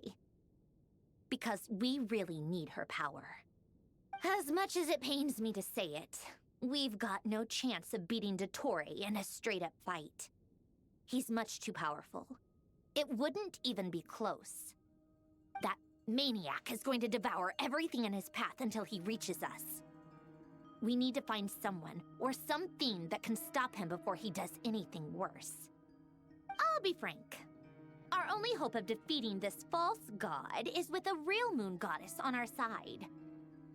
I'm not just saying this because Columbina's a friend and I want her back safe and sound. It's just the truth. And I know that even she was no match for him when he attacked, but I don't have a better solution. We're not giving up on saving her, whether she can defeat Dottore or not. Right. Don't worry, Miss Sandrone. We're all aligned on saving Columbina. No one's trying to argue that we can only justify saving our friend because it will help save the world. This is about multitasking. We want to save both. So, she's more than just a moon goddess to you guys? Absolutely. Duh! She's part of the gang! And you are too, you know. Yes, I know. You don't need to labor the point. I knew that the moment I came running over with my documents that I was part of the in-group. I mean, if Arlecchino can fit in, I certainly can. Anyway, as for how we get Columbina back, I've been working on it constantly. But I think I'm still lacking certain information about the moon. I'd probably get there if I could continue my calculations, but the problem is, I've run out of computing power. Computing power? You mean you need more energy? No, the issue isn't energy, it's processing power. There's so much data to get through that the whole process has just ground to a halt. That's a tricky problem. René de Petrichor of the Nazissenkreuz Ordo once foretold the fate of the world. But I don't know how he did it. My guess is that he used the primordial sea's power. However, that won't work for me. His methodology was vastly different from my own. What's worse, they're incompatible. And to top it all off, we can't even leave Krai. Ugh, this is so annoying. If I'd known we'd run into a bottleneck like this... Well, no, the design bureau's a bust as well. Curse that Dottore! Couldn't have made this harder for me if he tried. Oh, what do we do then? How about we grab a bite to eat and take a break? Maybe something will come to mind after you've cleared your head. You don't get it, do you? I'm trying to calculate the fate of an entire world here. And I need accurate results, not vague prophecies. Where the heck am I gonna find the computing power for that? Ahem. Anyway, time to shelve the discussion on technical difficulties. Being a killjoy isn't very ladylike after all. Either way, we've done what we can. Rest well, everyone. Remember to let us know if anything new comes up. Hat guy? Is he hinting that we should talk outside? Let's go somewhere a little more private.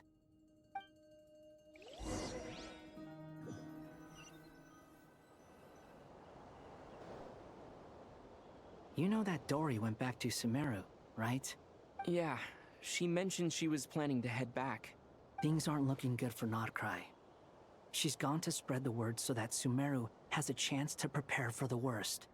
From what I know of Dottore, there are two possible reasons why he hasn't made a move yet. One is that he's still working through some kinks in his new powers. The other is, he wants to see how we're going to react. He'll easily devour everything eventually, so I guess he's in no rush to make it happen. The first false god he made was me. Now it's his turn.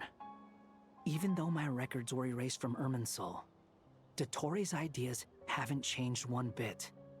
He once told me that becoming a god was like turning yourself into a hungry wolf or giant serpent to devour the moon. Clearly, he began studying the moon goddess's powers long before he even tried making a god. He's always wanted to get his greedy hands on divine authority one way or another. And in the end, he devoured the moon where I failed. In the desert of Sumeru, there is a chessboard built by King Deshret, also known as Al-Ahmar.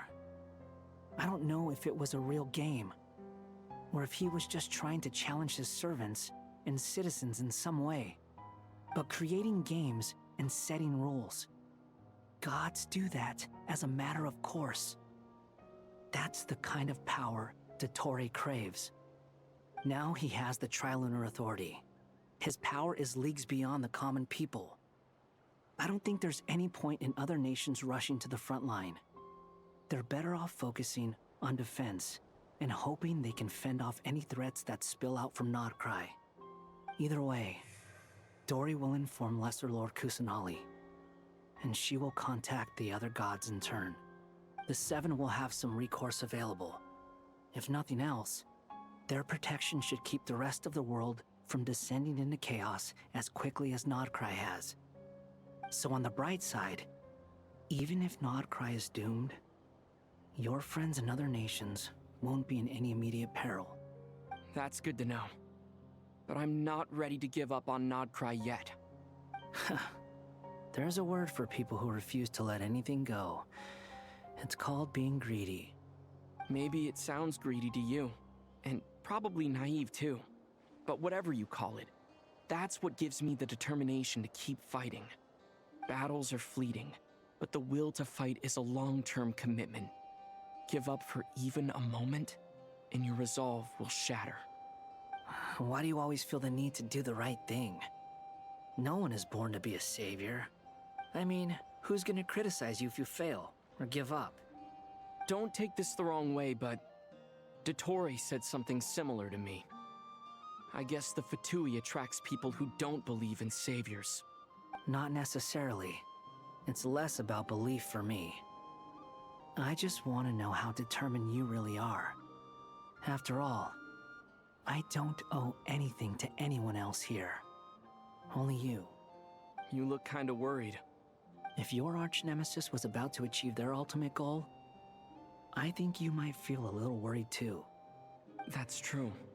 Dottore is about to become an omniscient, omnipotent deity. That's gotta be a bitter pill to swallow. Still, you're calmer than I expected. Obviously. I have to admit that my past self was a reckless fool who misunderstood not only the point of revenge, but how to achieve it. And as much as I want my vengeance, I know I'm not gonna get it by acting alone.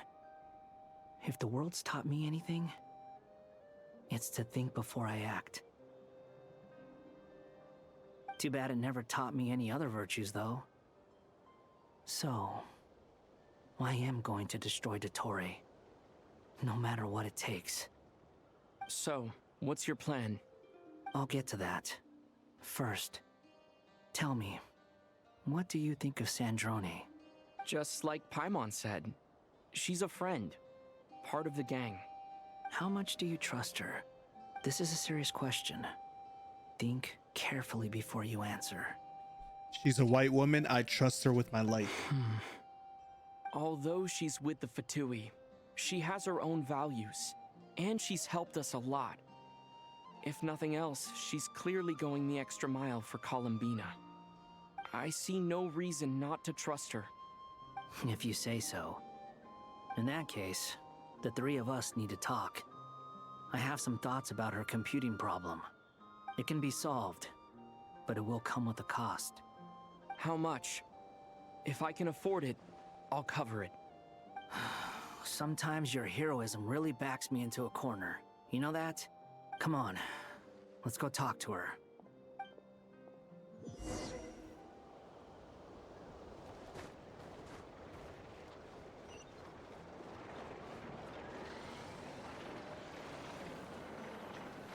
Got like what, 2 hours left?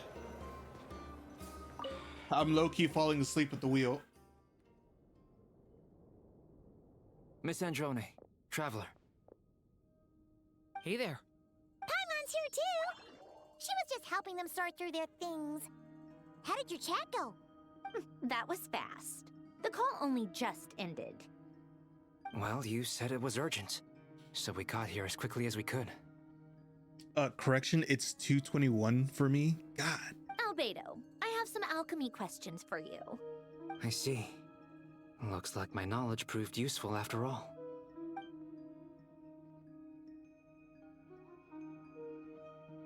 If I might ask, what is the end goal for the modified formula you'll be using? I needed to predict the future of the entire world. But I've run into some teething issues since trying to implement Renee's theory of the 4 Orthants. I see. I'll have a look at it. Still, computing power is the real issue here. How do you plan to solve it? About that, it's been sorted. Oh, with the Traveler's help? Actually, you're not wrong. He found the person with the solution. Was it Hat Guy? Yeah, it was him. Wow! Go Hat Guy! Seems like all that time studying at the academia is paying off big time. But where is he? Wasn't he the one who asked Albedo and I to come here? Come with me. Hat Guy? What's happened to him? Hat Guy! Can you hear us?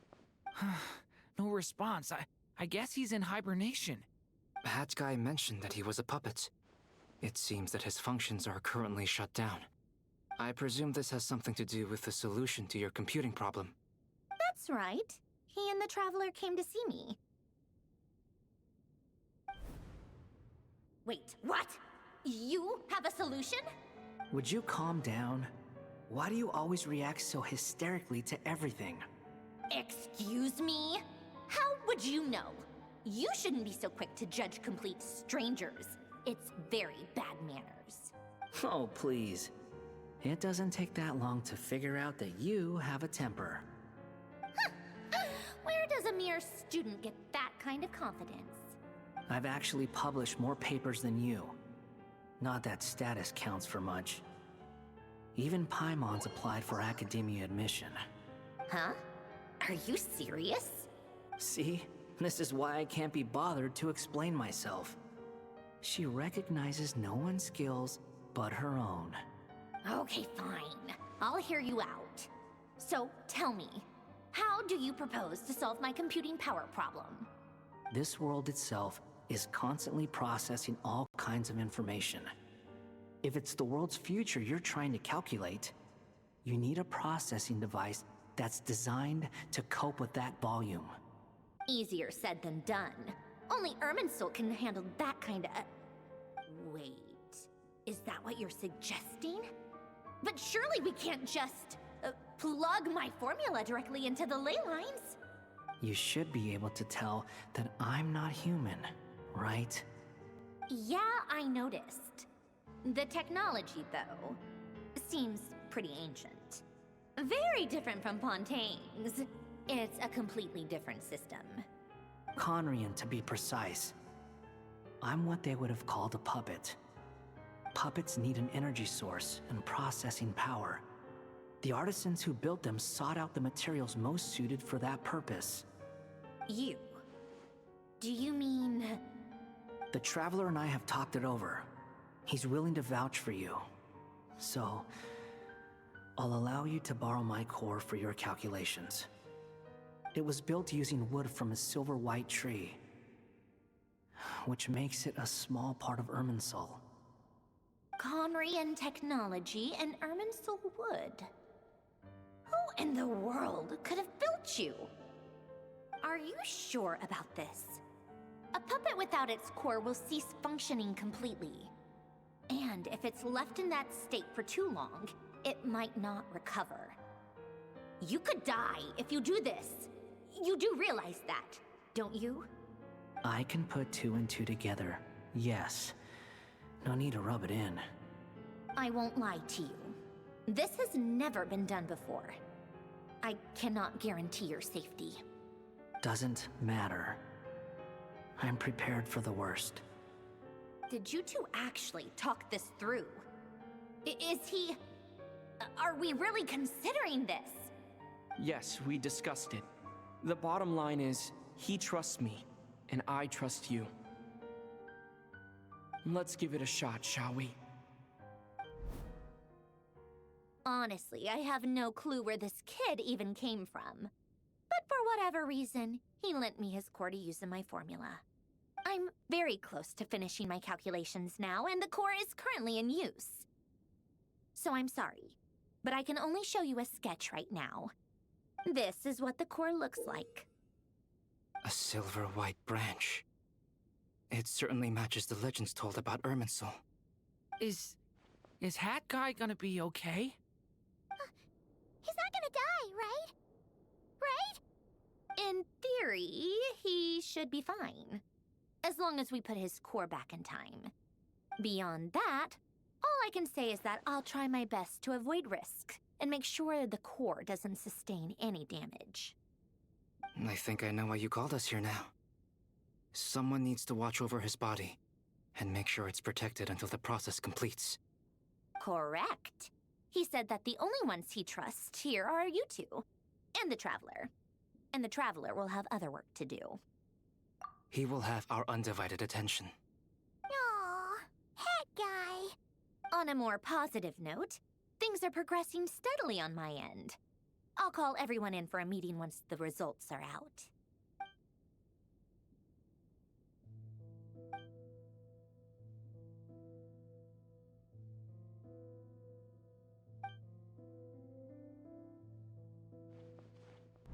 The worst case scenario with the core removal is either a system reset or a total loss of function. But I'm not afraid. A quiet death should have been my fate long ago.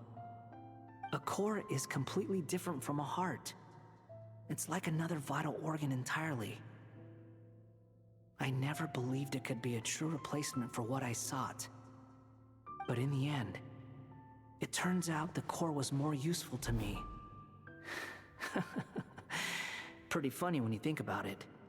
It's like the punchline of my entire life. Do you think there's any difference between a puppet and a human? If not, then this would just be another samsara. I have already experienced both a past life and a next life. Part of me wonders whether I'm only capable of making this decision because I've become a real human. What's with that expression? Isn't this a good thing? Sandrone will succeed, won't she? She has to. She will.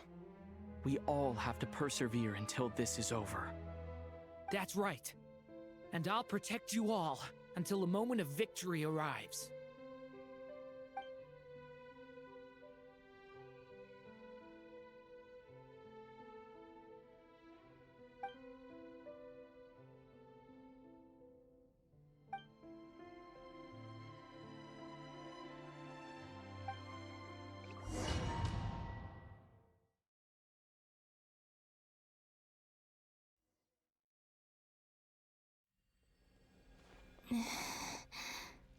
Who are you?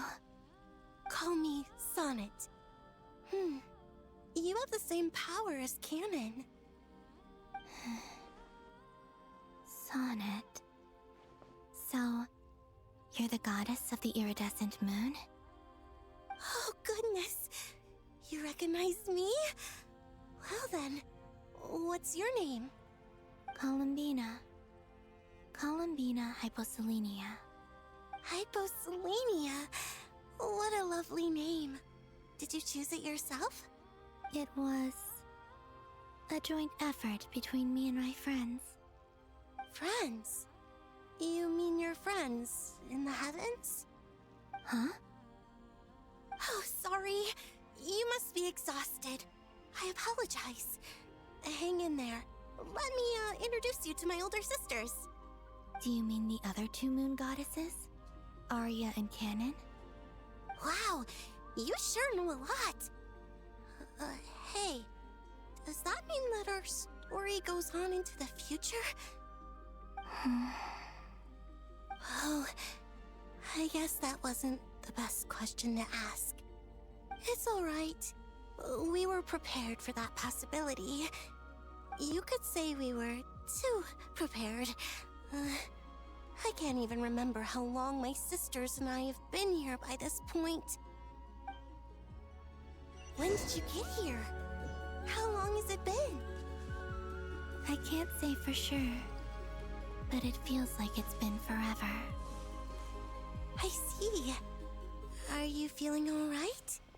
You look a little unwell. I can hold out a while longer.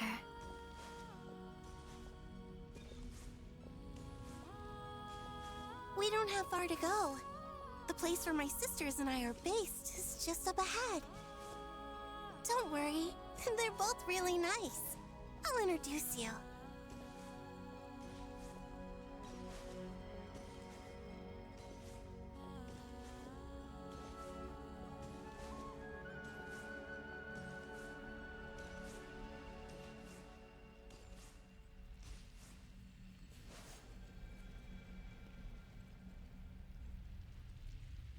Sisters!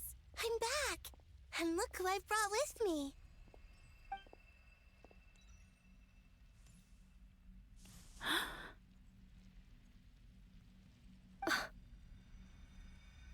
It's our lovely little sister, born in the far future. The pleasure is all mine.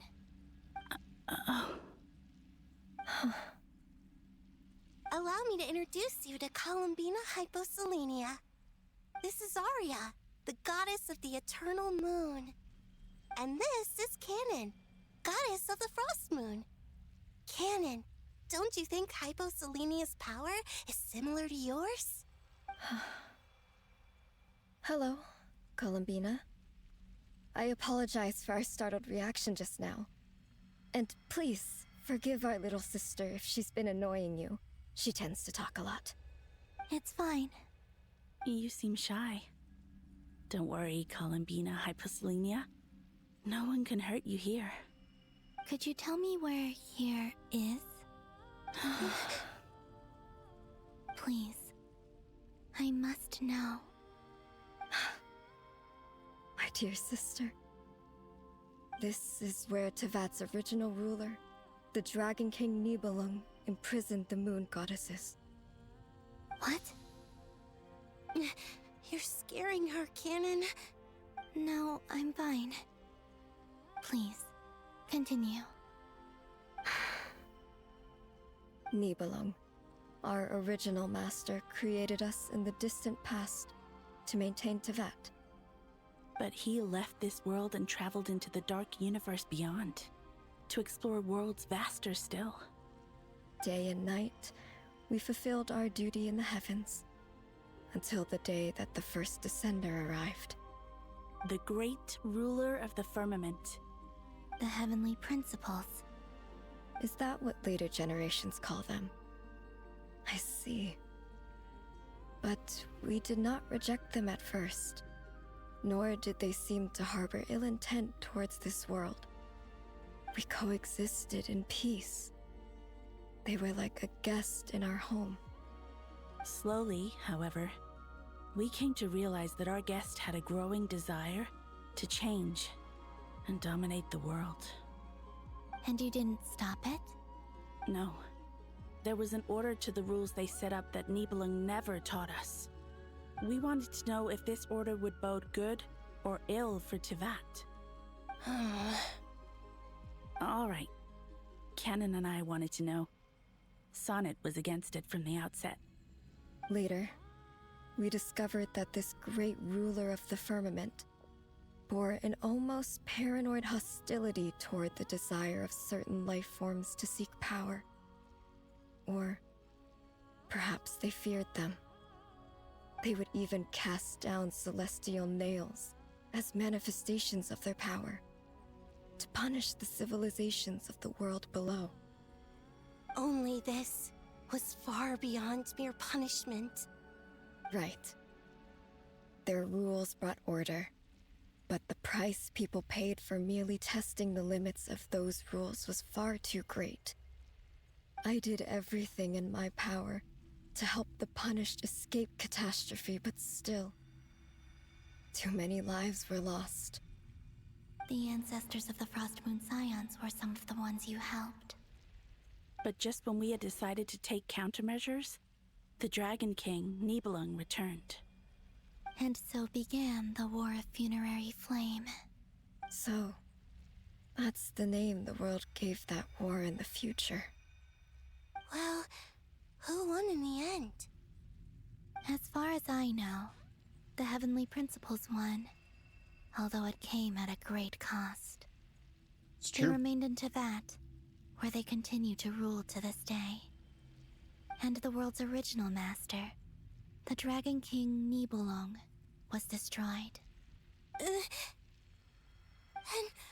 what of the moons? Are there still 3 moons in Teyvat's skies? You can tell us the truth, Columbina. We know we are but remnants of a bygone age. We are prepared for the answer. Only the Frost Moon remains. But it has been cast beyond the false firmament by the Heavenly Principles. The eternal and iridescent moons were both shattered during the war. So death finally came for us in the end. Sonnet. But you're still here, aren't you? A moon goddess cannot live without her moon, Columbina. She's right. That's why I began to disappear. Because the Frost Moon is cut off by the false sky. How much worse it would have been if it were outright destroyed. Our souls may endure within this lunar palace, but if our moons are destroyed, Then we shall disappear the moment we depart from it. I'm sorry. There's no need to apologize to us, dear sister. If anything, we owe the world an apology. If only we'd decided to act sooner, rather than arguing amongst ourselves. all the more reason not to spend this time in regret and repentance. Instead, we should focus our efforts on how we might help our future sister. Sorry? Don't you see, Columbina, your story is not yet over. Is that not why you are here?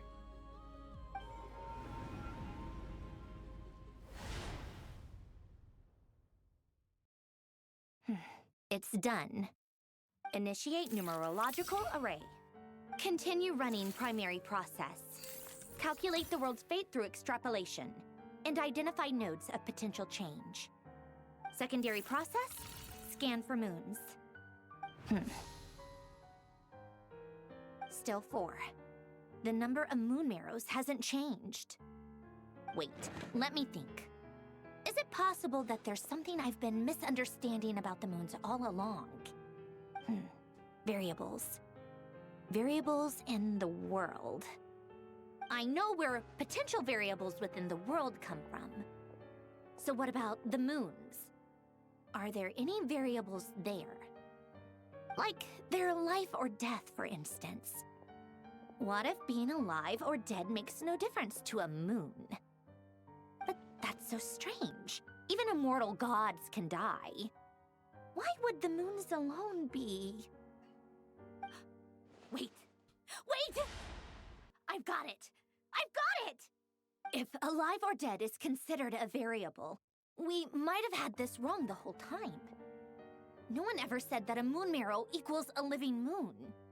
We just made that assumption ourselves. Initiate secondary process. Scan again. This time filtering out interfering perimeter, moon marrow. I don't care if they're natural or artificial. Get them out of my search results! Why? It says 3 moons still exist in Teyvat, even after excluding the moon marrows. But we know for a fact that 2 of them are dead. Redo the scan. Narrow the results to living moons and real moons. No, scrap that. Narrow it down to moons that have lunar authority and remain alive. Why? Why is it still 3? What is this, Columbina? Has the world lied to us? Or are you the one pulling the wool over our eyes?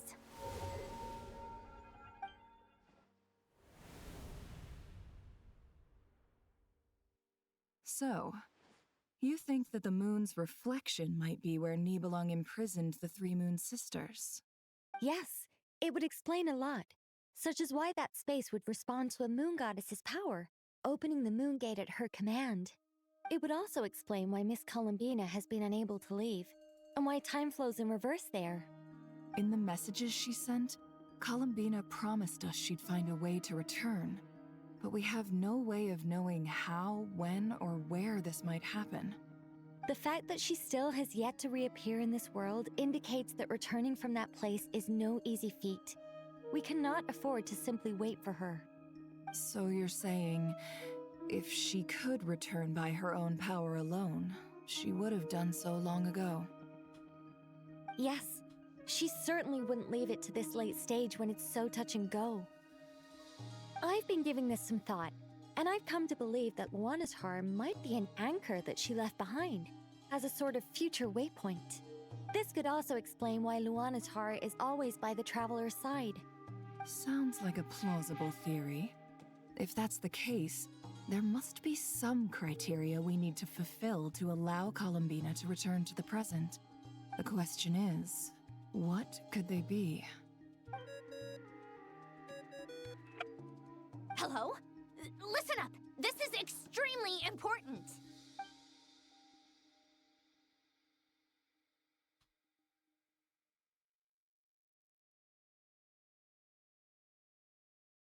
Not only is Columbina alive, but she may well exist in a form unimaginable to us. I'm still unclear on the details, but she's done something truly inconceivable in the past. And the clue to what she's done lies in the moon and Tevat sky. Truly amazing. Oh, I'm so delighted for her. I'm sure we all feel the same. And I'm sure Columbina is ready to get back here and fight by our side. I'll keep my calculations going and try to find some way of coordinating with her. But that's not an excuse for everyone else to slack off, okay? All of you had better keep trying to think of solutions. How can the dead moons still live? And Luanatar...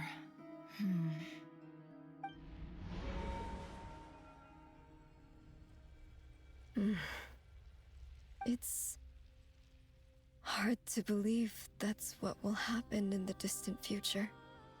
Our authority is linked to the most fundamental rules of Tevat. I suppose it's no wonder that many would covet that power. I didn't realize that when you said friends, you meant people who live down in Tevat. That's so lovely. I always wanted to go down there and have some fun. Have you ever tried leaving this prison? Of course. Between us, we've tried everything. But no matter where we go, this space will eventually bring us back here. It's like the center of a whirlpool. Everything ultimately converges here, at the moment when Nibelung imprisoned us. In that case, have you tried using any of those pathways that connect this space to the real world? Sorry? What are those? They're passages through which you can make small-scale changes to reality by using Kuvaki. Or am I the only one who can use those passages? Because part of my soul remains in reality. Kuvaki. What is that? You don't know? It's a unique kind of elemental energy found only in Krai, the land from which the moons arose. Oh. Well, it's true that the moons first rose up from the part of Tevat you say is called Krai. But there is no difference in the elemental energy between there and anywhere else. What? Could you show us some of this Kuvaki hyposelenia? Maybe if we see it, it'll make more sense. Okay.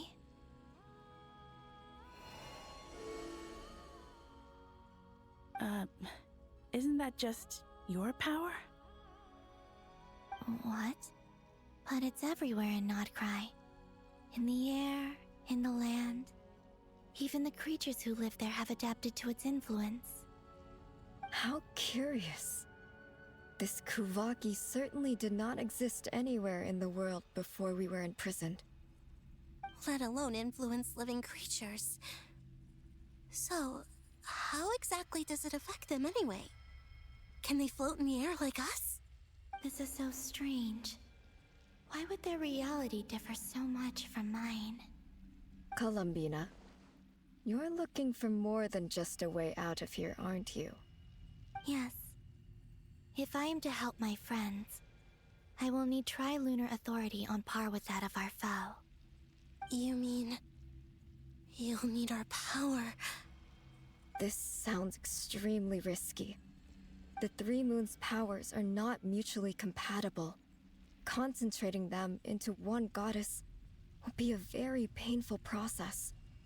And if anything goes wrong, it could tear you to pieces. I know. But I'm willing to take that risk. Even so, let's say we successfully transfer our authority to you. How will you take it outside this prison? Niblin constructed this realm specifically to prevent us from using our powers to interfere in his war.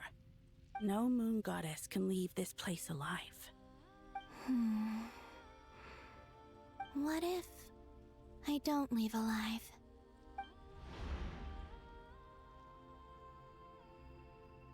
Where do we even start? How are we supposed to figure out what we're meant to do to help Columbina?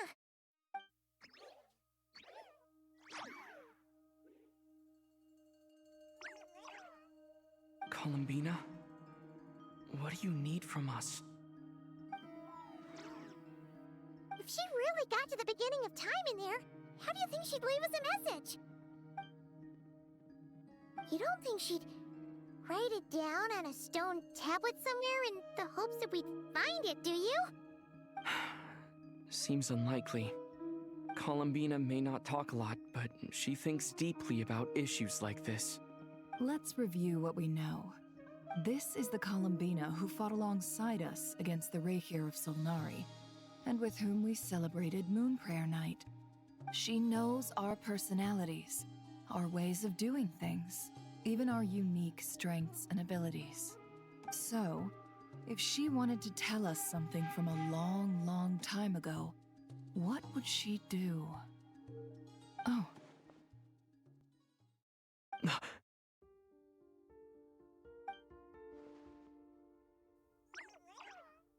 Traveler, you once said that those golden ripples also appeared when Luanatar was born. What if Columbina left Luanatar here, not just as an anchor to the real world, but for some other purpose? If she is part of Columbina, and Columbina knows that I can see past events through her... Oh yeah! Like when you peeked into Rarer's path through his heart! Nefer, wait! If you're right about this, and you can really see past events through Luanatar, your eyes, they'll... Oh, I know. Looking at Rerir's past in Conria was already enough of a strain on my eyes. Looking this far back into the past, it'll surely blind me. But it's our only chance. This is the only way. Boss. We spoke about this once, a long time ago. Do you remember what I said, Yehoda? The day I lose my sight, the Curatorium of Secrets will be yours to run. But...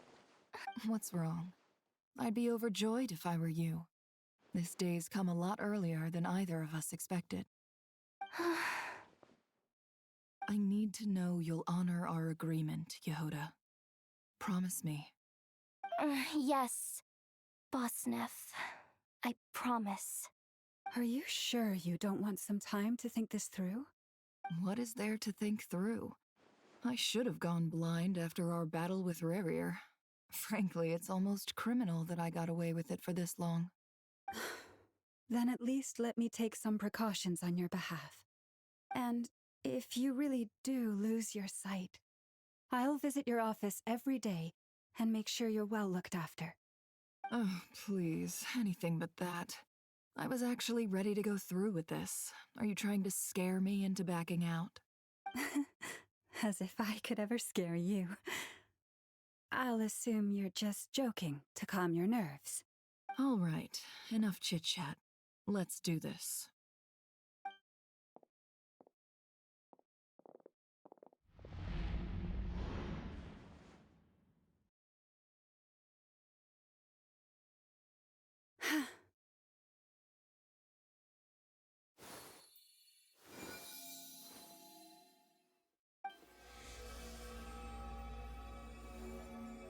All done. Good. Now give me some space. Come on then, little one. Show me what happened in the past.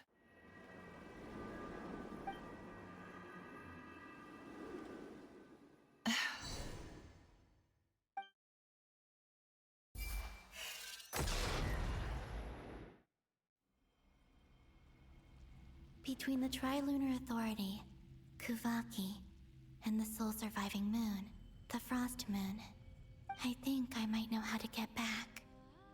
But I will need my sister's help. Time to go talk it over with them.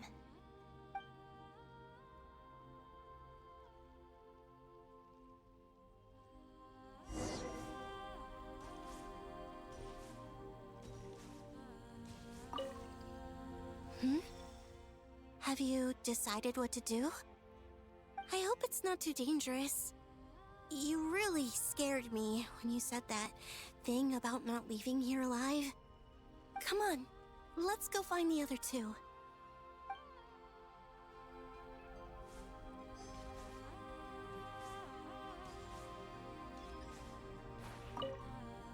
It seems you have reached a decision.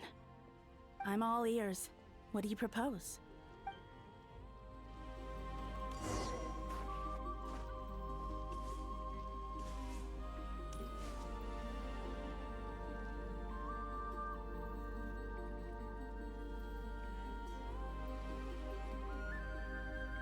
Have you figured it out, Columbina? Tell us, how do you plan to leave this place? I intend to die here, in this moment, and then be reborn in the future with the help of my friends. What? What are you saying? How can the dead be reborn? And how will you inform these future friends of your plans?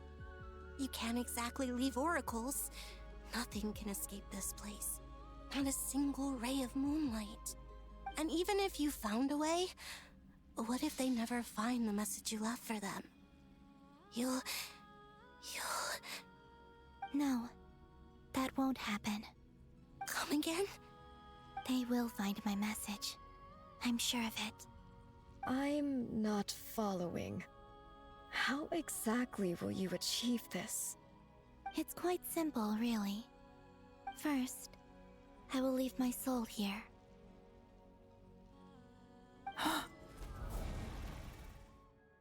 I see it.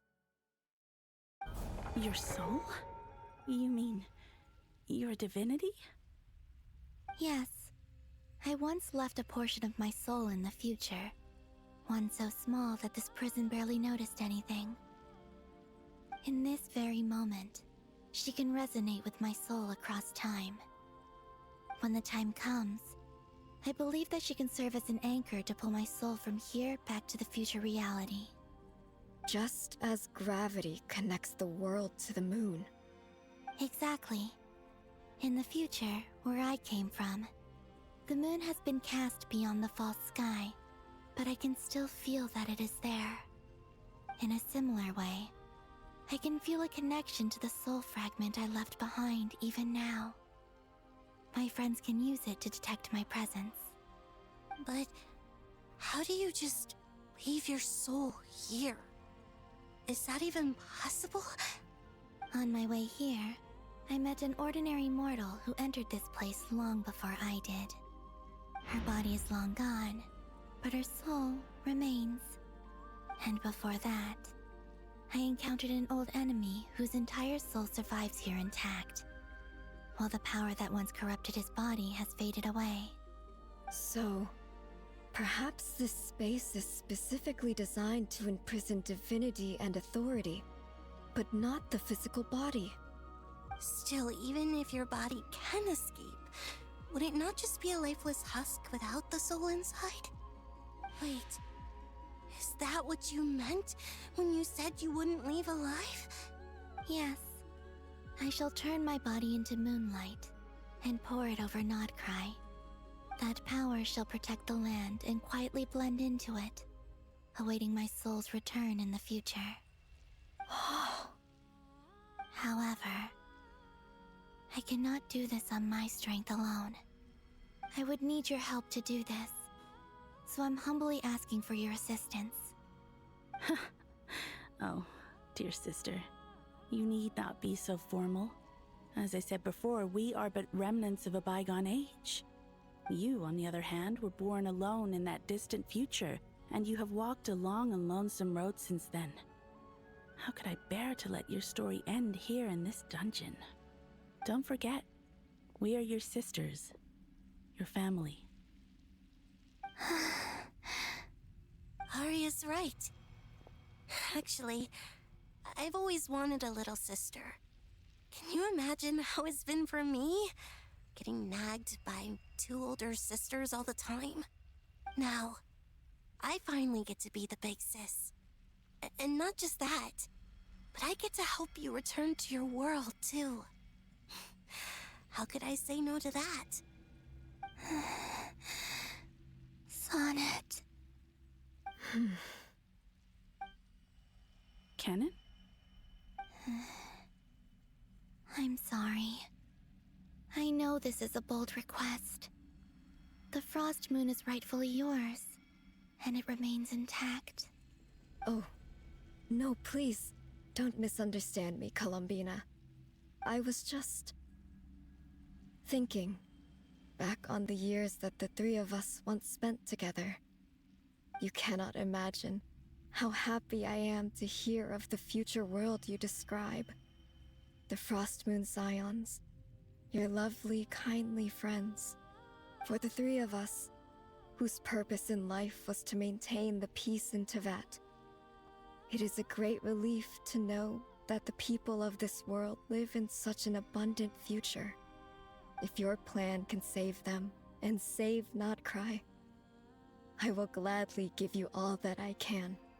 Besides, the three of us have been together since the day we were born. I could never abandon them to live on alone without them. Canon. Still, I do have one question I would like to ask you before we proceed. Certainly. What is it? Why do you cover your eyes?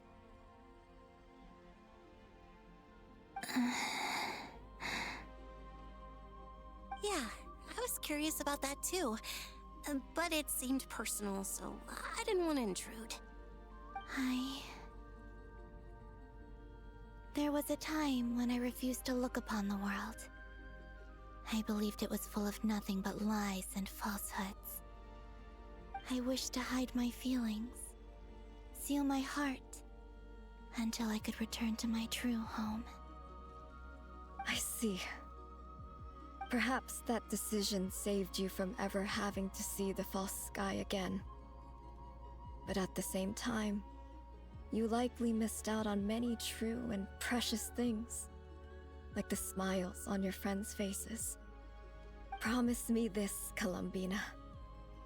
When you return to the future, open your eyes, take a look at the world around you, and see your friends. I'm sure that you know this already, given that you long to return. But that is your true home. Give me your hand, Columbina. Arya, Sonnet, you too. Okay. All right. I'm gonna be real. I wasn't expecting to be moved when she asked that question.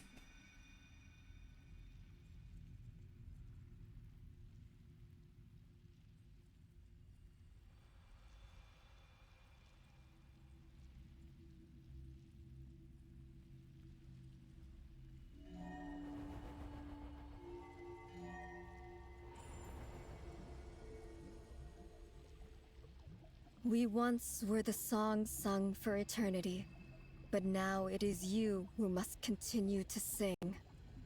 We once were the tides in the great river of time, but now we subside, and you arise. We were the messengers of madness and inspiration. But now, the lies have faded, and your truth must endure. We are souls awaiting the sun. You must return to be with those who smile when they see your face.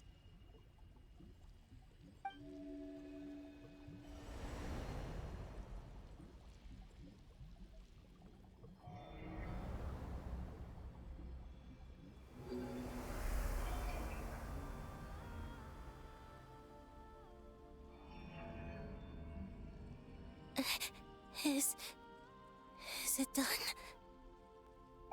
Yes. We have transferred the authority over all 3 moons to Columbina Hyposelenia. From this moment on, she is the Tri-Lune Goddess, the one and only moon goddess of this world.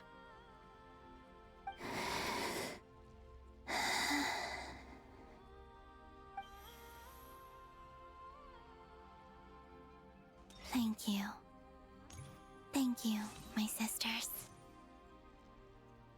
Now go, and do what you believe is right, Columbina Hyposelenia. Be aware that we cannot grant you the power of the 3 moons beyond these prison walls. The conflict that arose over their remains following our disappearance will still take place. I understand. Sisters, oh, my body. It feels... Now that we have given up our power and authority, our bodies are merely mortal shells. This prison is dissolving them as we speak. It's okay, Sonnet.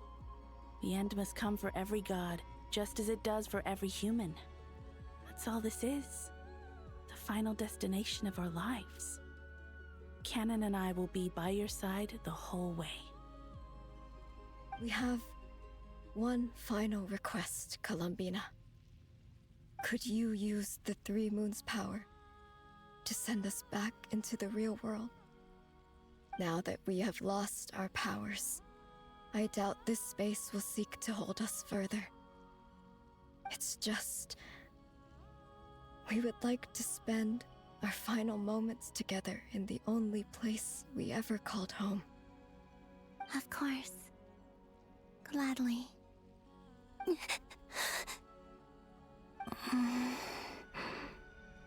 Sonnet. Yes? Don't... I wish I could tell her not to give in to the abyss. Not to be afraid. But is this really what I should say at this moment? Don't forget. I'm so glad to have a big sister like you. No, Hypo. Thank you. I'm okay. I'm not afraid. As long as my sisters are with me, I won't be afraid. It looks like this is goodbye, sisters. Goodbye, Columbina.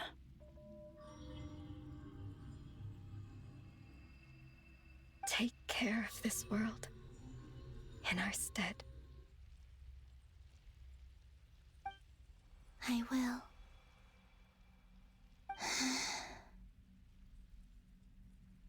And now, it's time for me to bid farewell to my body, too. May it become the moonlight that keeps Nod Krai company through the long years ahead. So this is why Nod Krai was not always home to Kuvaki. It only appeared after I poured my body out upon this land, and only this land. Kuvaki responds to me because it is me, my body, answering the call of my soul. And the golden energy I've encountered on my way here was, in fact, that very soul, which I am about to leave here to guide me.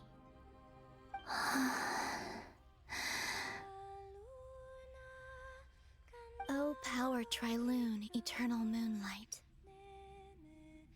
I, Columbina Hyposelenia, lay aside my body. Let it be cast into the dark night to illuminate the future.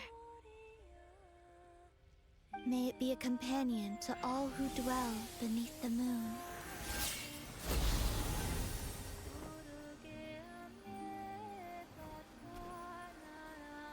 Until the time comes for me to return home.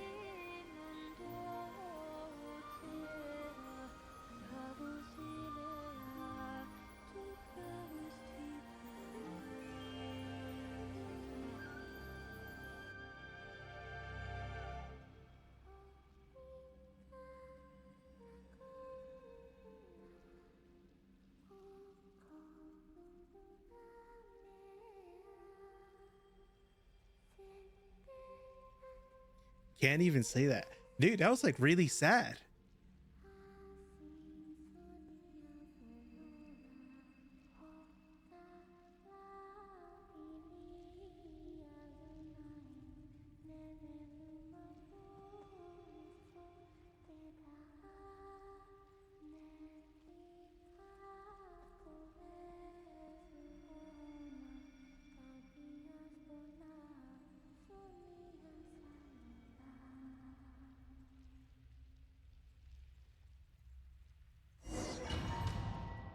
That was really sad.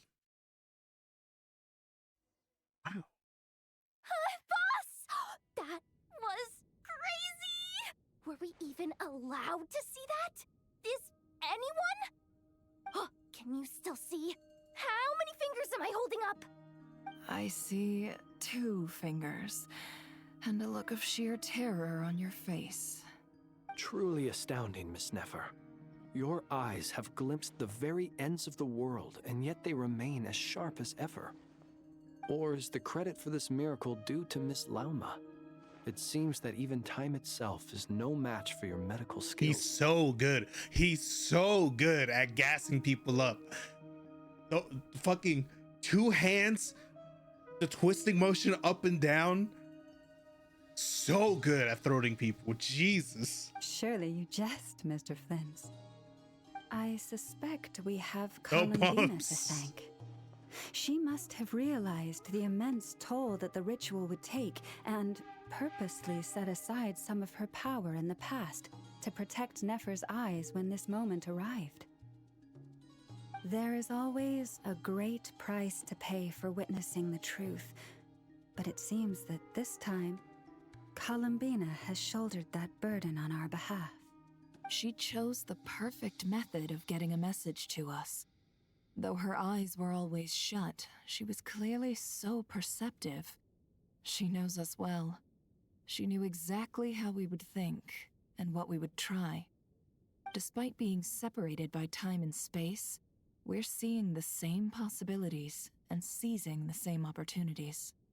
We still don't even know if she's okay right now.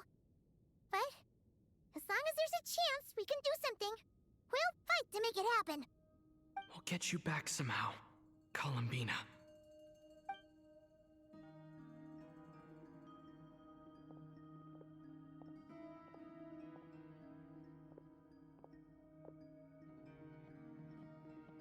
Well, based on the information we now have, let's figure out our next moves. Thanks to these gentlemen, we have a much clearer picture of the situation with Dottore. The civilian population has been moved to safety, so we no longer need to hold back. Miss Androne, How are the calculations going? So far, so good. I'll keep seeing how far I can push the system, though. Can't have Hatman being powered down for nothing. There's still a long road ahead. Where should we begin?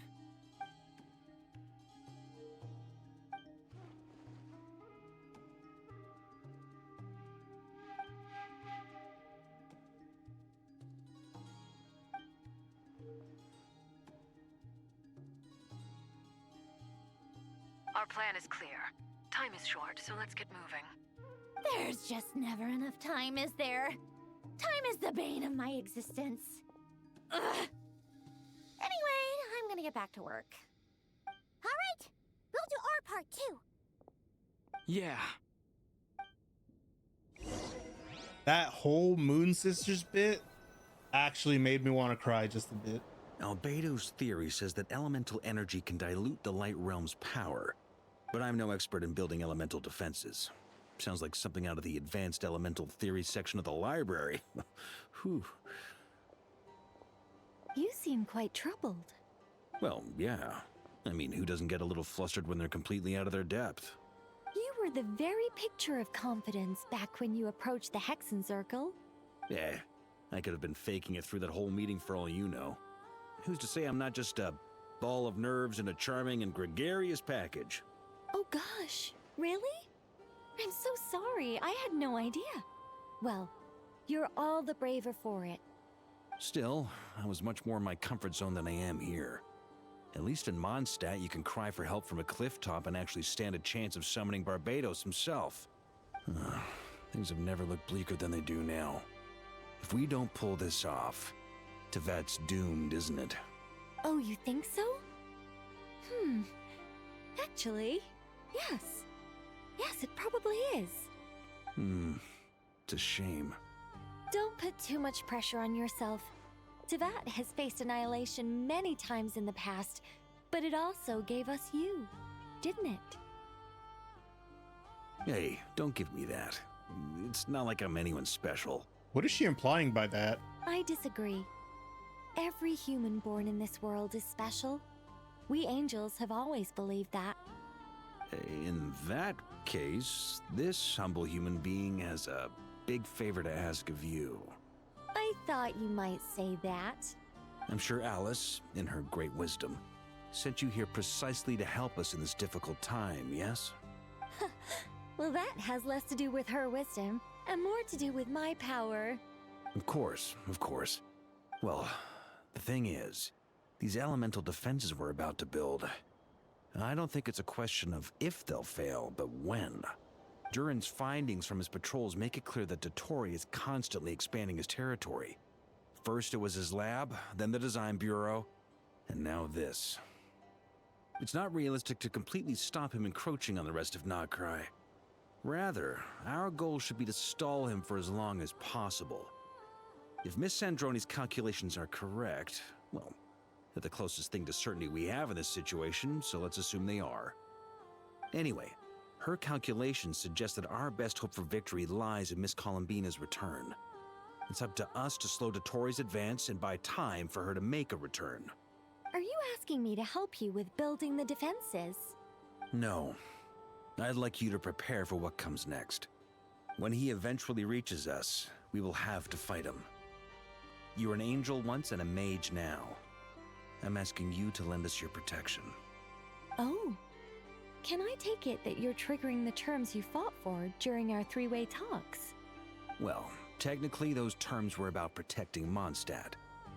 But if you're happy to agree to the change in location, then yes, let's do that.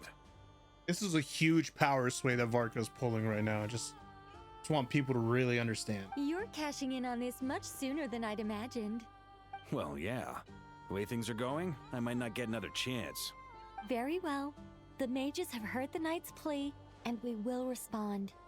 To tell the truth, Alice and I had already discussed how we might help you all, so I didn't come empty-handed. I always like to be prepared. This is... wow. Yeah. This is great. Seriously, thank you. It's been many long years since I had a chance to dazzle humanity with a little divine intervention.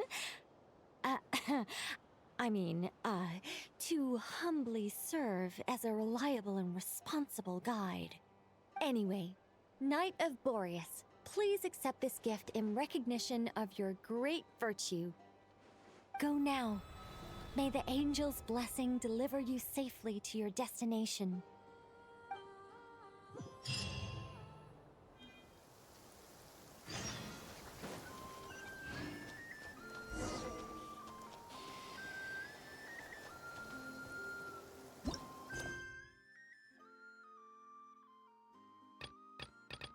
There's something else here.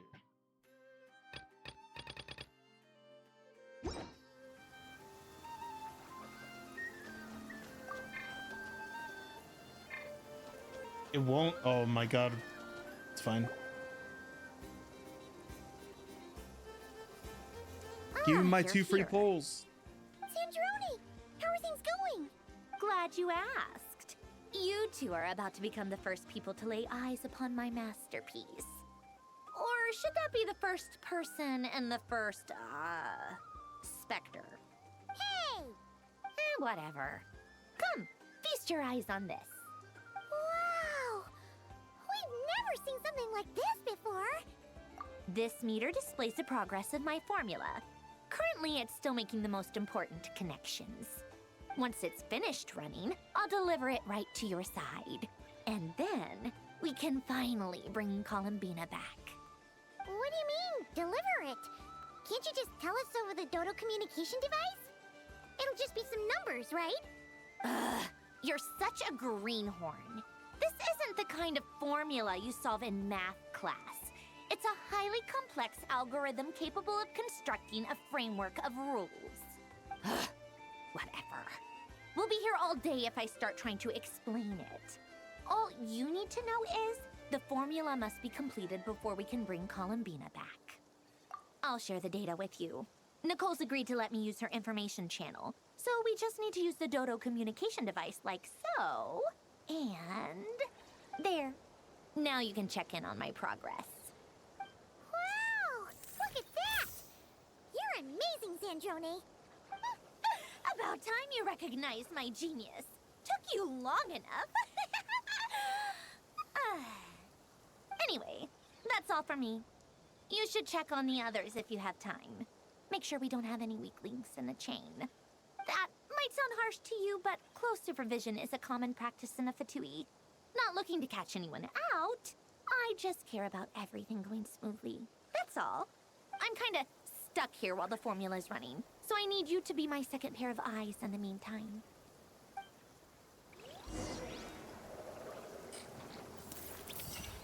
Oh no, it's one of these. And now to talk about what just happened.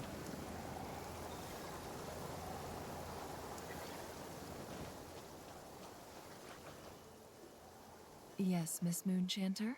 What are you staring at? You always address me in the strangest ways. Lady Moonchanter 1 minute, Miss Moonchanter the next. Yes, and? Are either of those incorrect?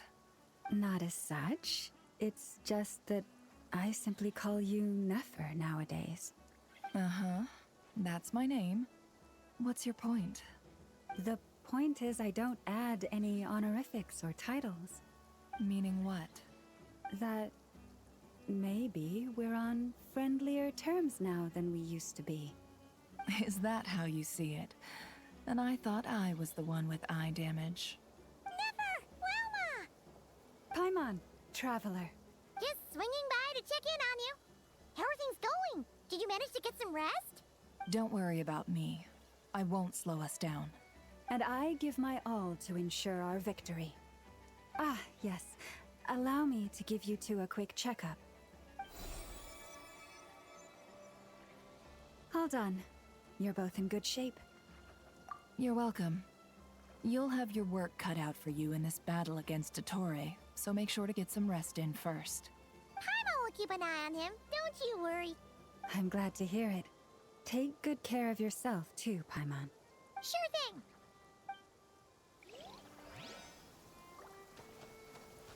Don't worry about me. And I give my... Just a repeat of what they said. Got it. Thankfully, First we talk Miss to the gay Nicole has come girls, to our then we aid. talk to the gay Nasha boys. Town is now looking very well defended. Golden Flame. Yes, that's Nicole's power, all right. Based on the latest message from Grandmaster Varka, it sounds like they've reached an agreement. The situation should be more stable with her assistance. Everyone will have at least some degree of protection. Albedo! Durin! Hello there, you two. Are you well rested? That's good to hear. As per the plan, Albedo and I will be in charge of Nasha Town. As Dottoro's energy field expands, it's creeping ever closer in that direction. But we will do our best to hold our position.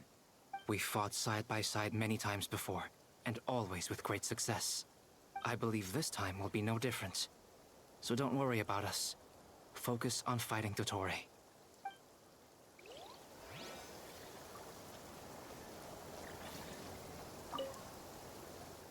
Traveler, Paimon, a pleasure to see you both. Flans! How's everything coming along? Fairly well, if I do say so myself. Personally, I am ready to confront Dottore head-on. Ooh, you sound much more serious than usual. To be honest, I am not usually fond of exercising my full strength. For one thing, it's hardly conducive to maintaining a low profile. Besides, I believe one should have the right to choose when to show their hand. I am conserving my strength until the moment of battle is upon us. Anything to boost our chances of victory. Seeing you get into the zone like this really puts Paimon at ease. Huh, Traveler? I consider it an honor to have your trust. Rest well. I look forward to seeing you both in your element during the battle.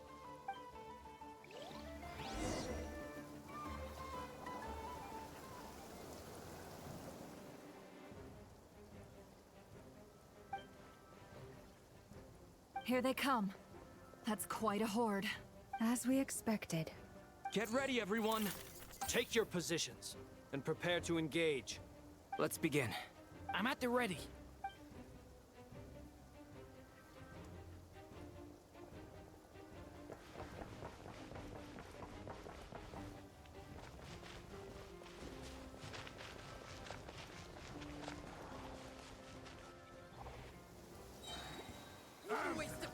Your skull! Wipe out!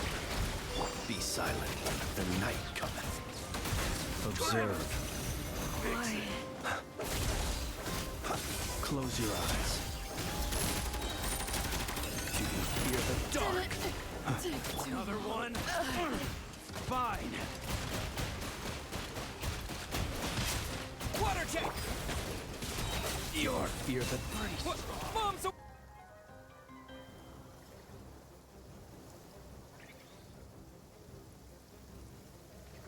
Grass on grass? No! It's your turn. Oh wait, no, never mind. Who cares? It's raining. These creatures cannot stand against us. Oh, fighting talk. Just don't let your guard down. That goes without saying. I'm hardly the risk taker in this game. Excuse me?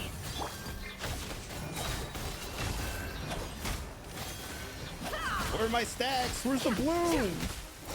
It's literally raining. Oh no, sorry, it's not raining on the slope. My bad. Fuck out of here.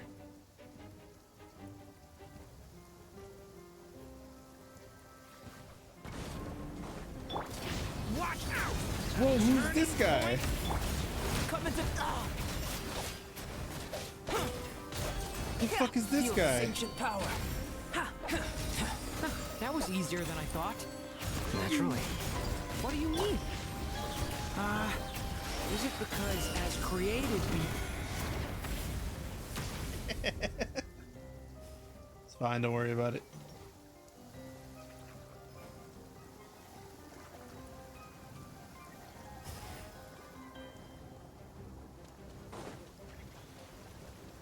Wipe out! Go! Be silent. Close your eyes. Do you fear? People have always used fire to drive away wild beasts. Wouldn't a lantern work just as well? You read my mind, my dear friend. I was just about to say that. All right then, dear friend. Bring the light! This is why I said fucking Flint is just Kakashi. Because he is. Be silent. Observe. Close your eyes. Do you fear the dark? Be silent.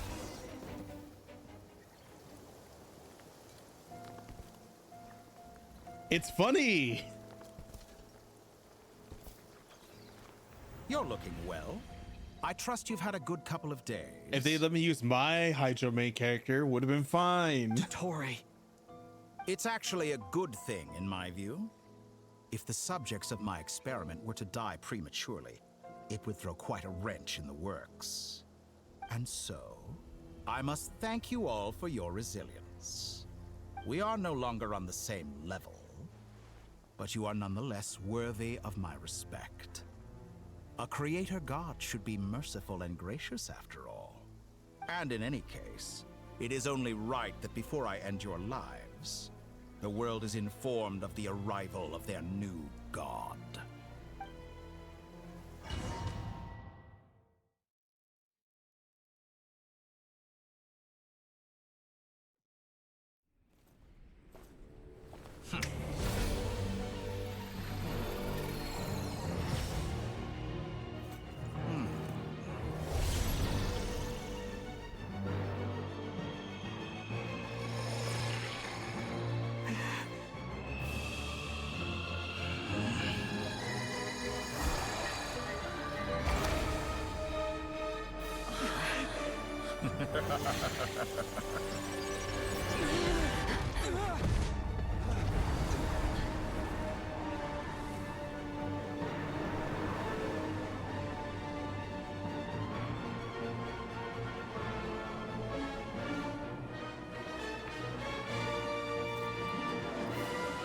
The experiment begins. I'm not expecting much. I'm gonna keep it a stack, Barack. Yeah, same, bro. With the marrow of the three moons in my hand, behold the false moons fall!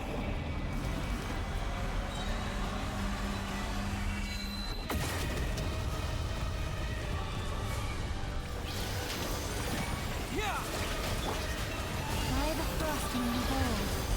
Can I be true? That's leaving openings up. Good. Keep it up. No more I'm lies. still collecting reverse. Seek within. Can I be true? Wipe out! You poor lost lamb. With one heart. It all adds up. Entry bends to me.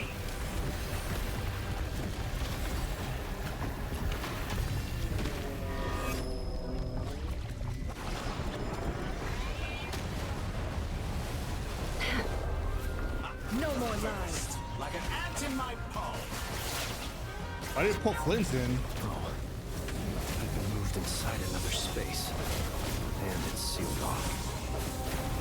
Looking at the structure of it, it seems like the Torii intends to trap us here.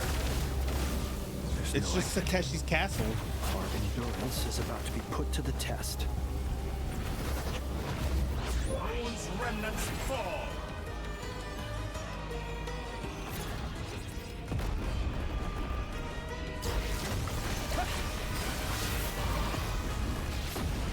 This iframe at 5 head.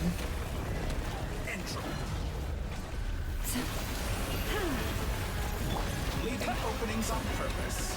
Confident, aren't we?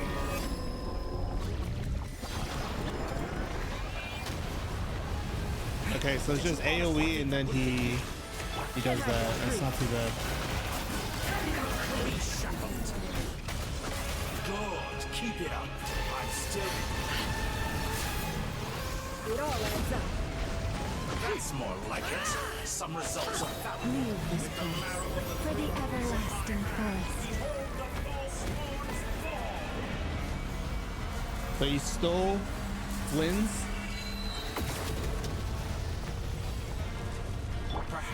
you. Tell me, where will you try scurrying off to next? Looks like Dottore has opted for a divide and conquer strategy. But we will not allow him to triumph. Now, I shall pray for our victory. The poor lost lamb. Entro bends to me. Water jet!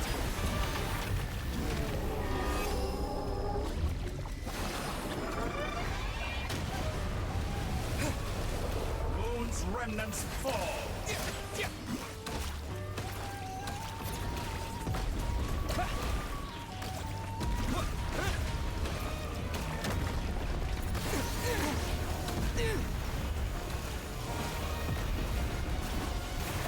I mean, it's funny.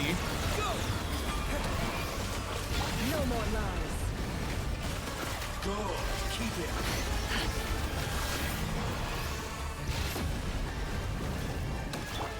Pathetic.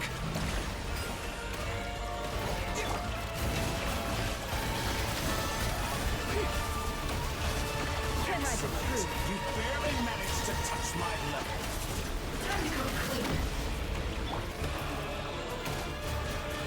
Water jet! You cannot face me.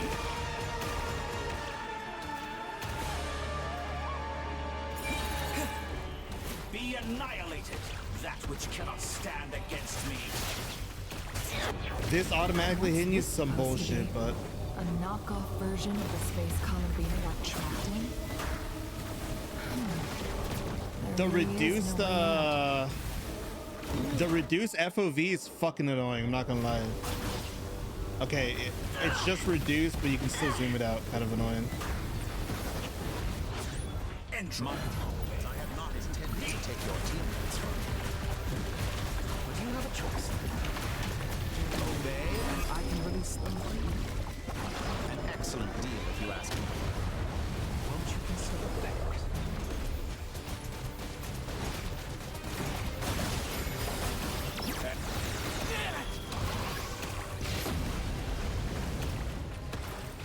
Piss beam. Reverse.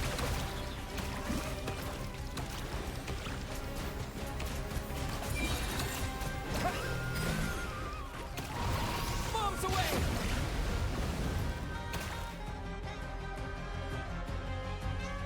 I'm aware you've been working on some little tricks to surprise me with, but it appears that none of them have come to fruition. My guess would be that you're trying to bring Columbina back. But then, where is Sandrone? Or are you trying to buy time for her? The music's fucking great, by the way. The callback to Sumeru, genius. I always found their friendship to be a curious phenomenon. Two highly incongruent personalities, and yet they share a deep connection. Speaking of Columbina, I once saw her as like a younger sister. We got along quite amicably while she was with the Fatui. But then one day she suddenly decided she would refuse to take part in any further experiments. To this day, I truly don't understand what I could have done to upset her so much. It's such a pity. I could have had a sister, a family. But alas, she grew to dislike me. You're not fit to be family to her. That I can't deny. So many people, all obsessed with playing out the same tired old dramas. This world is rotten to the core. And then there's you. You had every opportunity to reach the right conclusion. The thought of killing you off like this? But I maintain that I approached you in good faith, so I will offer you another chance. Will you work with me? You have until I count to 10 to make your choice. 1, 2, 3. Not in a million years.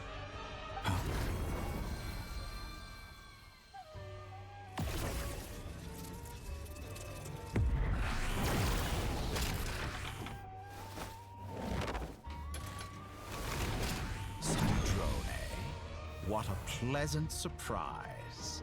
I didn't think you'd join us all the way up here. You're as sick and twisted as ever. Don't fool yourself into thinking anyone's grateful for the chances you're offering them. Sandrone? But the formula hasn't finished running yet. Funnily enough, I was just discussing a collaboration opportunity with the Traveler, and then I see you, who I must say is a good example of an opportunity gone to waste. Gone to waste? I said that everyone would get one chance, and you've used yours to march right back into the lion's den. So yes, it's an utterly wasted opportunity. And what makes you think I believe a word that comes out of your mouth? I was planning on disposing of your little formula after wrapping up more urgent business here. But since you've taken the trouble of serving it to me on a silver platter, I can simply bring it forward in the schedule.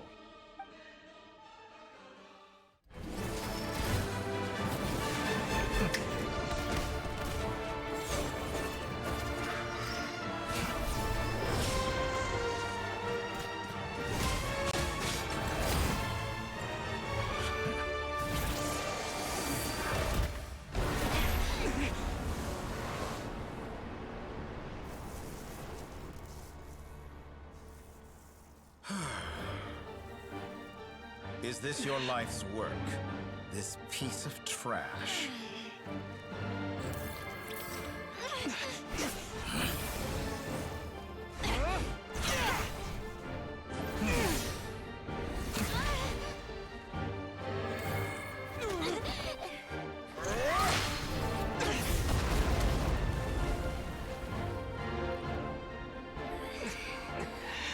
Your formula runs too slowly, Sandrone. You put your hope for success on others instead of fighting dirty. That is why you have failed. Now, whom should I slay first? Any volunteers? No one?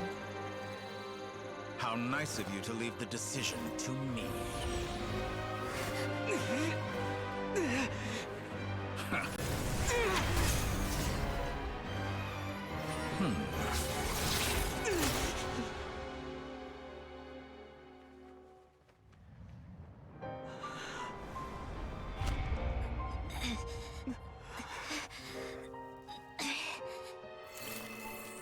Oh, how unexpected. Sandrone, any last words for me, comrade?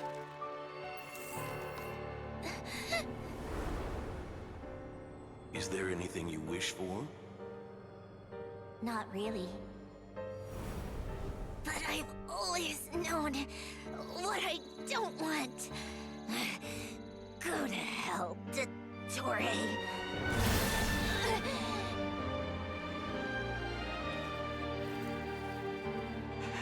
No!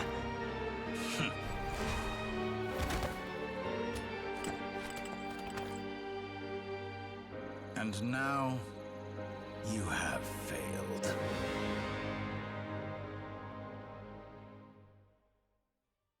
Sandrone!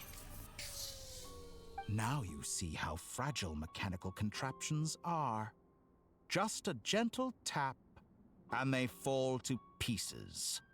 However keen of an inventor Sandrone may have been, her death spells the end of the formula that was running inside her body. Of course, I have to commend her for making it this far.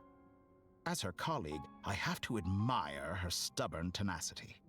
Now, it is time for you to take your place by my side. My count was interrupted, but the second chance I extended to you still stands.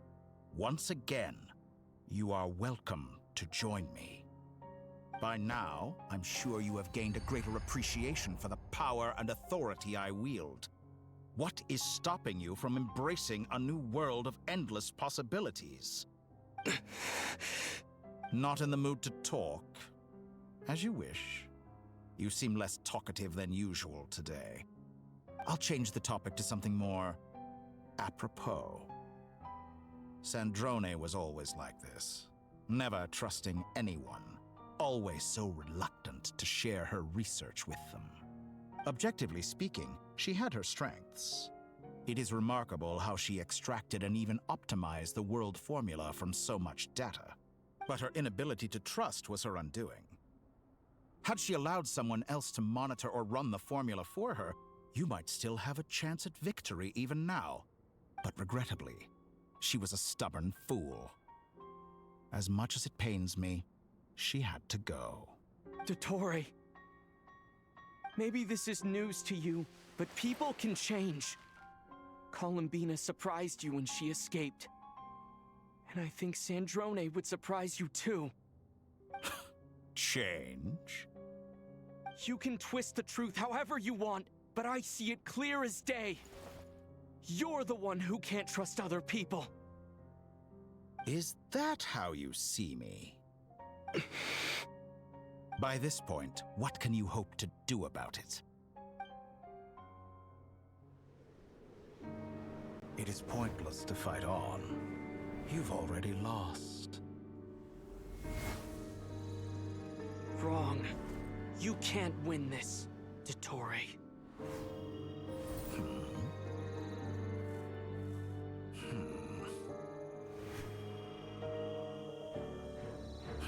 What?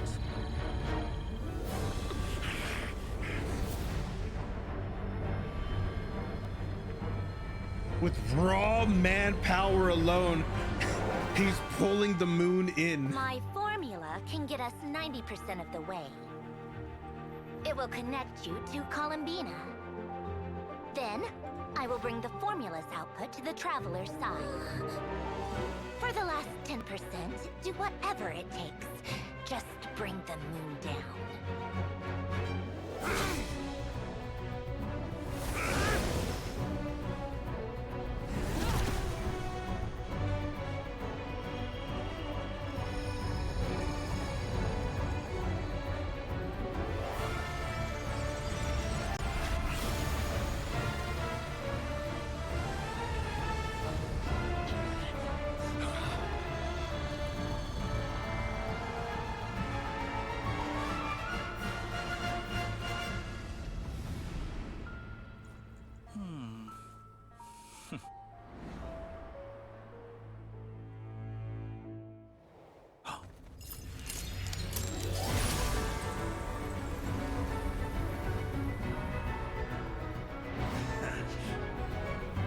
The moon will never be yours!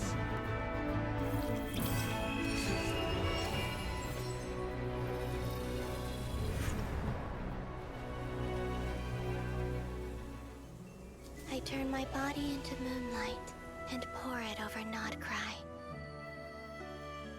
My soul, I leave here to inform my future friends. Lastly, I will hide the Trilune Authority within the Frost Moon. And when my body, soul, and authority are reunited, finally... Columbina!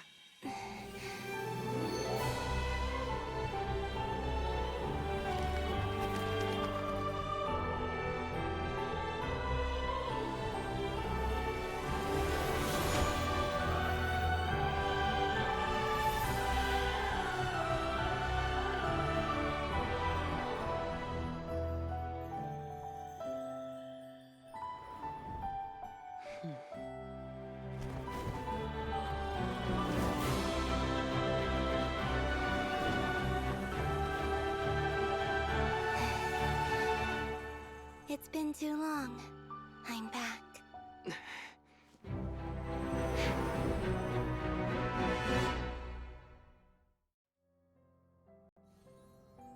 Stay focused on the battle, Traveler. What a touching reunion. Though I personally find myself repulsed by the sight of weaklings huddled together for war. Now, quite finished patting yourselves on the back. Show me how long you can struggle before you drown. Watch out, Columbina! Space itself! I know. Wait for the right moment. We'll strike together. Move moon's remnants fall!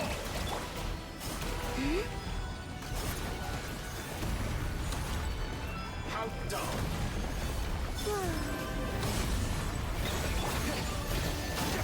Go!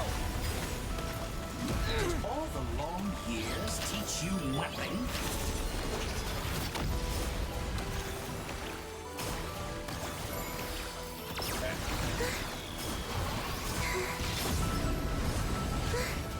Pathetic. Enough! First, like an ant in my palm.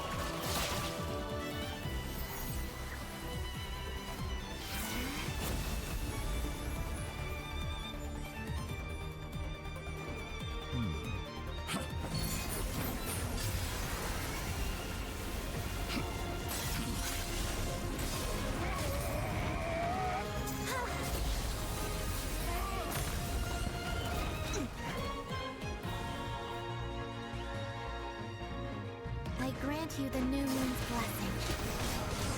The new moon shines upon you. I am...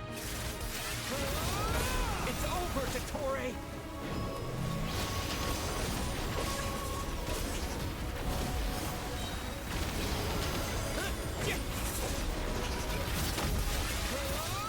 Time to pay for your heinous crimes! No longer must I suffer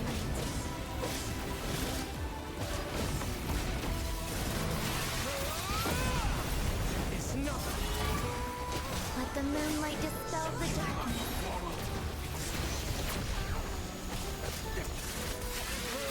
Is this just spam ult the game? Everlasting as the moon.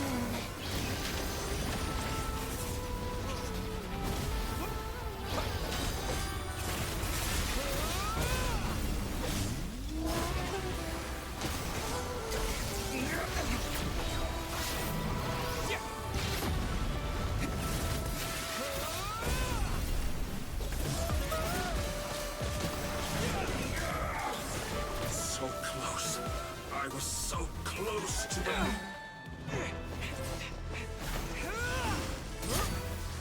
Willfully blind.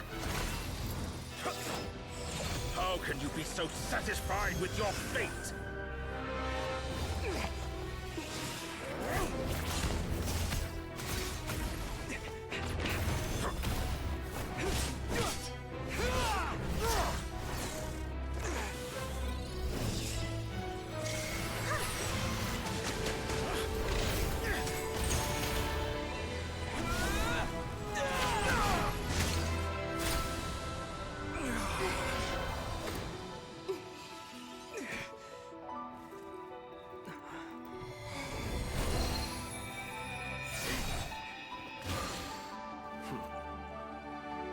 This battle was never about fate. It's about friends, family, and the home you stole from them. So dull. Only the weak rely on each other for comfort. You shall see. Once I transcend fate, you will be nothing but fodder for my grand experiment! That will never happen.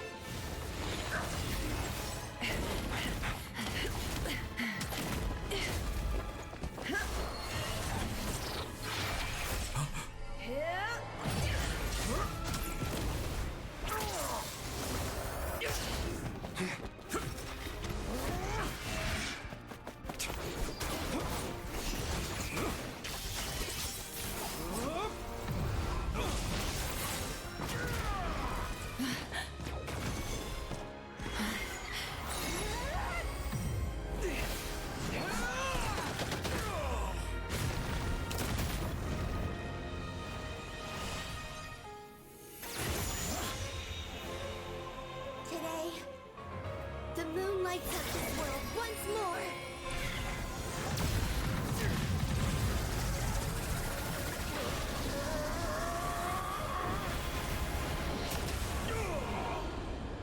This loathsome world.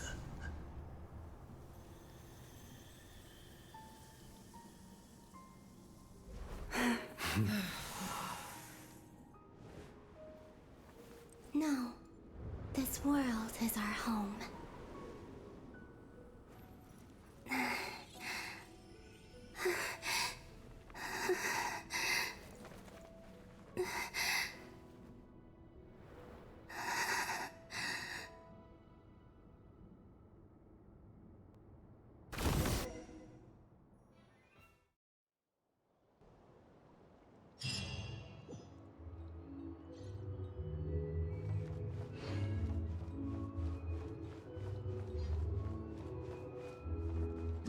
Don't tell me it's locked behind a quest somehow. How?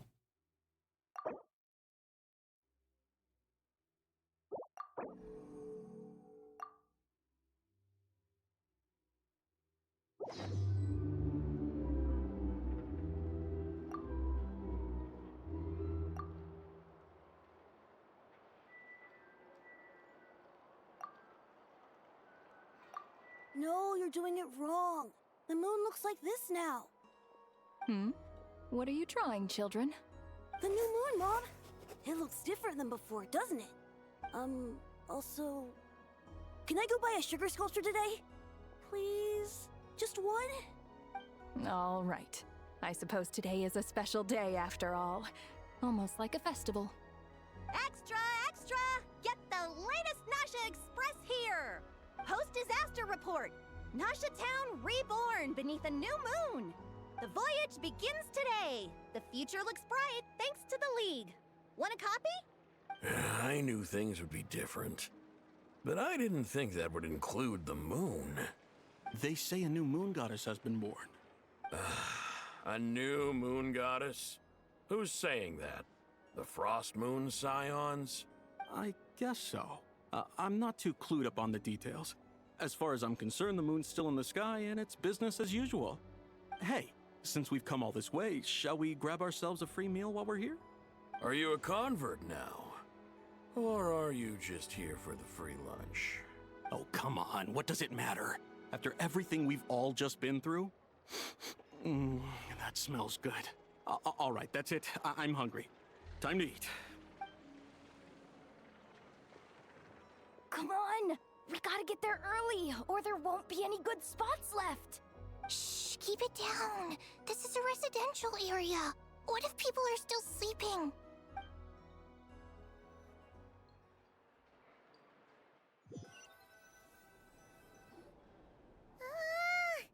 Why is it so noisy outside? It's okay. Paimon was pretty much awake anyway. It's been so long since we last had a chance to relax, huh? Feels like time is moving slower than usual. What about you? Did you rest well? Still winding down from everything that's happened? Or are you wondering how our friends are doing? Or is it about what Dotori said to you? Okay, if you say so. But don't push yourself, alright? Let Paimon know if you need to talk. What we just went through was... a lot. It's totally normal if you need some time to get back in your groove. Luanatar disappeared after Columbina came back. Apparently, she was part of Columbina's soul or something. Still, Paimon kind of misses Luanatar somehow. But anyway, you did great. So did Paimon. We all worked our butts off to contain this disaster, and in the end, we made it. So, chin up, Traveler. You should be proud of yourself. Hey! Don't poke fun. You should be glad that Paimon's growing as a person.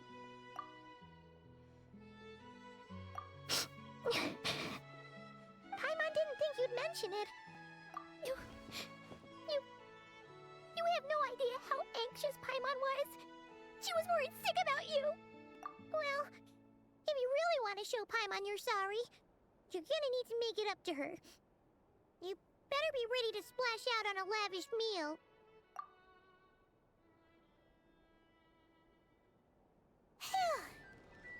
Okay. Paimon's full now. Huh? Oh, well... Hey there, Traveler and Paimon! Good morning! Morning, Yehuda! Here for some breakfast? Oh, I've already eaten. Just need some water. I was mostly worried you might forget what day it was today. So, I came over to remind you. Careful there, Paimon. Too much food will make you drowsy. Don't let anyone catch you hiding at the back and nodding off during the league meeting. You should probably be saying that to Aino. She's the baby of the group, if anyone. True. You know, I'm surprised that all these competing groups are actually coming together to try to solve things together. Definitely a first for Nod Krai. Well, nothing like a region-wide calamity to bring people together. After that, surely even the most self-interested people have to realize that going it alone isn't worth the risk, right? Try telling Boss Neff that. She's not exactly convinced that people are gonna get with the program. Really? But if she's so pessimistic about it, why'd she agree to be the Curatorium's representative in the league? Probably 'cause even though Unity sounds like a pretty far-fetched idea, the benefits it would bring make it worth a shot. I think things will work out, though. I swear, Nod Krai feels like one big family now with everything that's happened. More than it used to, anyway. Paimon's with you on that one. And it seems like plenty of other people agree, too. Just listen to the bustling streets. All right. Everyone's been rebuilding these last 2 weeks, and the evacuees have been coming back in droves. Life's slowly returning back to normal. Which means my workload's probably gonna shoot back up. Were you about to head out? There's still some time before the ceremony begins, you know.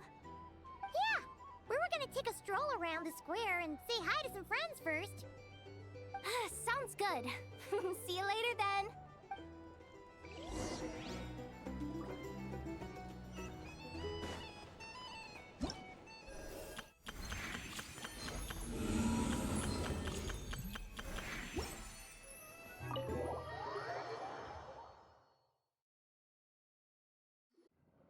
Please accept today's boon.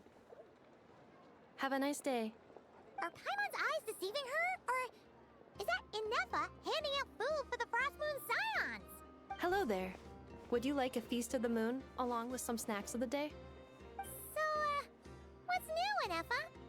It was only a few days ago when we last saw you, but it looks like you've joined the Frost Moon Scions in that time. And I know too? What are you talking about, Paimon? We're just here to help, duh. In the wake of the disaster, it's all hands on deck. We responded to Lama's request for support. At times like these, the smallest good deed can inspire others and help them through the hard days ahead. And we're using eggs and heating tubes to make that a reality.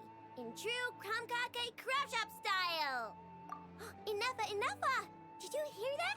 The Traveler said I did good. The Traveler! That's because it's true, I know. Proposal. If you can resist eating today's dessert, I will provide you with compliments, too. No way! Well, that proposal got shot down quickly. I need something to get me through the hard times too, you know. Mom! Yes, dear. Go right ahead. Excuse me. Could I take a photo with the robot lady? She helped us get safely out of Nod Krai, and she helped us get back home too. She's the best. Of course she is. And since I'm the whiz kid who built her, that makes me even better than best, right? But you stole my snacks, though. Oops. Shall we move to the open space near the center? The view there is better. Thank you! Aren't you the better pick for this job, Flint's? You underestimate yourself yet again, Master Elua. Not at all. I rarely come by Nasha Town. I don't know any of the big shots here. All in good time. Socializing is a step-by-step journey. But you're much further ahead on that road, aren't you? You're not seeing the full picture. You know the truth now. My friends do not understand my habits. There is no question about it. The Lightkeepers need a representative in the League. Someone who is upright, cares about other people, and can realize their self-worth through group action. You say it like you wouldn't make the cut. I am most flattered that you think I would. Sigh a little less, Master Ilua, and have more faith in yourself. All the Lightkeepers agree that you're a very promising young man. That is precisely why Starshina and Nikita felt safe delegating such important work to you. I'm sure we all also agree that we would sooner die of dehydration than manage to wrangle anything out of you in a discussion. My apologies. I am not in the habit of bringing water with me when I go out. Whatever. I'll take the job. By the way, who else is part of this? Oh, it's quite the who's who of Krai. There's the Moon Chanter of the Frostmoon Scions, the boss of the Curatorium of Secrets, a representative of the Voynich Guild, and even someone from the adorable Kromkake craft shop. I'm sure you will find speaking with them to be a genuine pleasure. If you say so. I've never done this work before, so I'm honestly a little scared of making mistakes. But I'll do it. Not only is it our duty as Lightkeepers, but because I want to make Krai a more welcoming place. An admirable attitude to take. The beacons are lit, Itlua. We're but one step away from breaking through the blizzard. We have the chance to band together and build our shared homeland into an Elysium. This is unprecedented for Krai. An opportunity not to be missed. Yeah. You're right. I'll do my best. Quite a few familiar faces have arrived. Let's go, shall we?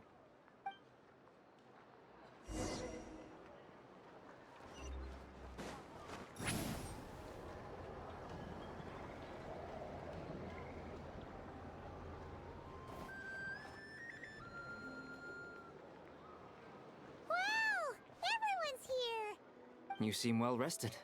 I know no one's asked, but I'm sure you all want to know, so let me just say, we're doing great. Thanks. Well, great, but not perfect. I'm starting to lose my mind from boredom. Can't drink a drop of alcohol while I'm waiting for my wounds to heal. I'm sure you had a sneaky swig or two. Wait, how'd you find out? I'm sure you must be missing Mondstadt after all these years away, Grandmaster. Yeah, you could say that again. Every time I get news from Mondstadt, it makes me want to go back and see the place for myself. Honestly, once things are wrapped up here, I think it'll be time to head back home. Hey, looks like someone's taking the stage. Can everyone see okay? Anyone need a boost? I'll just listen from the back. It's fine. You're taking this pretty seriously, huh, Durin? Well, it's not every day that I get the chance to see how people speak in official settings. Soak it up like a sponge. I'll make sure you get a chance to practice for yourself later down the line. Actually, I know just the thing. You can debrief the Knights of Favonius for me. Mr. Varka, are you forgetting that I'm not a Knight of Favonius? I can knight you. Any particular title you'd like? Is he joking? I really can't tell. You'll have to figure this one out for yourself. It'll be a good learning experience. It is my honor to host the opening ceremony for the League, and to have this opportunity to speak to you all in my capacity as Voynich Guild representative. Could this person also have been pushed onto the big stage by the real big shots? Guess I'm not the only one then. We come here today, having weathered the trials and hardships of yesterday, and having learned from them the importance of unity and cooperation. All right, here we go. Uh-oh, looks like Aino's off in Dreamland already. Wait, Boss is looking kinda drowsy too. What's up with her? Come on, get this speech over with already. Krai is our home, the land we rely on for survival. And as we chart a course for the future, may we persevere through the storms ahead as we sail towards a new era of prosperity, freedom, and hope.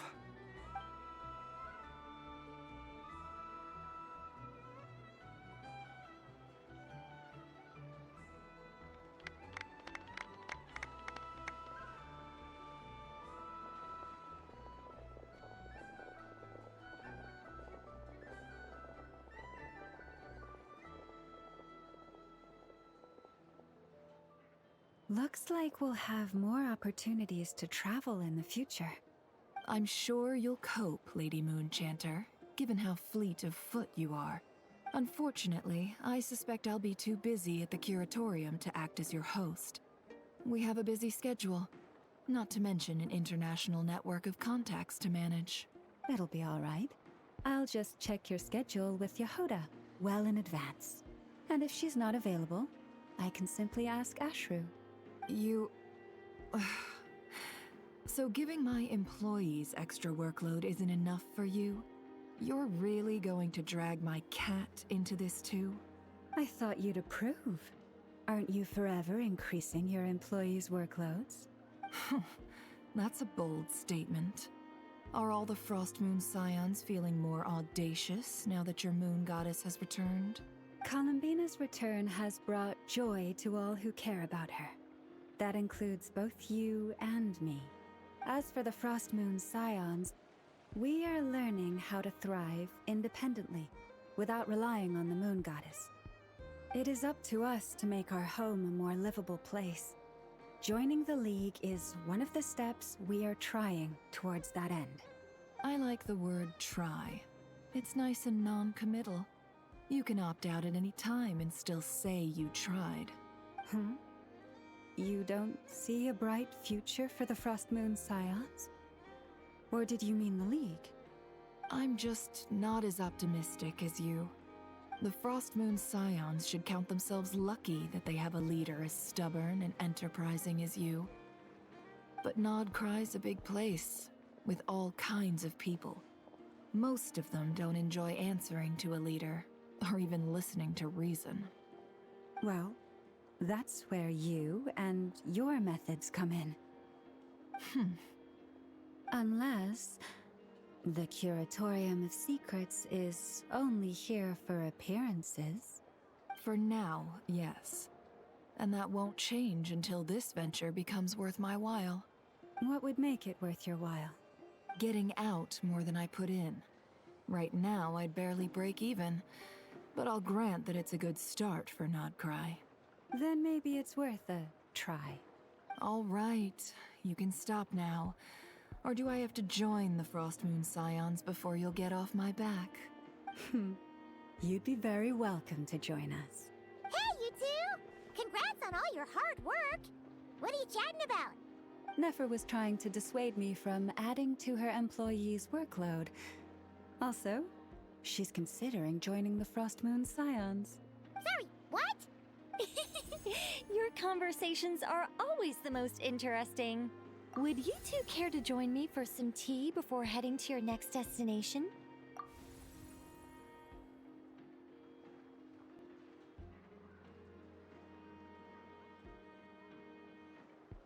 Nicole? Wait, where are you? Aren't you gonna show up today? Sadly not. I'm otherwise occupied right now. I'm sorry, Paimon. I can hear how disappointed you are. If it's any consolation, let me say that how things appear on the surface is a far cry from what they are at their core. Perhaps you'll feel better if you focus on the fact you have a special line of communication with the great mage herself. Okay? Has something happened? No, or not yet, anyway. Well, that's not ominous at all. Not for the time being. Just think of this as a general check-in to make sure this communication system is still running smoothly. Besides, it's good to chat once in a while if we want to maintain our friendship. You could have just said so. Paimon got all worked up for nothing. Still, the best friendships are built through face-to-face interaction, you know? It's never gonna stop being weird having tea with you when you're not there and just talking to thin air. All right, fair point. I'll bear that in mind for next time. Yeah. Any update on that crisis at the world's borders? Alice just informed me that they had their work cut out for them. And now everyone's thoroughly exhausted. But they did finally get things back under control. Still, we can't let our guard down yet. The disruption caused by this disaster has made Tevat easier to detect from the outside universe. She plans to wait for things to stabilize, then reschedule her Mondstadt vacation plans. As for me, I agree with Hat Guy's perspective. This is a time when many new variables are emerging, and the situation is changing constantly. Plus, most of this change is for the worse. We have to remain vigilant and ensure that the embers of chaos are not rekindled. I did notice that the energy in Krai changed somewhat after the War of Funerary Flame, but since it was still aligned with the Light Realm, I never gave it a second thought. It looks like I'll have to examine the connections between phenomena I observe more closely in the future. Just doing my duty. It's more or less second nature by now. Of course. To give you the full picture, I'd have to start with the substance from which angels were formed. Never mind. Paimon's right. Showing off my knowledge would be much more satisfying in person. By the way, you did receive the gifts from the Hexen Circle, yes? I'm not trying to claim credit or anything, but my pride demands that I at least mention it. They're quite similar to the protective talisman that Alice gave Dory, but with some very special enhancements. Oh! So that's what kept our friends safe when Dotori trapped them. Indeed. We went to great lengths to make sure they were invisible to his eyes. I'm so happy they came in handy. Still, not fishing for gratitude, by the way. I just want you to be aware that sometimes your friends may be protecting you in ways you cannot perceive. Anyway, I'll contact you if anything else crops up. If not, you know what they say, no news is good news. Oh, my angelic instincts are tingling. They say you should head to the docks next. Your friends are about to board their ship home.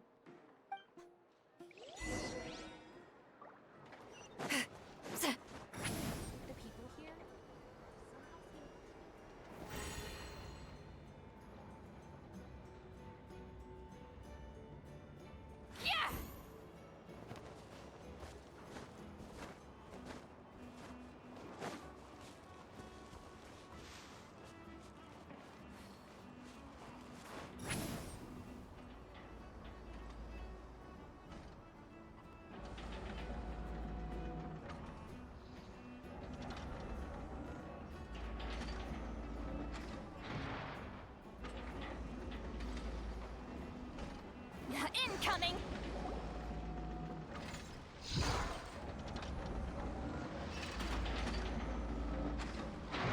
You're here. You're here too, Hat Guy. Are you heading back together? No. I'm bound for Sumeru, and she for Fontaine. We just happened to cross paths at the harbor. Everything seems fine.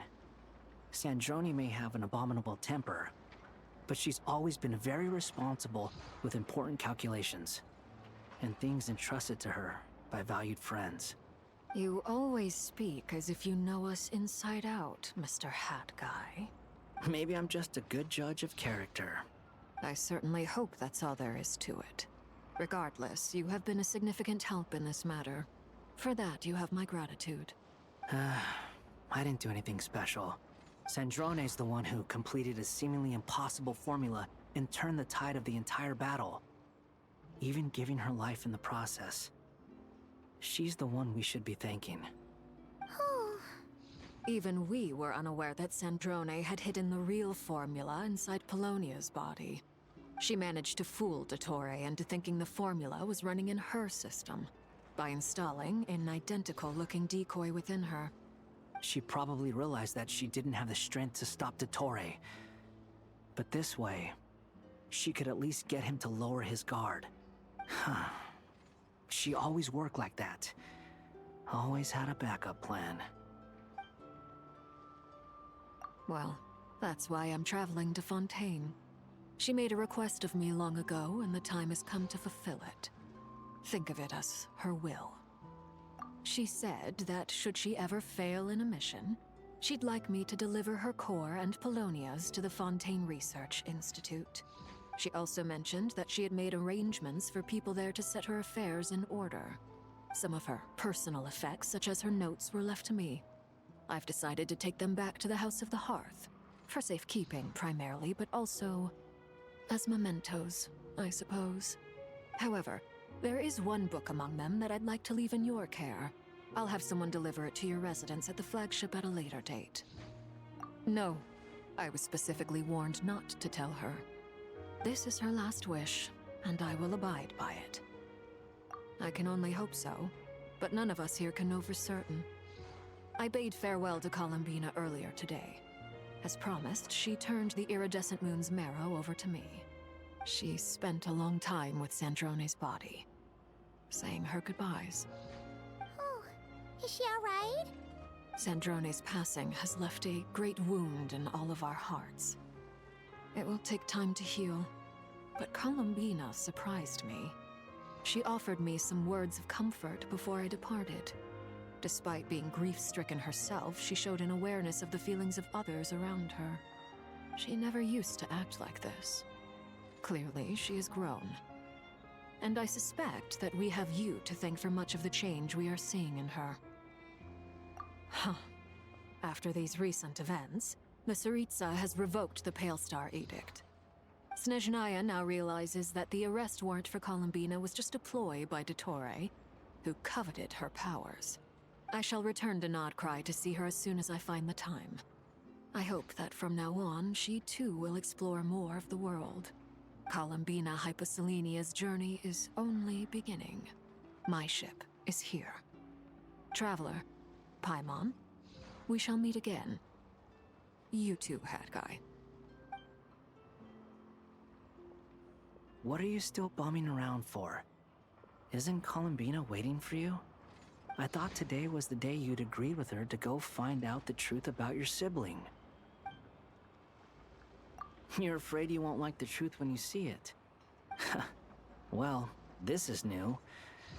I was starting to think that nothing could scare you. Don't say that! Wouldn't you be if you were in this situation? Fair point. But I'd say I have more experience facing up to unpleasant truths than the Traveler. They say blood's thicker than water. I know how much you need your family back. More than you need any of your friends. And I'm sure that all your real friends understand that too. No matter what the truth turns out to be, they will stick by you and support you, whatever decision you make. Finding the truth is important. But more important still is what you choose to do once you've found it. At least, that's the life lesson I've learned from my experience, grappling with the truth. What? Now that Dottore's dead and gone? A little, I guess. But it hasn't solved everything. Maybe I regret not getting to end his life with my own hands. Or maybe it's something else. But for whatever reason, I still feel like I have a chip on my shoulder. Either way, I'm going back to Sumeru. Lesser Lord Kusanali is gonna need help dealing with all the chaos Dottore left in his wake. Not just from this incident, but everything he did in the past, too. You should continue with your journey, as you've always done. Who knows? Maybe we'll meet again someplace else. So, what should we do now? If you want to explore a bit more to steady those nerves, Paimon's game. After all, when Columbina said she knew where your ship was hidden, Paimon promised to give you two some alone time with the truth. It hasn't been all that long since we were last apart, sure, but with Columbina there, Paimon's sure things will be just dandy. Ain't no biggie. Paimon might be all about that food and fun, but she knows how to do right by people. Paimon's sure you'd prefer to digest the news about your sister in peace. But, no matter what you see, just know you can share it with Paimon. Of course, as long as it's not super private. If you can't make sense of something, let's give it some thought together. And even if we both can't figure it out, Paimon can at least treat you to a nice meal. Glad to hear it. Feel better now? Alrighty. Next up, time to meet with Columbina. Man, they really killed off my girl Sandrone. Sandrone, more like dead Drone. Oy vey.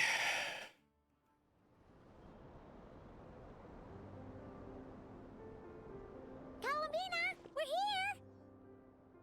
Can't quite believe we're meeting out here. We've gotten used to walking over to Silver Moon Hall whenever we go see you. Well, you're still welcome to go there whenever you want to see me. It's just, now that it's all over, I've decided to make some changes. Try and fit in with the Frost Moon Scions, like Lama suggested. The older generation are still timid around me. They don't dare get too close, and they bow their heads when I walk by. But things are much better with the children. I see more curiosity in their eyes. Hopefully, by the time the next Moon Prayer Night comes around, I can enjoy the festival with them as myself, without having to pretend that I'm only dressed up as the Moon Goddess. You'll do fine, Columbina. Paimon's sure they'll realize you're super nice once they get to know you better.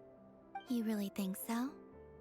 When we first met, you thought I was a little up in the clouds. We were just starting out then, come on! So Lama told you, huh? I'm only teasing. I know that I have you to thank for pulling me back down to solid ground. It feels good to finally stand firm on the earth where I was born.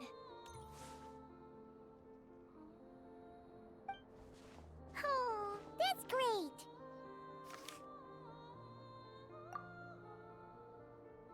Thank you. I'll make sure not to lose it this time. Well then, are you ready? Lumine, what happened to our spaceship back then? Why did you leave? I feel like we could have done without the spaceship. Them changing everything to a spaceship is bad. It's time to learn the truth at last. Ready as I'll ever be. Good. Then let me open the way for you.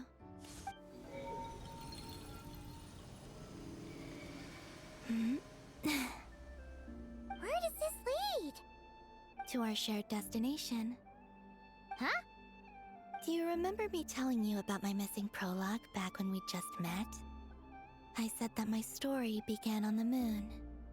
But while I was inside the moon's reflection, I realized that my prologue was really hidden in the future. I just had yet to discover it at that point. The story of the time before I was born was in fact the story of my distant future. It's truly fascinating. But when I obtained the Trilunar Authority and returned to our present reality, I sensed something I hadn't expected. Your prologue. So you mean... Yes, your spaceship. All this time, it has been hidden on the Frost Moon, which lay beyond the sky. The great ruler of the firmament. The heavenly principles. Wait, them? Why would they do that? I don't know. Perhaps your ship contains something that is incompatible with Teyvat. Or something that cannot be known. Oh, did I pick a bad time to say this? I know it must have been hard to work up the courage to do this. Maybe I should have waited until you were on the moon, with no chance to back out. That would have been kind of mean, you know. Take me there. Oh? Whatever is hiding in that ship, it belongs to me and Lumine. Those memories belong to us. No one else has the right to decide whether I should or shouldn't know about it. Not even the heavenly principles. Very well. Then let's go. You two take care, alright? And don't forget to come back soon! Rest assured, Paimon. We will. Traveler, after you. Thinking about the story that we'll find hidden on the moon? Yes. And hoping that it has a happy ending. Stories like that don't exist, you know? You don't believe in happy endings? I don't believe in endings.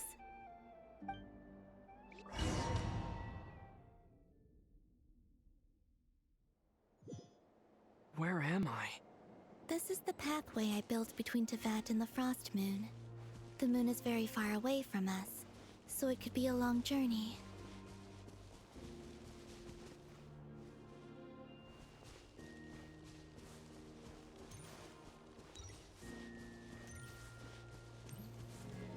After I obtained the Trilunar Authority, I unwittingly saw past events from many of my friends' lives. One was Lauma. She was so young when they chose her to be the Moon Chanter. From then on, the Frost Moon Scions looked to her to bring messages from their goddess. But, for better or worse, I had left Hisi Island before she was ever born. It was not until much, much later that she met me. I think it's for the best. Because of the way things turned out, you had the opportunity to become friends. You're right. In that sense, I think we were both very lucky.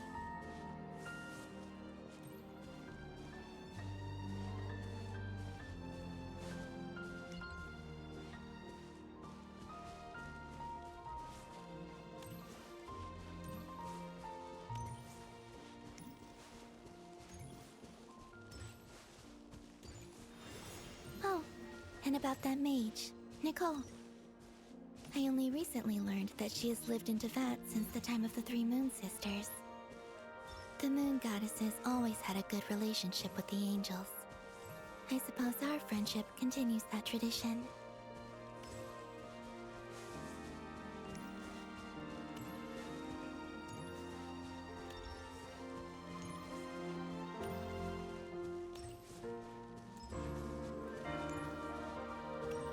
And then, there's Sandrone. I never knew that much about her, beyond the fact that she was created by someone called the Lord Artificer. She, too, suffered for a long time before joining the Fatui.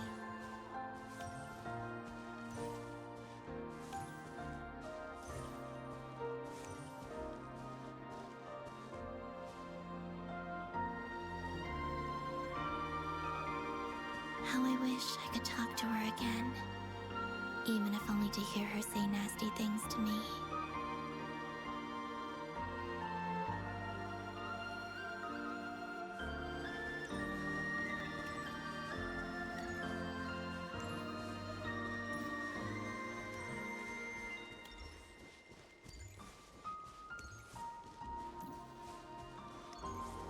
Also, I saw your sibling's story. I'm afraid I didn't see much. It seems that she rarely came to the surface, where the moonlight shines. But I did notice that back when you first set out on your journey, she would often appear nearby, gazing at you from afar with a guilty look in her eyes. Lumine. Let us speak no more of the past. I probably shouldn't reveal so much about my friends. It's not my place. Let the moonlight carry us forth. We are very close now.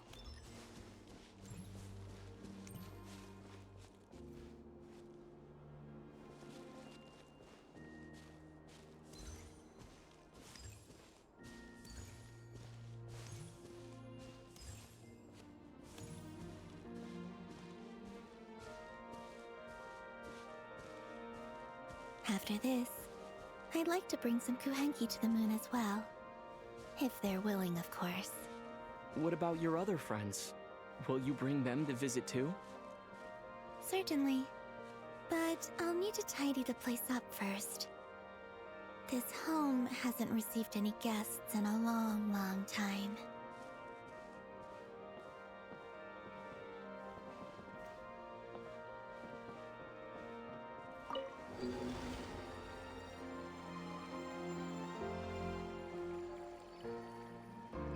I remember writing something similar with you on Moon Prayer Night. I believe it was called... Dodoko's Whirligig. Yes, that was it. You asked me if I was afraid to return to the moon, and I said that I was. The idea that I had gained something precious, only to lose it so quickly. That frightened me. But I'm not afraid anymore. Besides, this time, we're traveling together.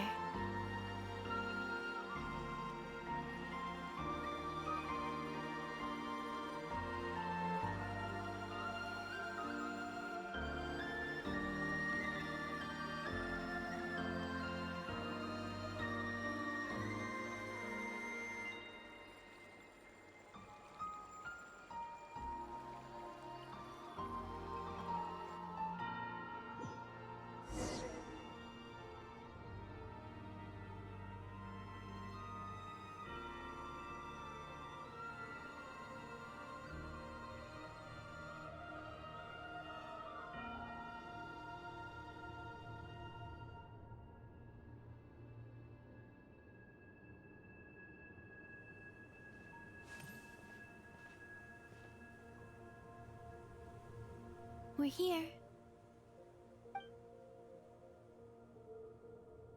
Over there.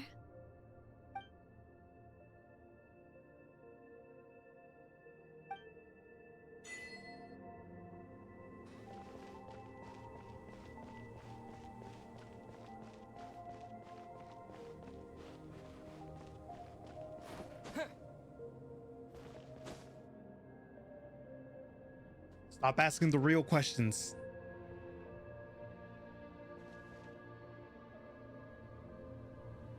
Our spaceship.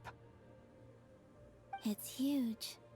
I suppose that the moon is the only place one could hide it. It'll be alright. Huh? The way you feel in this moment, I went through it too, on Moon Prayer Night. The door was right in front of me, but I struggled to find the courage to step through. Solitude for me once meant living a life in which even I was absent. Before I met you, that was the only life I knew. But that night, solitude meant throwing away the life I had gained after meeting all of you. Columbina. Go. Retrieve the part of your life that was once lost. Trust me, you will lose nothing by doing so. Look, Teyvat is right there. All of our friends are down there, waiting for us. You're right. Thanks, Columbina.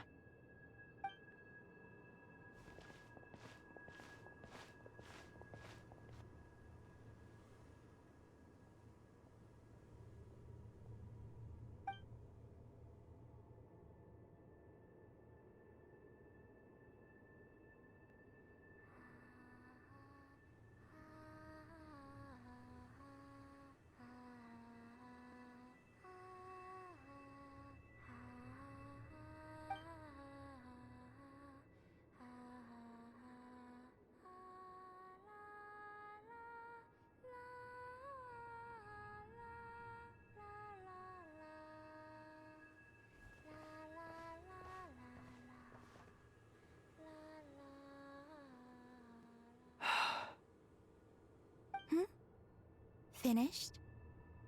Yeah. Why did you take your eye mask off? Well, since my return, I've decided to take more opportunities to see the world with my own eyes. Besides, I've always wondered how Teyvat looks from the moon. And what do you think? It's beautiful.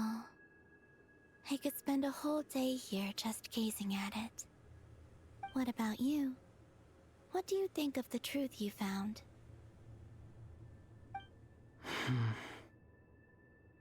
I haven't looked at another person's expression in a long time, but I think yours is saying it was neither good nor bad. Keep this up, and it won't be long before you give Nephra a run for her money. Oh, I don't think that's going to happen. I'm much more used to sensing what's going on around me with Kuvaki. I think I'll save my eyes for seeing special moments I really want to remember. I read the spaceship's flight logs. I always assumed that this was my first time in Teyvat. I thought that Lumine and I must have been hibernating in space for centuries on end. But the logs show that our spaceship flew over the skies of Teyvat once before. A long, long time ago. Flew over? So you didn't land? No, the ship barely came to a stop before flying on again. After that, it continued traveling through space for a long time. Some of the data is corrupted, but I suspect that it kept flying for thousands of years. It was only after that that the ship made a forced landing in Krai. When Lumine found me, she came from outside the ship. Could this mean that she left the ship long before I did? Maybe even during our first pass over Teyvat. Are you alright? Yes, I can feel that the truth is coming together, one small piece at a time. I remember Lumine telling me that when she first arrived in Conria, she could not recall the past. So this might be something that even she doesn't know. Here, I made some space for you. Your mind must be racing, and this seems like the perfect place to relax and clear your head. Oh, wait, there's one more thing. What is it? Wait here a moment.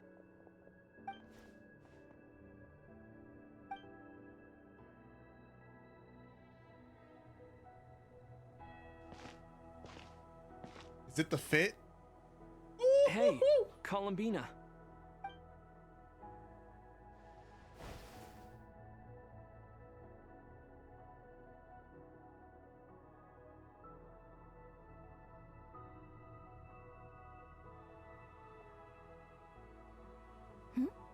Is that a new outfit? An old one, technically. It's been in a cabinet inside the ship this whole time. It's a matching pair with Lumine's. She always liked this set more.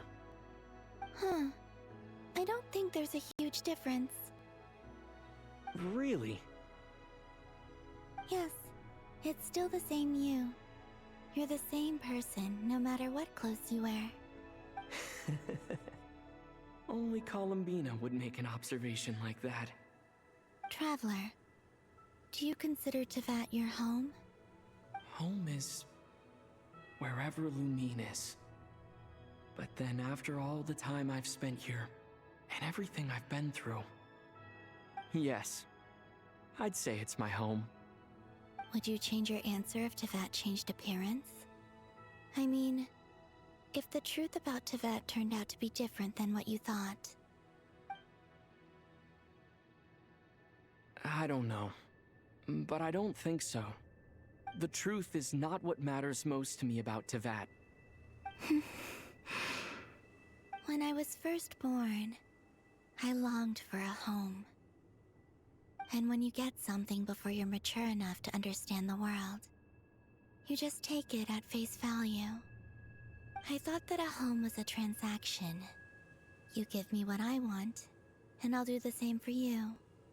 But you and your friends taught me what a true home should look like. You never asked for anything, yet you gave so generously to me. That's because your friendship matters to us. It was worth it. In the past, I thought that my birth in Krai must have been a mistake.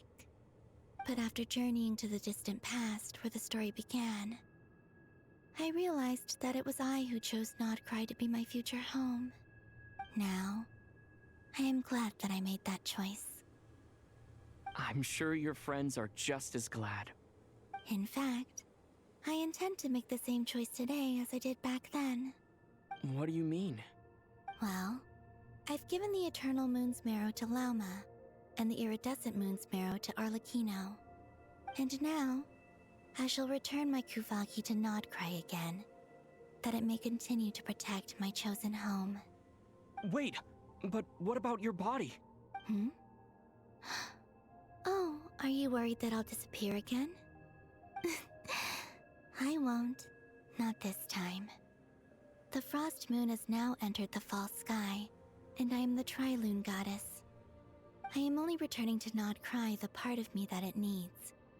I am giving what I can, because my home is worth it. Oh, and I have something for you, too. For me? Kiss, kiss, kiss, Yes. kiss, kiss, Come kiss, closer. kiss, kiss, kiss, kiss. Ah, never mind.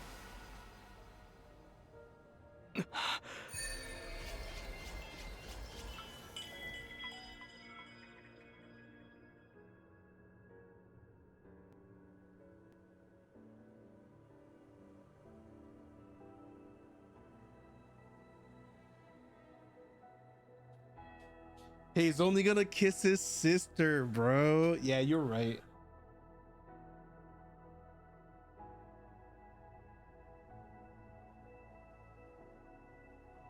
What was that? I lifted some of the restrictions this world placed on you. I trust this will help in your future adventures. My power, it feels like it's grown. I can use the elements more freely now. Thank you. This will be a great help. You're welcome. I see you as family, and after everything you've done for me, In fact, no. It's not because I owe you. It's because you're worth it. Here, this flower is for you.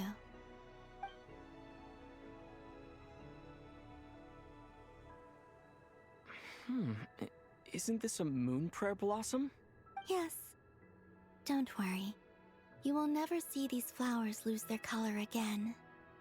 I'm finally discovering the joy of giving. How I wish I'd learned this sooner. Hey, better late than never. What are you thinking about now? Why don't you take a guess? You get... one shot. I don't think I'll get it in one guess. But I'm sure it's a happy thought. That's kind of a sneaky answer. I can't say you got it wrong. Down in Teyvat, the moon seems so far away. I felt it might always lie beyond my reach. But on the moon, everything feels so close by.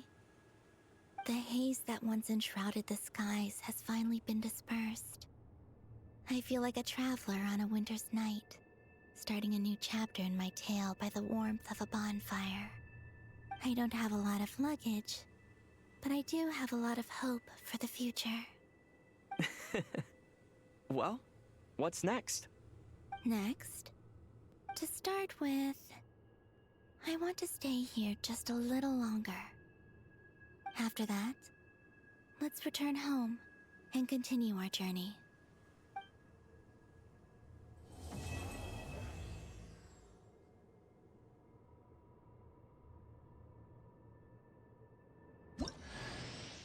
These clothes bring back so many memories.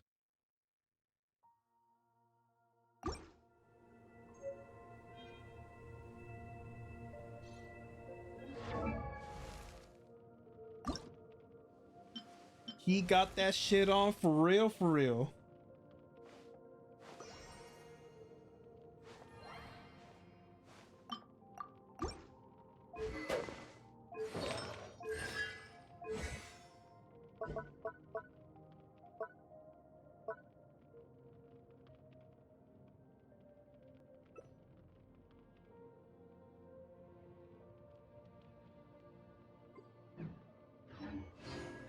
You got that shit on for real, for real.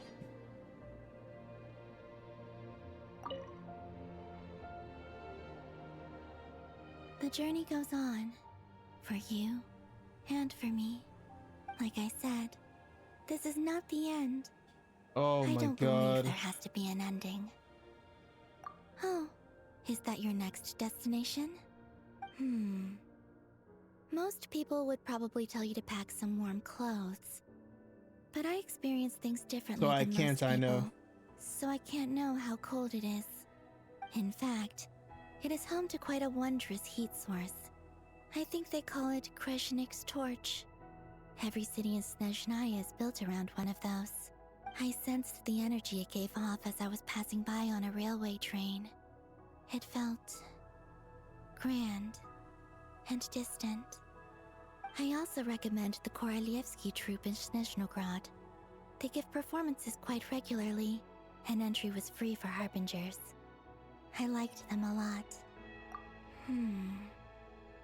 Ice cold and sharp. Crystal clear in some ways, yet profoundly unfathomable in others. Like the thick layer of ice on top of a frozen lake. That's just the impression that Tsaritsa gives me. I was never able to glimpse what truly lies beneath that icy exterior. In fact, I don't think the people of Snezhnaya even know what kind of power their god wields. Maybe that's because the Tsaritsa herself has never acknowledged, nor accepted that power. There's Regrator, the Rooster, and the Jester. Between them, they control a lot of what happens in Snezhnaya. but I could never wrap my head around how exactly power is split between them.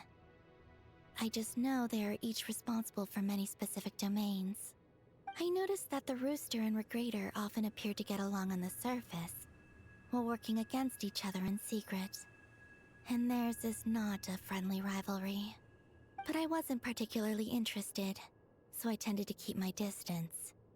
Now that I think about it, the term Mistelton often seemed to come up in connection with Project Stuja. Once things settle down in Krai, I'd like to explore the world beyond Snezhnaya. You've told me so many stories about the other places you've been to, and all the friends you've made there. I'm curious to visit those nations and see them for myself. It would also help me learn more about the journey that has made you into the person you are today. Okay. As you continue on your journey, don't forget to gaze up at the moon once in a while. It is, after all, no longer an illusion. It shall cast down its true moonlight, connecting us in truth.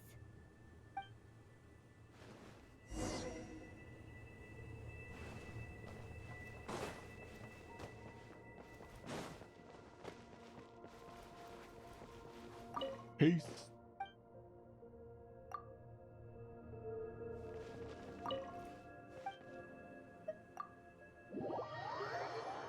Ten out of 10. Not Cry story. Sad Sandrone died. To Jean, acting Grand Master of the Knights of Favonius. Ugh, this preamble is such a pain to write. It's probably high time we got rid of this acting business. I trust that Dern has updated you all on recent events. Hope we didn't worry you too much. The good news is, we managed to come together and put a stop to the Doctor's evil schemes. With that, I think it's safe to say that Krai is finally out of the woods. As for the Fatui, not counting the Damselette, aka the Moon Goddess, who has left their organization, we found ourselves allied in this instance with both the Knave and Marionette. May she rest in peace. As ever, we find ourselves better off for making friends rather than enemies. But until we can ascertain the Tsaritsa's true intentions, the future remains uncertain. In a short while... Wait. How am I meant to surprise everyone if I tell them in a letter that I'm heading home? Well, that would be a huge waste. Okay, got it. I will begin sending the expeditionary team back home in waves. I'm sure they'll be able to answer any questions you still have. I hope they won't gloss over the details of my many heroic deeds. But if they do, I'm sure it'll be because they're just too exhausted from the long journey. I think of Mondstadt daily. Please give everyone my best regards. P.S. The honorary knight went above and beyond this time. Are there any other honors we can give him? I'll leave it with you. P.P.S. Please be extra nice to Klee for the foreseeable future. I cashed in on the last favor that the Hexen Circle owed us, so we need to earn some more goodwill. If there's any serious problems, feel free to stick me in solitary confinement when I get back. I'll do the time for her. Whew. And that, as they say, is all she wrote. End of an era. And with the moon shining down brighter than ever, I think everyone is going to sleep well tonight.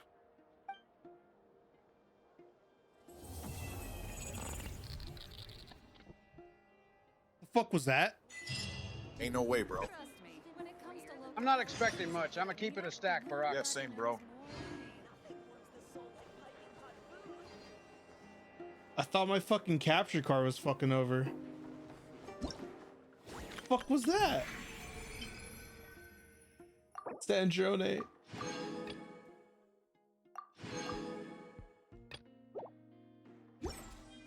My girl, she's dead. They killed her. Her ass too fat. Her chest too proud. Her forehead too cute. They killed her for she was too strong.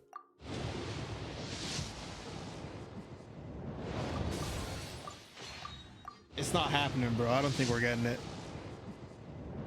I'm just gonna go jump off a bridge right now.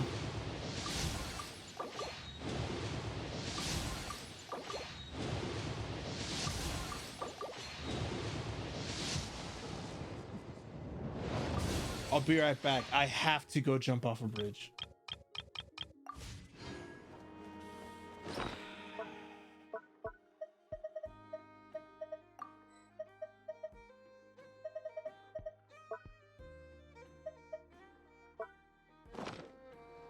That was really good. Very long in the tooth. 7 hours right on the dot. That's like not even a joke. I'm looking at the OBS counter. 7 hours right on the dot. I mean, what can I say that hasn't been said before? I think Genshin's scenic directions with their cutscenes and how they pan the cameras and how they want you to view certain scenes has been beautifully done since around Fontaine, maybe a little bit before Fontaine. Just immaculate scenic direction. The voice work was very good today. I can't really fault anyone. I was gonna fault Sonata, but then I realized Ad Astra. who cares? I was gonna have a gripe or two about Sonata, but then I realized who cares, right? Fuck it, what the fuck is this emote? Shit, it's a fucking Jabali turkey.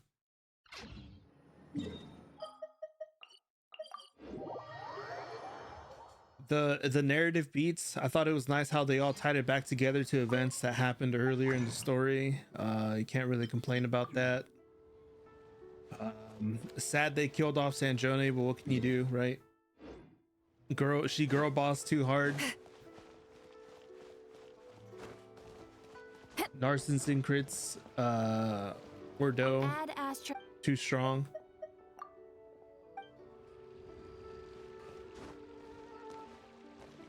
Dotor too good.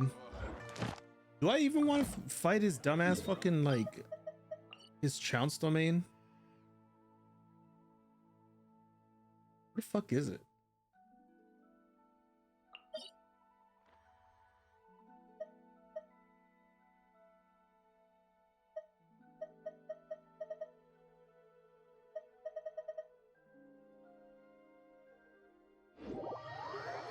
How difficult is it?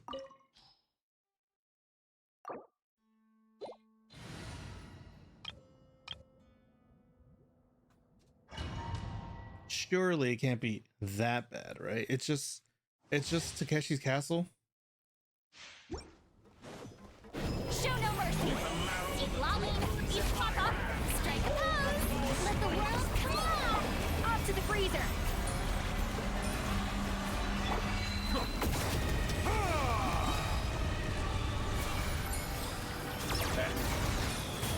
That's more like it. Somersaulting. Pathetic. Good. Keep it up. I'm still collecting grip.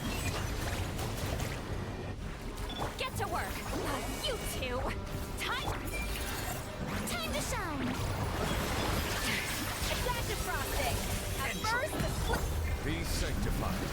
Excellent. You barely managed to touch my level.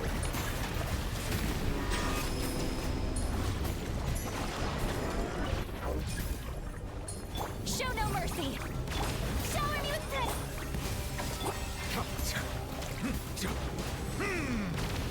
Settle down.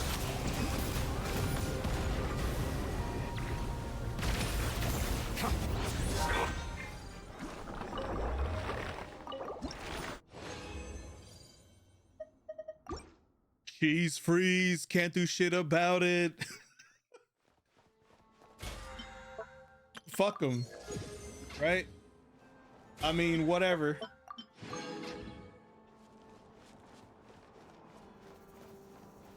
Cheese freeze, can't do shit about it.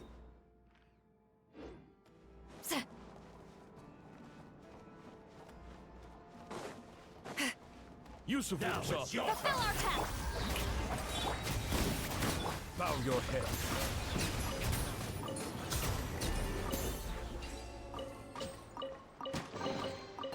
Yeah, you're right. He has anti-nuke mechanics, not anti-photon laser.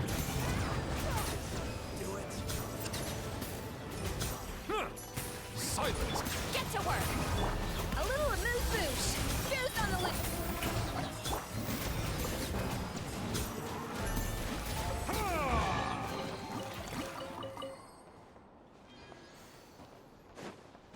Cheese freeze. Sonoma week as a win. I think hold on, check this out.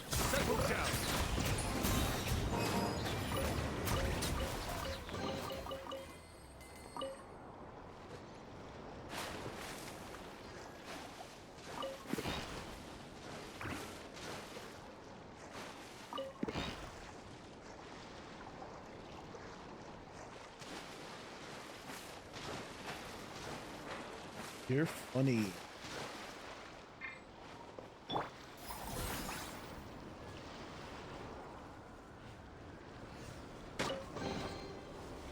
Not bad. It's all yours. Fuck. Oh my. Show no mercy. It's fine.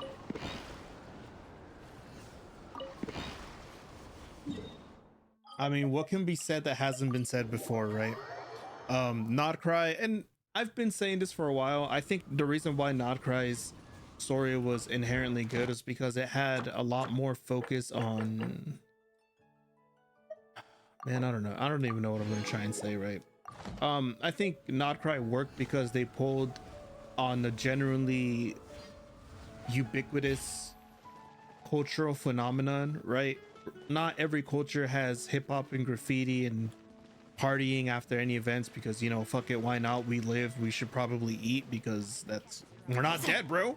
Not every culture has like ancient civilizations that were far better than what we had. Not every culture is French.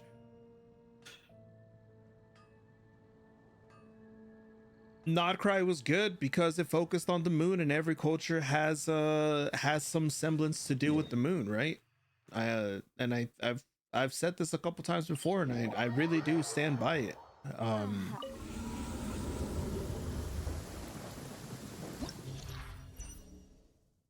I did not. Yeah, last Abyss was bad for me. I don't want to talk about it. Not Cry was good because the moon. And even when I was like passively explaining this to a buddy of mine, the story beats, I just kind of gave him a rundown of just like, hey, you meet this girl and she's just like, hey, so I heard you know that the moon in the sky is fake. And you tell her, it's like, well, how do you know that? And then she looks at you and she says, well, because I'm the moon. He's like, what the fuck? Like, it's just a genuinely good story. Pacing wise, oof, a lot of plot dump, and if you're not ready for it, I can see why it gets very like heavy. The bit a little weird that Rirrir is just there stuck, just that's how we dealt with Rirrir. But I mean, what can you do, right? He's dead. That's it. That's pretty much it. Thoughts on Not Cry? Great. Columbina's story, it was good. It's very relatable. The Moon Goddess's story, very good. Very sad. Dottore was a very fantastic villain. I mean, I don't think anyone can fault him. Fault him for being a bad villain. I think he was a good villain, right? He did what he had to do. He went out there. We played our offense. He played his defense, and it was all part of the game. Sandrone, sad character, very sad, dead. Big Titty, loss. No, now she's just dead titty. What can you do about it? I think that's it, dude.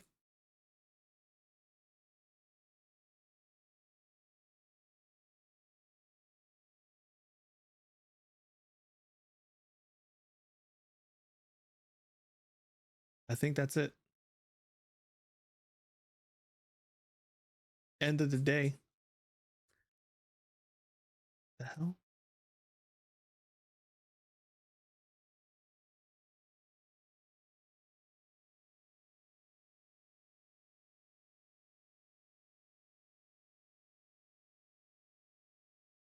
GG Nori. Thanks. I'm gonna cut the stream here and go eat because I haven't eaten in 7 hours. Not Cry Part 9 soon on the YouTube, I guess. Thanks everyone for watching. Don't play Genshin Impact. And just experience it vicariously through other streamers. That's all I could offer. Adios, amigos. Mwah.